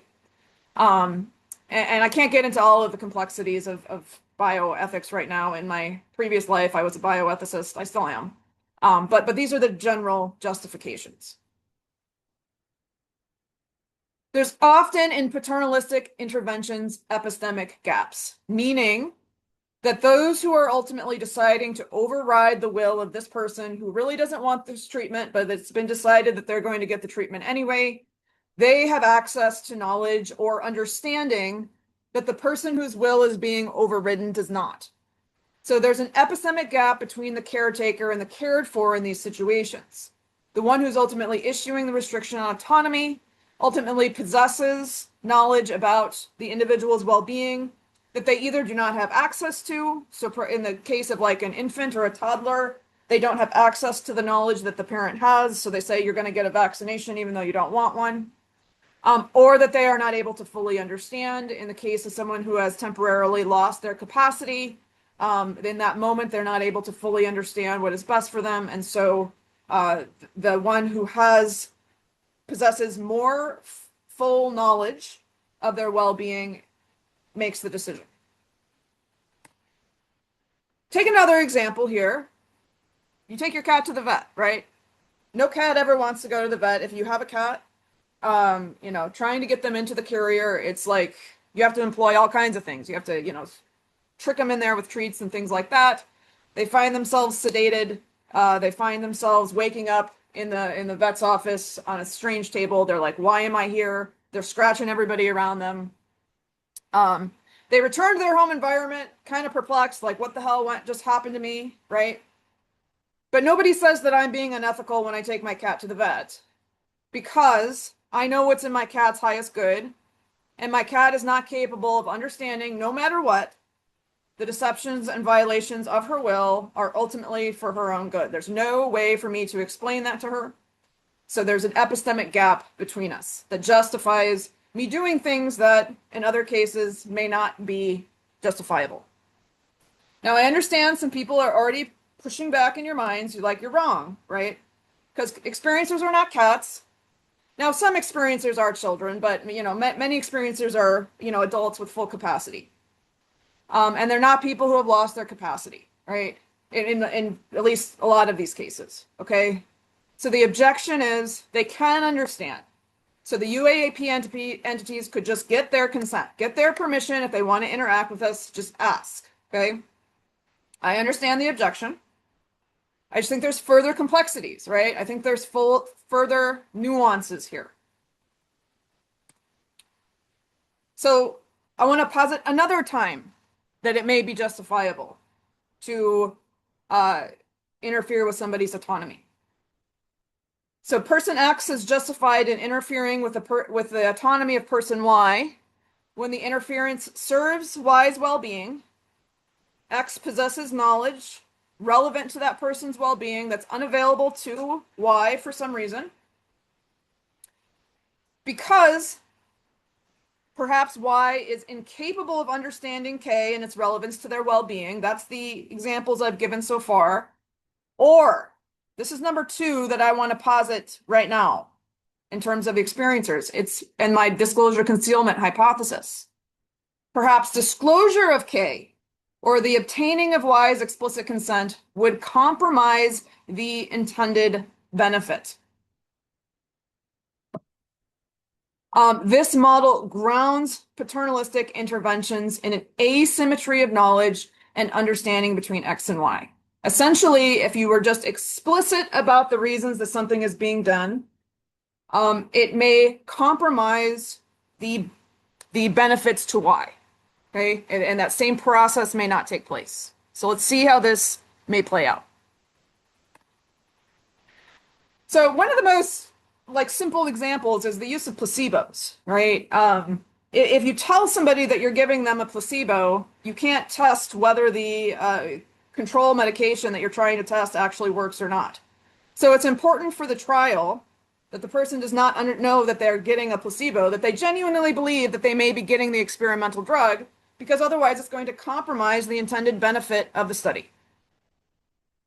Now, one that may be more relevant, you're thinking about deception as a pedagogical tool. I can't go into it now, I don't have enough time, but that trickster archetype that's present in a lot of different cultures, it's this understanding that sometimes a trick is played on you or you're being deceived to bring you to some kind of an insight, to bring you to an understanding, to learn something about your own discernment, right? About who to trust or what to trust.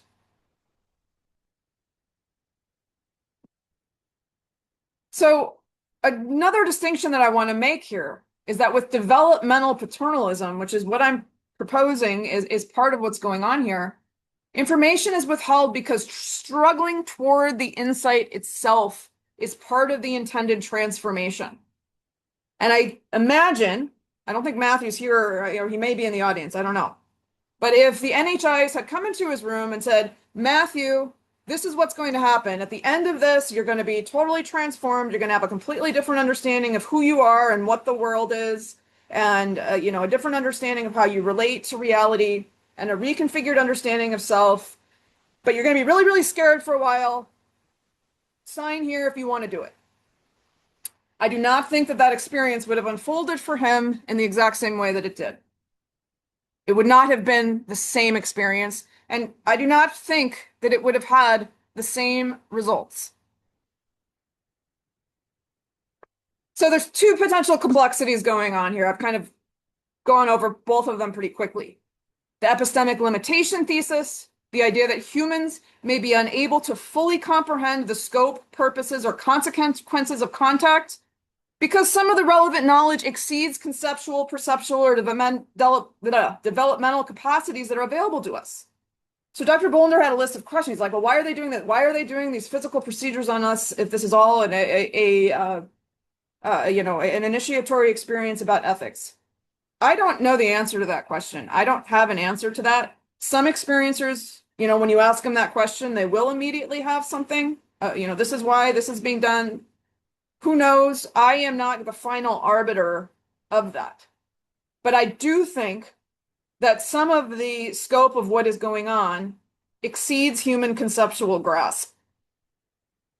Simultaneously, I think that some dimensions of what is going on are undisclosed, not because they're necessarily incomprehensible. It's like, yeah, we probably could understand if it was just thrown out and we were told up front. But because the process of grappling with the uncertainty, the ambiguity, the partial understanding is itself constitutive of the intended effects and part of the process. And it would not unfold in the same way if all of it was just instantly disclosed right away, right? So if the reported characteristics of contact are taken seriously, the UAP intelligence appears to possess access to forms of knowledge that experiencers and just human beings in general do not have.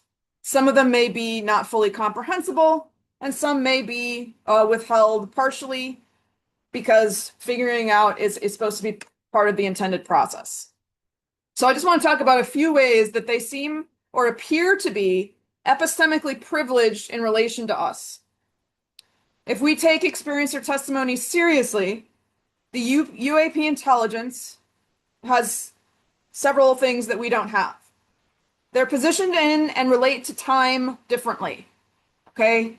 Their relationship to time appears to be nonlinear. They appear to go in and out, to be able to, extend, condense, manipulate time. And they seem to possess knowledge about timelines, futures, and nonlinear temporality that we do not, right? So many of these experiences involve precognitive information. It's like the experiencer receives something and then it comes true. They possess deep knowledge of the nature and capacities of consciousness, right? Matthew said, the contact that they make is not through, math, even though there's some interesting geometries that go on, but it's through consciousness, the non-local communication, the telepathy that people experience, separation of consciousness from the body. That happens a lot in these experiences. And they reportedly possess detailed personal information about experiencers' inner lives. Some experiencers report, a profound sense of familiarity that extends beyond the parameters of physical, they say, oh, I feel like I've known them for 1,000 years, or I feel like I've known them for more than time could even measure, right? Or they know things about me that I have no idea how they know this about me. It's like they know all the inner workings of my entire life and beyond this lifetime in this body. So I posit as a hypothesis that some of the benefits of contact are multidimensional, that they transcend beyond our corporeal bodies. They go beyond linear time. They go beyond the boundaries of consensus physical reality, and they go beyond the individual's current psychological ego or identity. From their epistemic standpoint, they have unique insight into ontological expansion, the experience of the self as more than a body, the future evolution and conscious expansion of the human species, and a non-dual understanding of reality itself and of the experiences. Okay, I want to make sure that I am not speaking for too long here. James, do you know where I'm at with time? Okay, 2 minutes? Okay. So let's skip ahead to here. So those are the three main things that I think, the multidimensional benefits, and I'm happy to speak more about those in the Q&A. I just want to keep to time here. So I also think that these benefits are not just propositional in nature, meaning it's not just about having a new set of beliefs. And this does go back to a bit of what Beth was talking about. But I think the full scope of the benefits are participatory and that they cannot always be expressed in human language. It's not about experiencers necessarily having a different set of beliefs, but participating in reality differently in the aftermath. So that breaking down of the subject-object binary, the distinction between the me and the not me. Dissolution of the ego, right? Of the little I, substituted for the big I, the big self, the big S. The encounter with radical otherness begins in a process of what Julia Kristeva called abduction, the breaking down of the boundaries of the self and the body, placing into question that distinction between the me and the not me, but continuing into a contact sense of what Jean-Luc Marion called the erotic reduction, self being unmade and then remade through encounter with the excessive transfiguring others. Something else that I'm happy to expand on more if people are interested in that. Can't go into all the details of it now, but it's this confrontation with something that's so radically other than the self that it breaks down the boundaries of the me, and you reconstruct those boundaries into a transfigured, transformed, as Matthew might say, initiated self. So contact confronts experiencers with a radically unknown other. The transformative force of the encounter depends on excess and ambiguity, on everything not being clear, right? On having to proceed without full knowledge of how it's all going to turn out, of having to proceed without certainty of what you're getting into. Entities, I argue, may possess knowledge of the experiencer's developmental trajectory that the experiencer lacks. That's the epistemic gap, right? And in some cases, explicit disclosure could compromise the transformative outcome. Concealment, deception, or violation of will may therefore function as a condition of transformation. The integration and participation within contact expands metaphysical, ethical, and ontological horizons in ways that would not happen through straightforward disclosure and explicit consent. So that is where I'm going to leave it.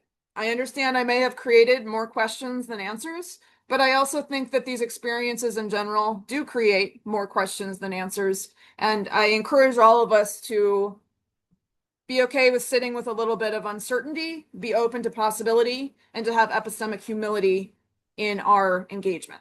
Thank you. Words to absolutely live by. Thank you for that so much. I feel privileged to be a part of this event today. Finally, we have a response to the overall conversation and additional perspective on this issue from Brenda Densler, a mostly retired writer, editor, and sometimes speaker living in semi-rural North Carolina. She is the author of The Lure of the Edge: Scientific Passions, Religious Beliefs, and the Pursuit of UFOs.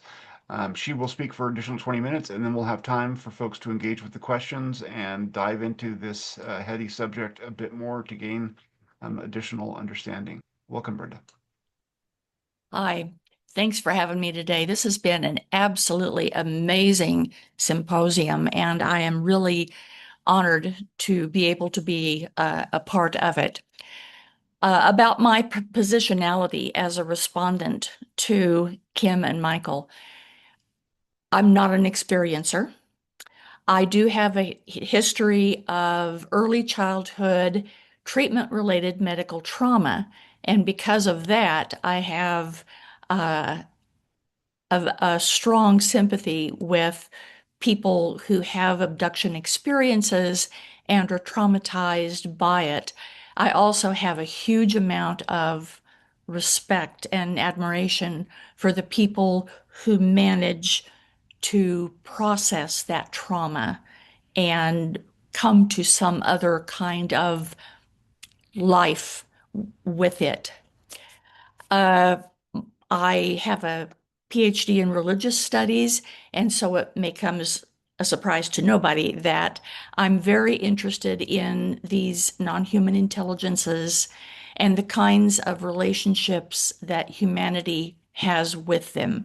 As Debra Kauble said this morning, and I loved hearing her say this, they're not gods, they're not angels, they just are. And apparently we have a relationship with them. And the question is, how do we manage that relationship? The abduction experiencer event, I think, is really a very heavy one. It's full of gravity importance. Is it an intrusion? Full stop. Or is it an opportunity, which is the other pole of that spectrum? If I can summarize the position that Michael has stated, and I'll do a lot of violence to nuances, but please forgive me. The experiencer undergoes false imprisonment, the use of unilateral force. They undergo battery up to and including sexual assault.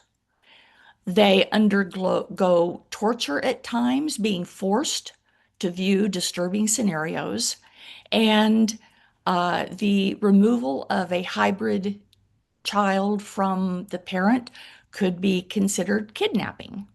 So in a human society, these are all prosecutable offenses. If I look at it from the point of view of the non-human intelligences and ask the why of it, why? And from a legal point of view, the motive is legally irrelevant. Prior legal knowledge on their part is not necessary for us to be able to hold them accountable. They know what they're doing, they know the trauma it inflicts on humans, and they do it anyway. So apparently, although they are unable or unwilling to adapt to our ethics, they expect that we will, of course, adapt to theirs. Those ethics are not explicitly shared with or explained to humans. They should be, in my opinion. But given the way their behavior traumatizes humans, it becomes a little hard to think of them as an ethically advanced species. They might be technologically advanced. Whether they are ethically advanced, I think for me, there's a big question mark there. Now, from Kim's point of view, from the phenomenological point of view, the experiencer undergoes an encounter with a radically unknown other. They do suffer trauma, often, but in the end, the expansion of the abductees, the experiencers' metaphysical, ethical, and ontological horizons is huge. And it was the point all along. This expansion occurs in ways that straightforward disclosure and asking of consent simply could not have effected. And therefore, there's a story about a butterfly hatching from a cocoon, and the little boy was watching it, and it was almost all the way out, but not quite out, and it was struggling to free that last bit of its wing from the cocoon. And the little boy thought, well, I will help that little butterfly get out of the cocoon. And he did so, and that butterfly was never able to fly because apparently the struggle to get out of the cocoon does something physiologically to the butterfly that enables them to then fly later on. It builds some kind of muscle, some kind of neural pathway, don't know, but it enables them then to fly. Now, that may or may not be true, but it's a story I heard, and I think it's a great explanation of the phenomenological point of view that Kim has presented. From the point of view of the NHIs, it's not just that they have, from a phenomenological point of view, it's not just they have greater technological achievement, but they truly do have a greater moral achievement. And just because we cannot perceive and understand it doesn't mean it's not there. They have a superior understanding of consciousness and what reality is really like. And they have an intent behind doing this that is not just focused on their own welfare and development, but it's also focused on our welfare and development. So as I understand it, those are the two positions that have been presented here. I've got at least one question for both of our speakers and a few comments of my own, and we might finish this little piece a little bit early, which will open up more time for questions and answers from our audience, because I'm pretty sure that this is a very active interest among most of our audience. Okay, Michael, you have said that there is no clash between protected goods that cannot be resolved otherwise between us and these entities, that there's just not a protected goods justification for why they behave the way they do toward us. I would like to ask you, what about the Earth itself as a protected good that lies between them and us? We're doing a pretty good job of engaging in behaviors that pose massive threats to the good of this planet and all the life upon it, except maybe cockroaches. We don't know that these NHIs come from a galaxy far, far away. They may come from considerably closer, even on planet with us. They seem to have been here for a very long time, and they may be co-resident with us here. Is it possible that these NHIs have an interest in protecting the Earth? They could do so by overtly taking control here and forbidding the activities that we are engaging in that endanger it. Or they could try to protect the Earth by teaching us, training us to behave differently. Would we like them to use method number 2 or method number 1? Which one would be superior? Or is it not even a legitimate question to ask, which may be the case? Michael? Thanks. So you want me to answer straight away on this one? Sure. Okay, so I don't think, first of all, the argument I made was about necessity as a defense, which means it's the so-called lesser evil defense, that you're doing something because you're getting more benefit, or at least an equal benefit out of it than the damage you're doing, which is usually an emergency situation. You know, if you have the time to resolve that conflict, you don't get to use necessity as a defense. I think that the issue about protecting the Earth is not something which the NHI came up with originally. So if you look back at all, what do you want to call them, faith traditions, religious traditions, ethical traditions, ideological traditions, all of them have some aspect of protecting the Earth, because we all know that's, there's only one, we have only one, and we need to take care of it. The fact that we're actually not doing a very good job of that, which I will not dispute, is not an argument against the ethical command. So in that sense, I find it difficult to argue that the involvement, the engagement of the NHI with humans, and looking back through all the decades that these abductions or other contact experiences have happened, has made any discernible difference to how humanity as a whole acts. And the argument behind it, of course, is this certain groundswell effect that should have come out of people having contact with the NHI. It doesn't seem to me, and I'm happy to wait for data to educate me on that, but it doesn't seem to me on a look in the round at how the world has developed that has any discernible impact. And the question again arises, what is new in the NHI telling us that? And it does not address the fact why all the other stuff has to happen. Why are these procedures necessary? As I tried to say before, it would be scary enough for the average person if we were to meet them, without preparation. If they, let's say, they take us up in one of the UAP or whatever environment, and they then tell us all that. So why the violence? Which it is physical violence which is happening. And that question, and I'm aware that Kimberly was upfront about it and say she doesn't have an answer to it. I have no answer to it either. But it's a question which kind of exercises me as a lawyer.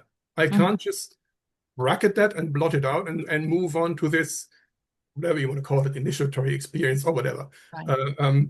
So as far as the Earth is concerned, I see nothing new in the message that the NHI have given to humans that have had contact with them. Okay. I have, even when I step into your shoes and put on your argument and your viewpoint totally, I still come out with one question that I don't know how to answer, and it may not be answerable. But what kind of sanctions do we have at an individual, national, or global level to deal with the breaches of law that you have pointed out? I mean, to say that we have the breaches is great, but what kind of sanctions can we exercise? None. And that's exactly proving my point. Yeah. What I'm saying is that the relationship between us and the NHI is one of total domination. Yeah, that's why I think all this talk about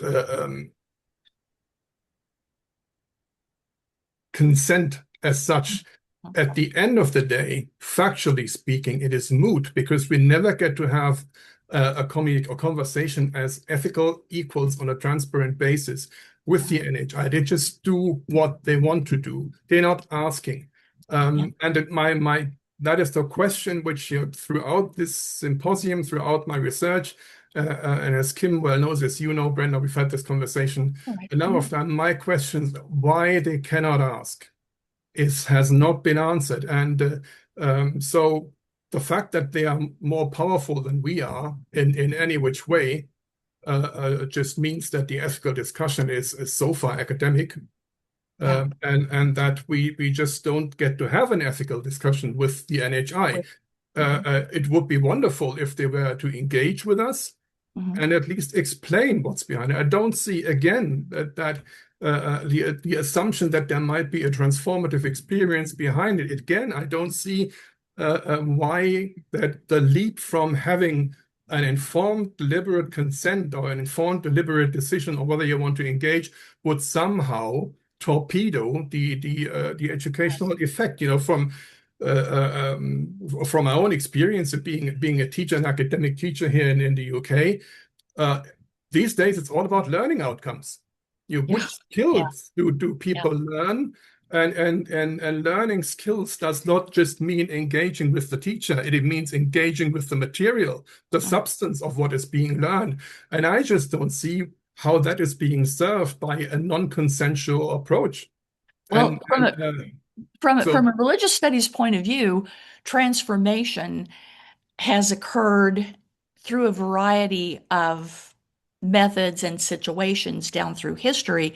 So I'm very attracted to the idea that this is what transformation is looking like in the 21st century.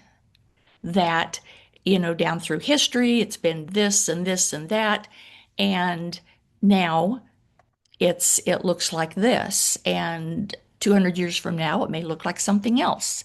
But right now, it looks like the abduction experience, the experiencer experience. As a religious studies person, this is very appealing to me. I like that. It makes sense. It makes sense to me. Quick, Kim, I have a question for you. You say that one justification for paternalism is that the least restrictive action is used. In what sense does repeated abduction of the unwilling constitute a least restrictive action, especially in light of the fact that, as you point out, the NHIs do seem to have knowledge of the experiencer's inner life. Thus, they would know that the trauma involved in abductions is not just episodic trauma, but a longer-term pattern of trauma. So how does that become least restrictive? Excellent question. Thank you. So this is discussed in chapter 7, and I mean, again, these are hypotheses. You know, Right. I've put out potential, Mm-hmm. you know, but it's this idea of what is the degree of disruption necessary for the individual to actually be motivated to move, and that threshold is actually considerably different for different people. True. And something that we learned in session 2 is that there's a lot of phenomenological variety to different types of contact experiences. And one thing that Matthew said in his book at the end is he said, I went on Reddit, you know, thinking that everybody was going to have had these physical, very intrusive experiences that I had had. And I thought that was going to be the majority of what I saw. And he said, I was actually very surprised that the vast majority of people were having much more subtle forms of contact. He said, I really did not find very many who had physical experiences like I did. And he says, but I, you know, when I reflected on that, I realized that I never would have believed that these things could occur. I never would have made the changes that I made unless there was a physical being right in my room, in my face, doing this for me, because my boundaries were very rigid. There was a lot for the sense of self to be broken down and remade. So, I mean, one thing also that I realized on my slides that I skipped, there was one important point that I wanted to skip, is that one important point that I skipped that I wanted to say. Many experiencers adopt a different understanding of will and agency and choice. Again, this is not all, this is not universal. I am not saying that everybody thinks about it this way, but there's an understanding of a sense of self that goes beyond this physical corporal little I to a big I, where there is some form of agreement on some level that took place, and that the least restrictive option that's being employed is potentially in relation to that much grander multidimensional understanding of self, and getting them to the place that they need to be, and how significant the disruption to the ordinary needs to be for that person to move them along. Again, I don't know this definitively, but that's a hypothesis how I would respond to that question. But when there is an experiencer who has had repeated experiences for years of their life, and they are adamant that this is not good and they want it to stop. If the purpose of these entities is to teach us something, why don't they stand up and say, you know, this teaching method is not working with this guy. We thought it would. He thought it would before he incarnated, but it is not working. So maybe we need to try some other tactic. And I'm not aware of anybody who's an experiencer saying, yeah, it was really bad, but then they tried this other tactic and, you know, yeah, that was much better. Maybe I'm not reading the literature properly or thoroughly, but why don't they just change? There's more than one way to teach something. Why don't they adopt a different way to teach it? I don't have a full answer to everything. I have a hypothesis, right? If the effects of this are going beyond the physical lifetime, then you can't assume that just because somebody gets to the end of their life and they're still in one place that nothing has occurred. That's all I'm going to leave it at, because I understand that this gets into metaphysical presuppositions that become to an extent speculative, but it is also things that are derived from experiencer testimony. So when I say multidimensional, I mean that the full effects and whether or not it worked may not be determinable within the parameters of the individual's, just because they've come to the end of the lifespan doesn't necessarily mean that nothing occurred. We can't, I just think that we don't necessarily have enough information to make that assertion, again, as a hypothesis. Right. It sounds good. Michael and Kim and I have talked about this on multiple occasions, and I keep refining my understanding and my questions over time. I think one thing Michael said today that we need to do, we need to be able to sit down with these NHIs and talk about, why they're doing what they're doing and what our expectations for our human peers are. But we can't do that. We don't have, that's just not an option. But we do have the option of talking with each other, and that is exactly what has happened here today. And I am really, really happy that it has happened. I question whether the experience of abduction, if you say experiencing twice, it kind of gets muddy. Experiencers' experiences, do they have to fall into a dichotomous grouping? There's people who think, wow, this is pretty cool. And there are people who think, this is horrific and it keeps happening and I can't make it stop. Is it possible that there are a group of experiencers who fall into kind of an intermediate zone? There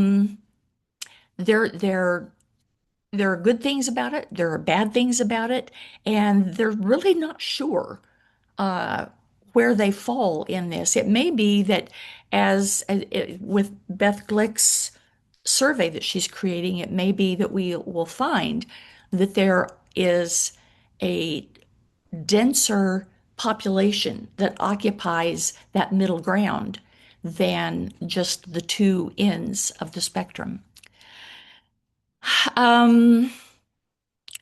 Like it or not, I think experiencers do kind of currently function as proxies for the rest of the planet. We, that being humanity as a whole, we haven't chosen them. Our experiencers were chosen by the NHI. They're not volunteers, they're draftees.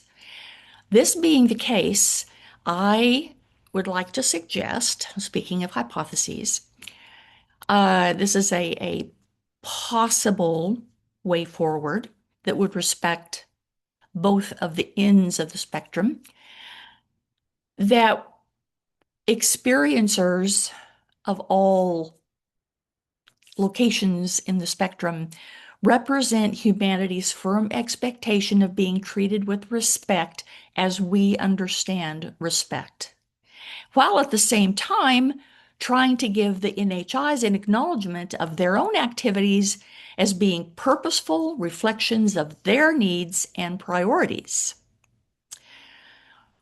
So I'm thinking of a Star Trek episode.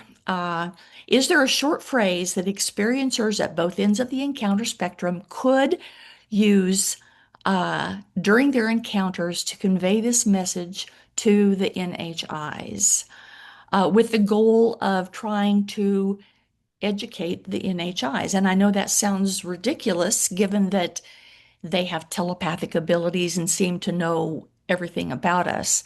Nevertheless, is it something that would be profitable in the long run to attempt to begin to set up a more mutually respectful dynamic between the NHIs and us? That may or may not be a useful or practical idea, but I'll throw it out there. And I think we could open it up to questions from the audience now, if everybody would like to do that. That sounds great. Thank you, Brenda, for a great summation of the argument and consideration and questions that you asked. I believe that Karin has a response, and she wanted to have a chance to ask a question, so I am trying to promote her now. I think she will join us magically. Poof. Poof. maybe. Worthy of an alien. Worthy of an alien. an Here she comes. NHI. That's it. There she comes. Okay, trying. I was so itchy. I bet you were. I was squirming. I am sure I bet other you- people out there are squirming as well. So, and it interestingly made me realize that we unwittingly made a mistake in not including an experiencer in this dialogue, right? Because Kim does an excellent job of representing the community and advocating at least for philosophies that certainly align with me very deeply. I'm very sympathetic to where Michael is coming from. It's where I would have come from, before these encounters started happening to me. And Brenda, of course, I appreciate you doing the bridge building and trying to put it in context. But I think this is a perfect example of where we need to be mindful of opportunities to rebalance the epistemic scales, so to speak. Two, this is also an opportunity to point out where narrative flattening is happening even in this conversation. It's also an important moment to point out why the research is so critical as well, because the new folks coming online don't have access, the new community of researchers don't have access to the phenomenology, the records of the phenomenology that was happening, in the 80s and 90s, which is a different kind of phenomenology by and large, with some exceptions, for the kind of contact that is happening right now by and large. So Kim holds me to a kind of rigor here that I have to acknowledge, which is that we have to allow that some people, there may be a minority population of individuals that is in fact experiencing, an abduction or abductions right now. So intellectual honesty, I leave that on the table, right? That's a possibility. But I think what our research is going to uncover is that the largest percentage of abductions peaked in the 80s and 90s. It precipitously went off a cliff at the turn of the 20th century. And that as we get into the narratives and really map out the phenomenology of it, we're going to see that there is a high correlation between the physical contact and genetic material or genetic removal, gametes removal, and or very often introduction to hybrid offspring, right? For one reason or another.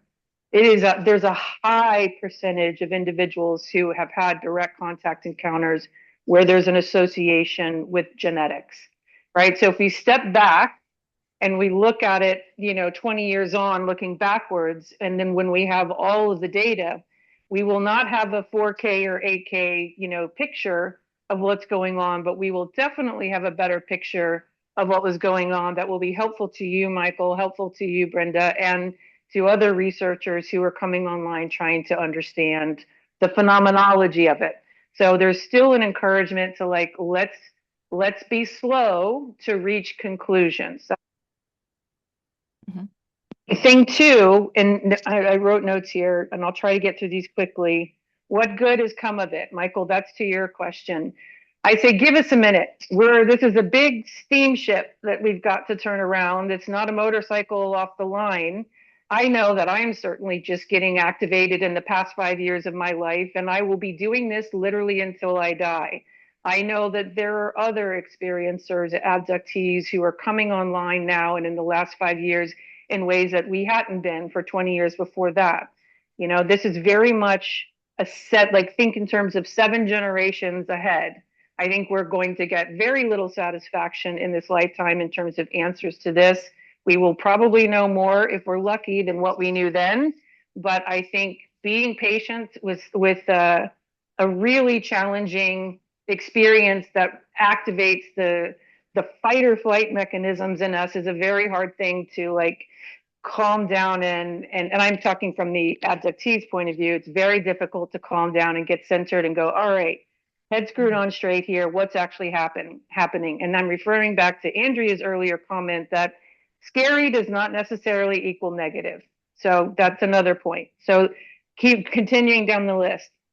So why do the physical procedures have to happen? Circling back to DNA, genetics, hybridization project. You could then ask, well, what's the hybridization project?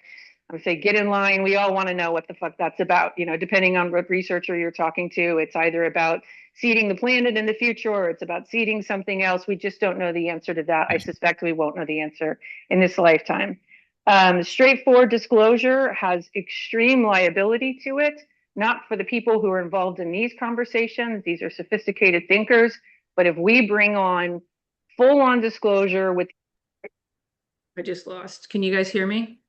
Yeah. Yeah. So if we bring on disclosure with the NHI present, the issue isn't for the people who are capable of handling this. The issue is for the great number of people on the planet who are not capable of handling it and who would turn a potentially benign gesture or a possibly benign gesture into a violent one. We are, as Mike Masters likes to talk about, drunk monkeys juggling chainsaws. As much as we want to have these answers and want contact, we're not ready for it. And I think that the NHI are very smart to keep at a safe distance until we've demonstrated some kind of evolutionary maturity, which says we can take responsibility for being peaceful people in contact. And in terms of knowing what they're doing, don't they know what they're doing when they're being, abducting us? You use the word violence a couple of times. And I want to speak in the same breath to the spectrum. We know that the whole in the spectrum of human experiences that somebody, and Michael, you've heard me talk about this before, so I know that you and I have had this conversation, but for context for everybody else, we can have somebody who suffers trauma on this end of the spectrum and someone who suffers trauma on this end of the spectrum, and this person ends up, dying from drug overdose or suicide. Well, this person over here, standard deviations from a mean, opens up a nonprofit organization that helps thousands of other people or more who have gone through the same experience. And then, of course, there's that bell curve of everything in between, which is what you were talking about. Is there a middle path? And I think it's not, we can't reduce this to a binary. It's not bad or good. And the binary of middle path is not even sufficient. The reality is that human beings are very complex in terms of our intellectual and emotional capacity. How we make meaning of things depends on our culture. It depends on all manner of things that we all can, agree on here. And all of that is in the mix when we're trying to make meaning and when abductees are trying to convey, well, this is what happened to me and I'm mad and I deserve to be mad about it and I'm not going to be mad about it. Well, that may be because they're interacting with an NHI species, who are assholes. And that's another thing that we have to think about here, right? We don't know how many different species that we're interacting with. And it could be that some species are poorly intended and other species are well intended. And it's the human being who just can't rise to the moment. So that's one other thing. And then I've got one more. Why don't the beings take a different tack? One of the other things that we are going to end up surfacing, because I know these materials very well in our metadata project, is that there are stories after story after story after story of NHI being responsive to experiencer or abductee stress. I have many stories of that where they tried to modify the way that they were interacting with me because I was stressful in a particular moment. I'm not going to unpack them here, but you can be in a terrifying experience in the same moment that we're literally in the same moment that something transformative and powerful and ecstatic is going on, while we're also fuck you, if you come any near, closer to me, I will kill you. Because we have a biology, a primitive biology that comes online before our consciousness can even catch up with, our mind can catch up with it. So this is an incredibly, incredibly, incredibly complex, nuanced, bunch of question mark, unknown, reality to have to engage. And I think any time that we try to have a conversation that is not at that level of sophistication, we are being responsive, we are flattening the narrative, and we are setting up high stakes that potentially have downstream consequences, which are rather negative.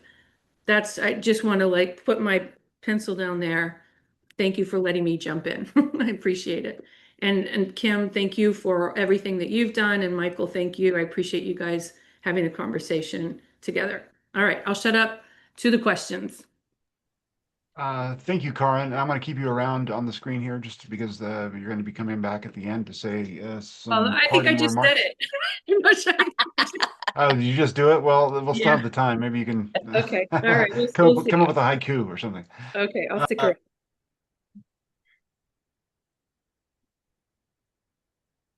Lost you, James. James I just turned went off my mute when I meant to. Yeah, anyway. Jordan Bosca has a great question. He was mentioned earlier. He works with his father on their research. He says, so who decides whether Kimberly or Michael's perspective is correct? It seems to me the answer depends on the nature and the true intentionality of the NHI, and I'd be curious to hear the speaker's thoughts on this and how we could move forward towards an answer. And to expand on that question a little bit, I'd like to hear both of your thoughts on how we deploy your perspective in a broader sense as a society. If we were to suddenly, demand that NHI respect our, sovereignty, and how does that look? How do we pivot as a culture if there's anything we can do? And Kim, how do we begin to accept the fact that this is a transformational process and maybe we just need to, worry less about our own suffering in that moment and ride the transformational wave, if that's what's called for. Michael, do you want to start? Yeah. Thanks for that question. I think, how do we manage that? Who knows who's right? I don't know who's right. Yeah, that's what I tried to say from the beginning. I ask these questions because I believe what experiences, including abductees, tell us. Yeah, and that is, I think if I didn't do that, I'd be asking totally different questions, and probably much more aggressive ones than I did. And how do we deploy that? That would mean we actually have factual agency in this. And then coming back to what Karin said, I mean, it's all over the place what happens to these people when they have contact experiences. The whole process is run by the NHI. There is, from my point of view, there is no real equality in agency. And if they do anything, as Karin just said, that somehow alleviates, the terror of the experiences, then it is not a pattern. It can seem quite random depending on which person that is. Or maybe when the metadata study is out, we will have more data on that. But so far from the literature I've read and the conversation I've had, I don't think there is already a sufficient pattern there. So how do we deploy that? I don't know. It's up to the NHI at the end of the day whether they want to engage, and that is exactly my point. We don't have agency. And I think as a sapient species, we're not sentient like animals. And I'm not don't want to go into octopuses and dolphins having sapience. But in the relationship of humans to the NHI, there is no questions of no contact and no conversation being possible because we know that it happens on a telepathic level. So they can talk to us. And we can understand what they say. So, in that sense, these analogs, they don't really wash for me. I'll stop it there. Thank you, Kim. I mean, in terms of who decides who is right, this might sound strange for a philosopher to say, but I feel less and less need the more I engage with this to convince anybody that this perspective is correct. I'm offering this as a hypothesis. I'm offering this as an opportunity. I'm offering this as a possibility that people can take or leave. One thing that I do think is important is that we hear from as many experiencers as possible about what they think about that question. And I will say that we are doing a study right now. We're in the recruitment stages. And please, if you're interested in participating, especially if you're a lifelong experiencer, you've had decades reach out to that info at johnmack.org and just say, I'm interested in participating in research, because we do want to get some more systematic, information, or just hearing the perspectives of people who had direct contact, who had it for many years, and how do they feel about it. And another thing that I didn't get to say on the slides that I kind of skipped, that I'm now realizing were probably pretty important. I was trying to be respectful of time boundaries, is the non-dual perspective that a lot of experiencers take on, where it is exactly what Brenda said. It's not that this is these enlightened space brothers here to save us, or these malevolent colonizers here to oppress us, but it's something in between. Like they are, and they're here, and there's various levels at which we can interact with this. And I do think that interacting with it in a fear-based way, where we just see them as colonizing oppressors, is one way that we can interact with it. And if humanity chooses to stay at that level of interaction with them in that way, then that's where we'll stay. But I think there's other possibilities of how to interact with it. And in a lot of experiencer narratives, many experiencers do say there came kind of a turning point where I was interacting with it in a particular way, and then I started interacting with it differently. And then it started interacting with me differently as well at that turning point. I've heard that over and over again in the experiencer, the full range of narratives that I've studied and explored and that I take seriously. And so, in terms of how we start implementing that, I mean, that could be like a much bigger discussion, but I think that a breaking out of this anthropocentric framework of reasoning, of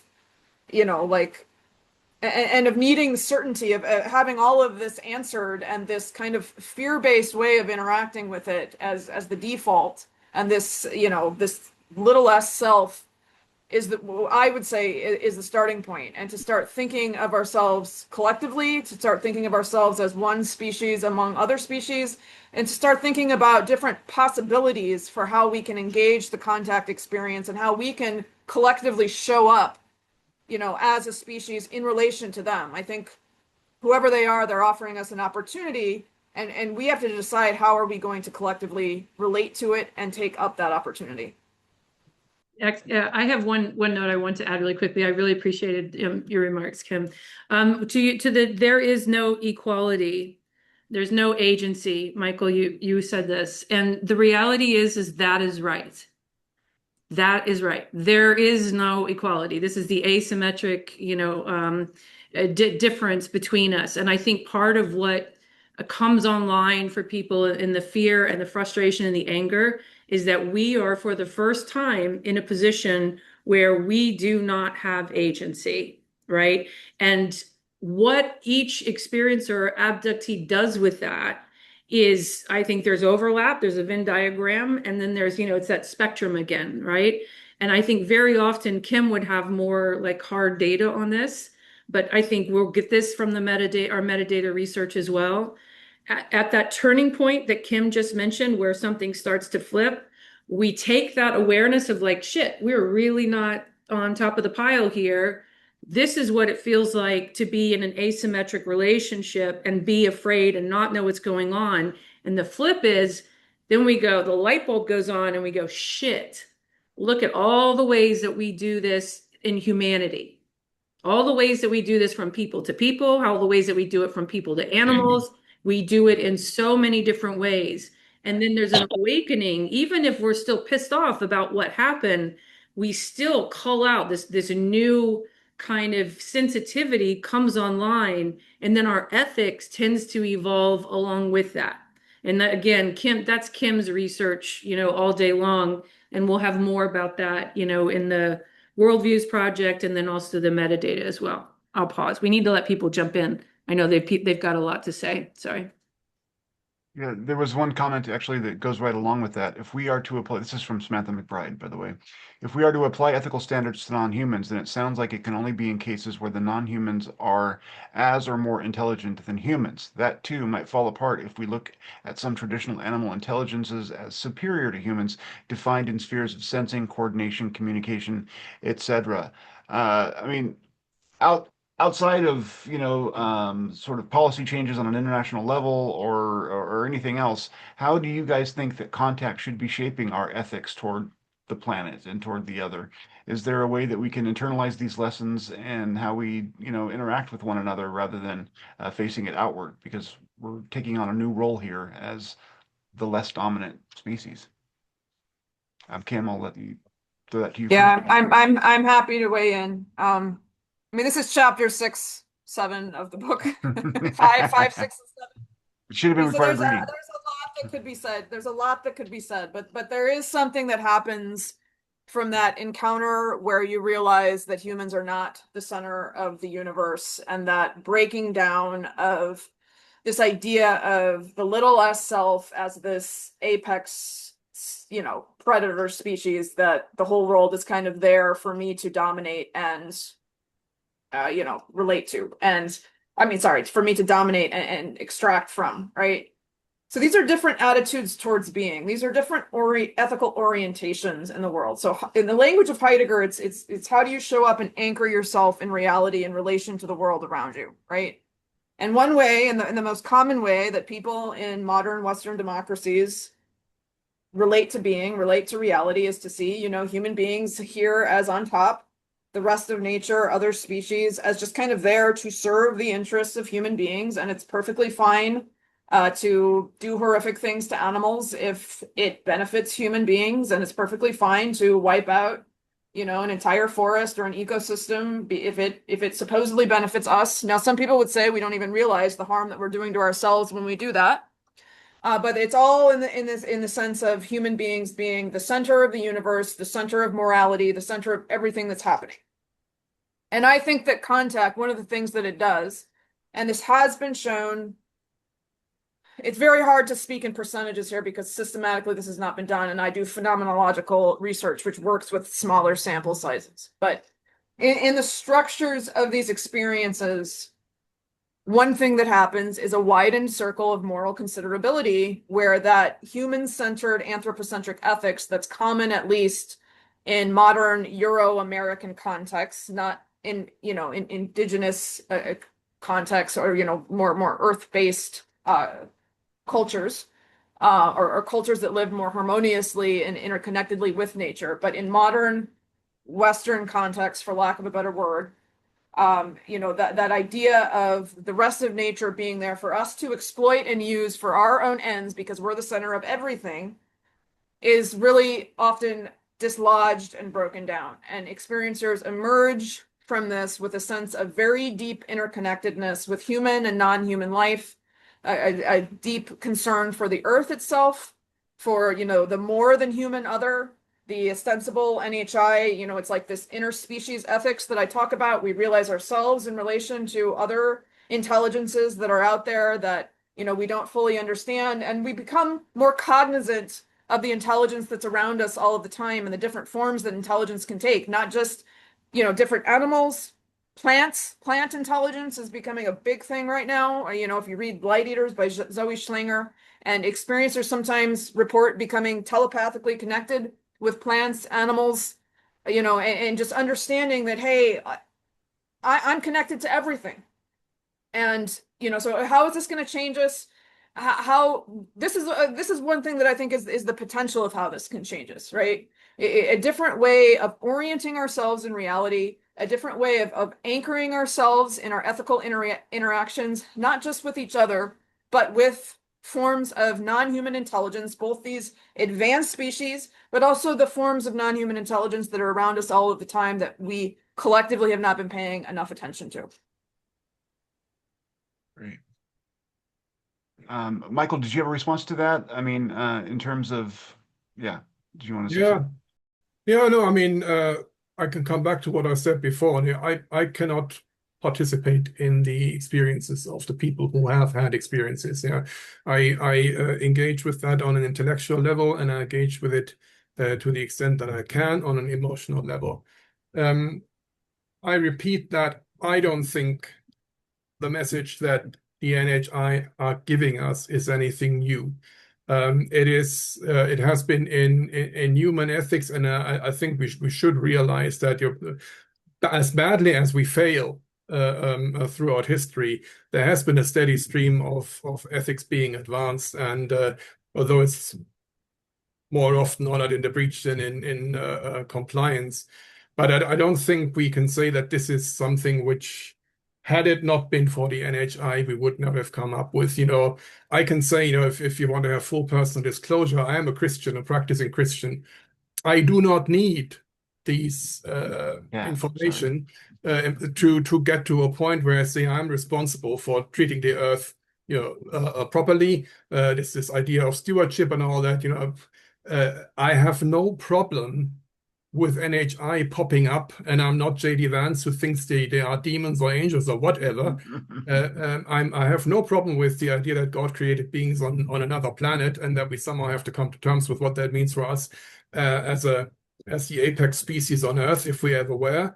And this idea that the realization we're not the apex predator, you can get that from actually just looking at the UFOs that are flying around. Yeah, if you assume for a minute that all these flying capacities that they have are nowhere near what is currently known as the top standard of human technology, then we already know we're not the top species on the planet. So I still don't get this idea why this contact has to happen in this way. In other contexts, I said, I actually agree with somebody who said this before, that it is doubtful we wouldn't be ready. Yeah, it depends on the manner of disclosure by the NHI. If that disclosure were to happen in a transparent and benign manner, I would think after, let's say, 4 weeks, 2 months of the so-called ontological global shock. I'm not talking about what happened to experiences, but this idea that we suddenly realize, without any doubt, we're not the top player on the planet, and we have a lot to learn. If the NHI engaged with us in a positive, benign manner and actually tried to educate us out of our idiocy, I think people would actually accept that quite well. So I'm not really sure that the narrative that we cannot take it at the moment, having this revelation, is actually completely. It's certain. Let's be frank. All of us are speculating about what's going on. I don't have the answer to that, but I have questions.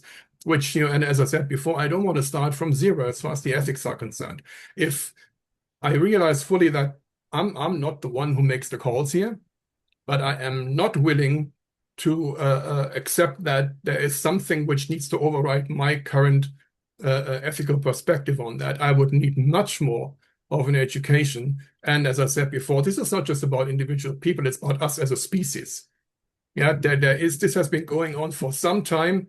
Even if you only go back to the 1940s or whatever, when or in the 50s, 60s, when the abductions as in modern times started.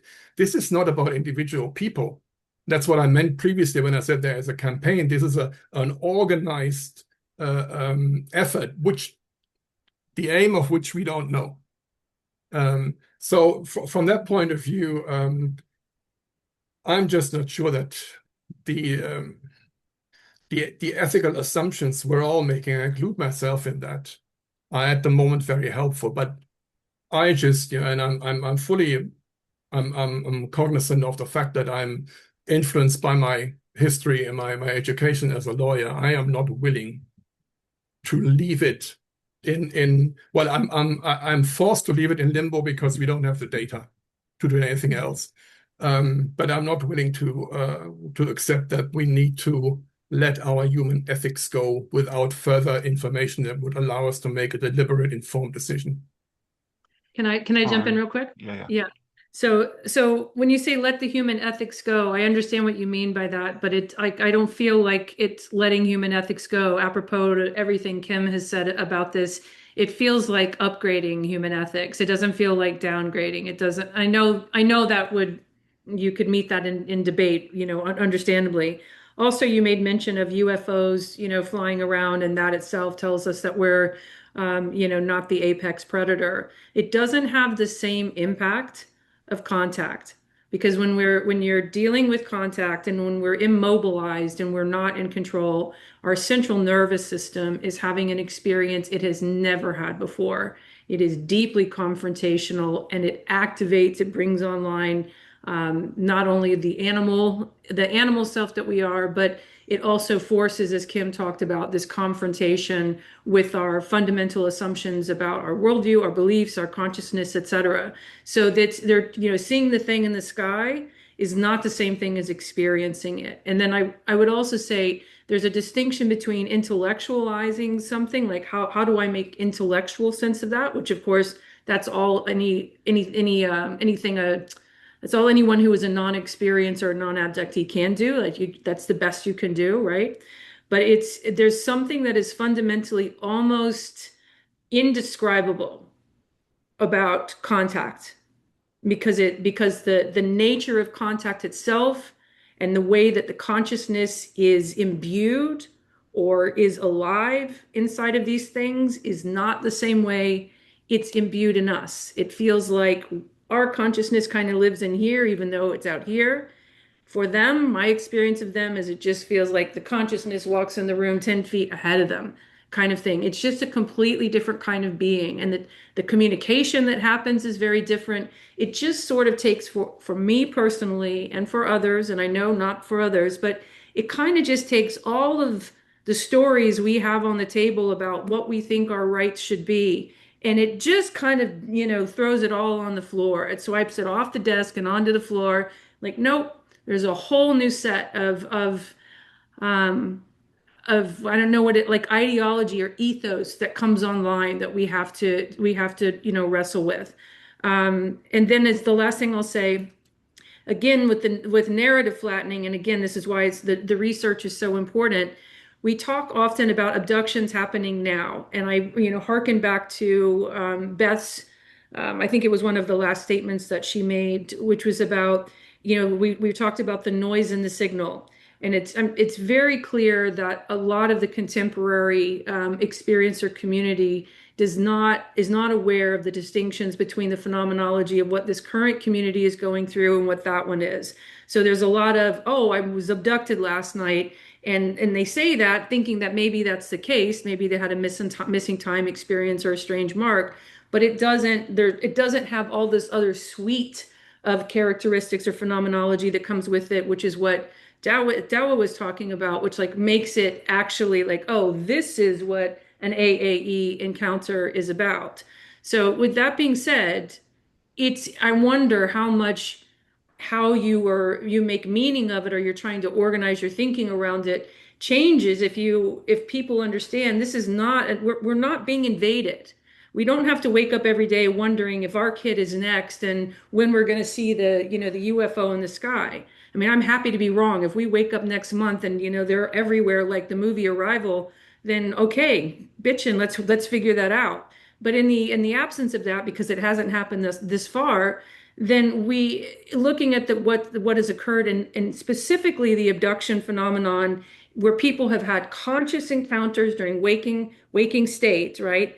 That's an 80s and 90s discrete kind of campaign, as it were, that had began and ended to some degree. Again, leaving open with Kim's point, there might be random abductions going on now. Whatever is happening now, it's not what was happening then. It's very clear that the NHI are still holding back. And so to that last thing I'll say, to Brenda's point about the butterfly, you say, why don't they just come and teach us this, and like be nice and engage with us? Well, I suspect that is in humankind's future, but that's in humankind's future, and this is hypothesis, when humankind has worked its way through the cocoon, like to develop the wings to like figure out like, okay, we actually know how to bring ourselves in a peaceful, cooperative way to this relationship.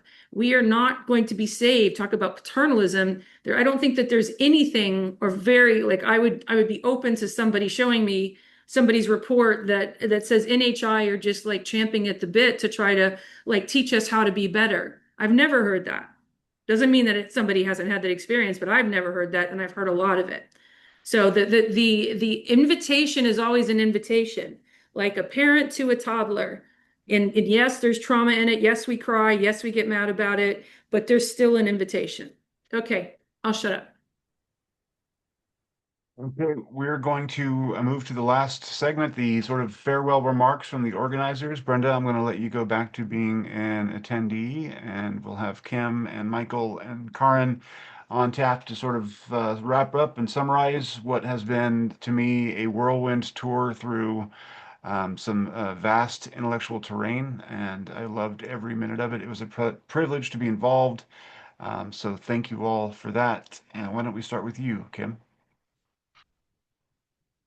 Thank you, James, for everything that you did for this. I really appreciate it. And I really just appreciate everybody attending. And I want to say three quick things. I know we're all had a long day and itching to get off here. You know, this symposium actually was Dr. Bolender's idea. I think he reached out to Karin and said we should have some kind of symposium on reviving, talking about abductions. So I had for a long time wanted to have some kind of symposium featuring experiencers and academics together, and I just had not been able to get it together. And Dr. Bolender reaching out and saying, let's do it, was really, and also, just providing us, a platform and a motivation to actually do it, I guess, is what we needed. And so I'm really appreciative to him for helping make this happen. And, I've been at kind of 3 different events recently where I feel like we were finally moving beyond the question of, is this real? And we were instead really talking about the very interesting questions of the implications of what it means if it is real. And being able to have serious academic conversations about that, philosophical, epistemic, methodological, scientific, all of it. Because, up until now, my experience in academic spaces was that it's so bogged down on these bad, not even nuanced arguments about the quote unquote reality of what's going on, that we never really get to the extremely interesting questions of the implications of these things happening and that these experiences are going on. And so I feel very, my own heart is very full recently, having, had opportunities to really start diving into this in interesting academic ways. And, you saw that Dr. Bolender and I disagree, and that happens in academic discussions all the time. I've never been to an academic, conference where I didn't disagree with someone there and have a little bit of debate with them, because that's how these things get worked out. So I'm just really grateful for that. I also want to say that I am hyper aware that we presented everything today from a very, all of our speakers were white. This is a Euro-American perspective. I do want to say that Dr. Tim Murity was originally going to speak about encounters in Africa, and unfortunately just had to drop out at the last moment, so we weren't able to include him. I am aware, especially, Indigenous American perspectives, or Indigenous people around the world, not just from the Americas, have had very different experiences with these entities, long centuries, histories of contact. And I do really want to, as we move forward with more of these events, introduce that into the conversation in a much more robust way. I am working right now with, a team on, going through RD6 Killer Clark's files. But for me, it's also, that nothing about us without us, including Indigenous scholars in this conversation, and Indigenous peoples and elders to the extent that we can, and other, marginalized groups as well, not just, other marginalized peoples, groups, experiences. That is a personal commitment for me going forward, that I just want to make that more a part of what the John Mack Institute represents going forward. Last thing, and then I'll hand it over. Thank you to everyone for coming. I did mention this, and I wasn't planning on saying this, but today I've seen how many people are putting in the chat, I'm a lifelong experiencer. If you are interested in participating in research, especially if you've had experiences for a long time, please reach out to info@johnmackinstitute.org. Andrea or somebody could please put that in the chat for everybody. Somebody just asked for the email address again. If you could reach out and please just put in the subject heading, interested in research, and then we'll connect you. I mean, that doesn't mean that you'll necessarily get chosen, admitted into a study right away, but we are actually looking to connect with people who are experiencers who are interested in participating in research, both for a current study and for, potential future studies down the line that we may conduct from an academic standpoint. So if you're eager to participate, please reach out and just, indicate in the subject heading interested in research, and we'll get back to you. So thank you all. This has been wonderful. All of the speakers have been incredible from this morning. All 3 sessions. My own heart is incredibly full, and I just hope that we can do more of these events going forward, and that you'll continue to show up and engage and participate, because it's been really wonderful. Michael, did you have some comments you wanted to share? Yeah, I don't have much to add to that. I mean, it was fairly comprehensive what Kim said, and despite our differences that we have as far as the approaches are concerned, we're not apart on the question that we actually need to withhold final judgment on what is actually really happening until we have the data together, or until some different form of disclosure is happening from the side of the NHI, whatever happens sooner. My idea in proposing this symposium to Kim and Karin was, first of all, to get experiences, to put it a little bit bluntly, out of their own echo chamber and to face the non-experiencers, because we have questions too. And sometimes I get the impression that these questions that we have do not receive the same degree of attention that, quite understandably, experiencers have among themselves. So I hope that we can continue this discussion and that experiences can educate us who are not able to share in their experience in a language that we can understand. And inevitably, for experiences, that will mean dumbing it down, to put it bluntly. Yeah, because you are versed in a language, so to speak, that we don't speak and never can speak until we step into your shoes, which I personally don't want to do as long as the NHI behave as they do. So if we can continue this conversation with, especially as Kim and Karin said, people from different cultural backgrounds, to understand what their experiences, their approaches can mean to us in the Western tradition, then that will be very helpful. And I look forward to future events as a simple attendant. Thank you.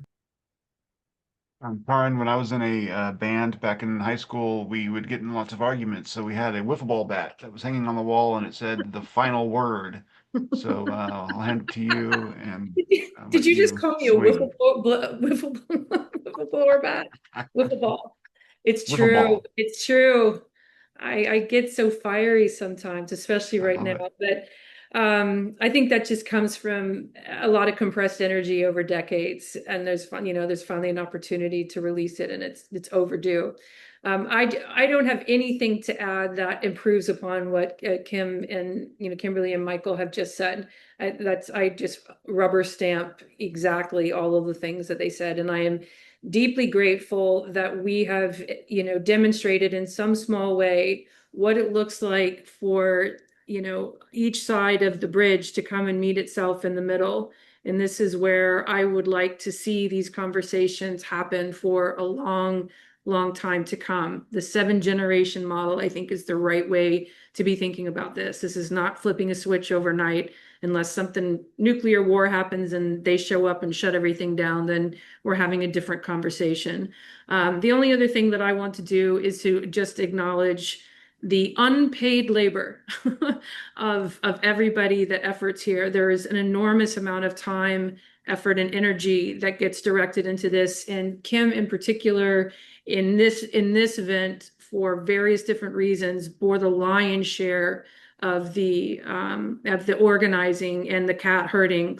So I just want to say very, very, very thank you to Kim for that. She's a busy human being, and this was just one extra thing on her plate. So, thank you to Michael for the idea and giving us the reason to do it. And thank you to Kim for making sure it got executed. Obviously, thank you too for James. You did an excellent job. That is not a surprise. It's exactly what I anticipated. So thank you so much. And then behind the scenes folks, also Andrea and Charles, who you met earlier, and Will Boucher. Thank you very much. You guys are all, the tech support behind the scenes that make this happen as well.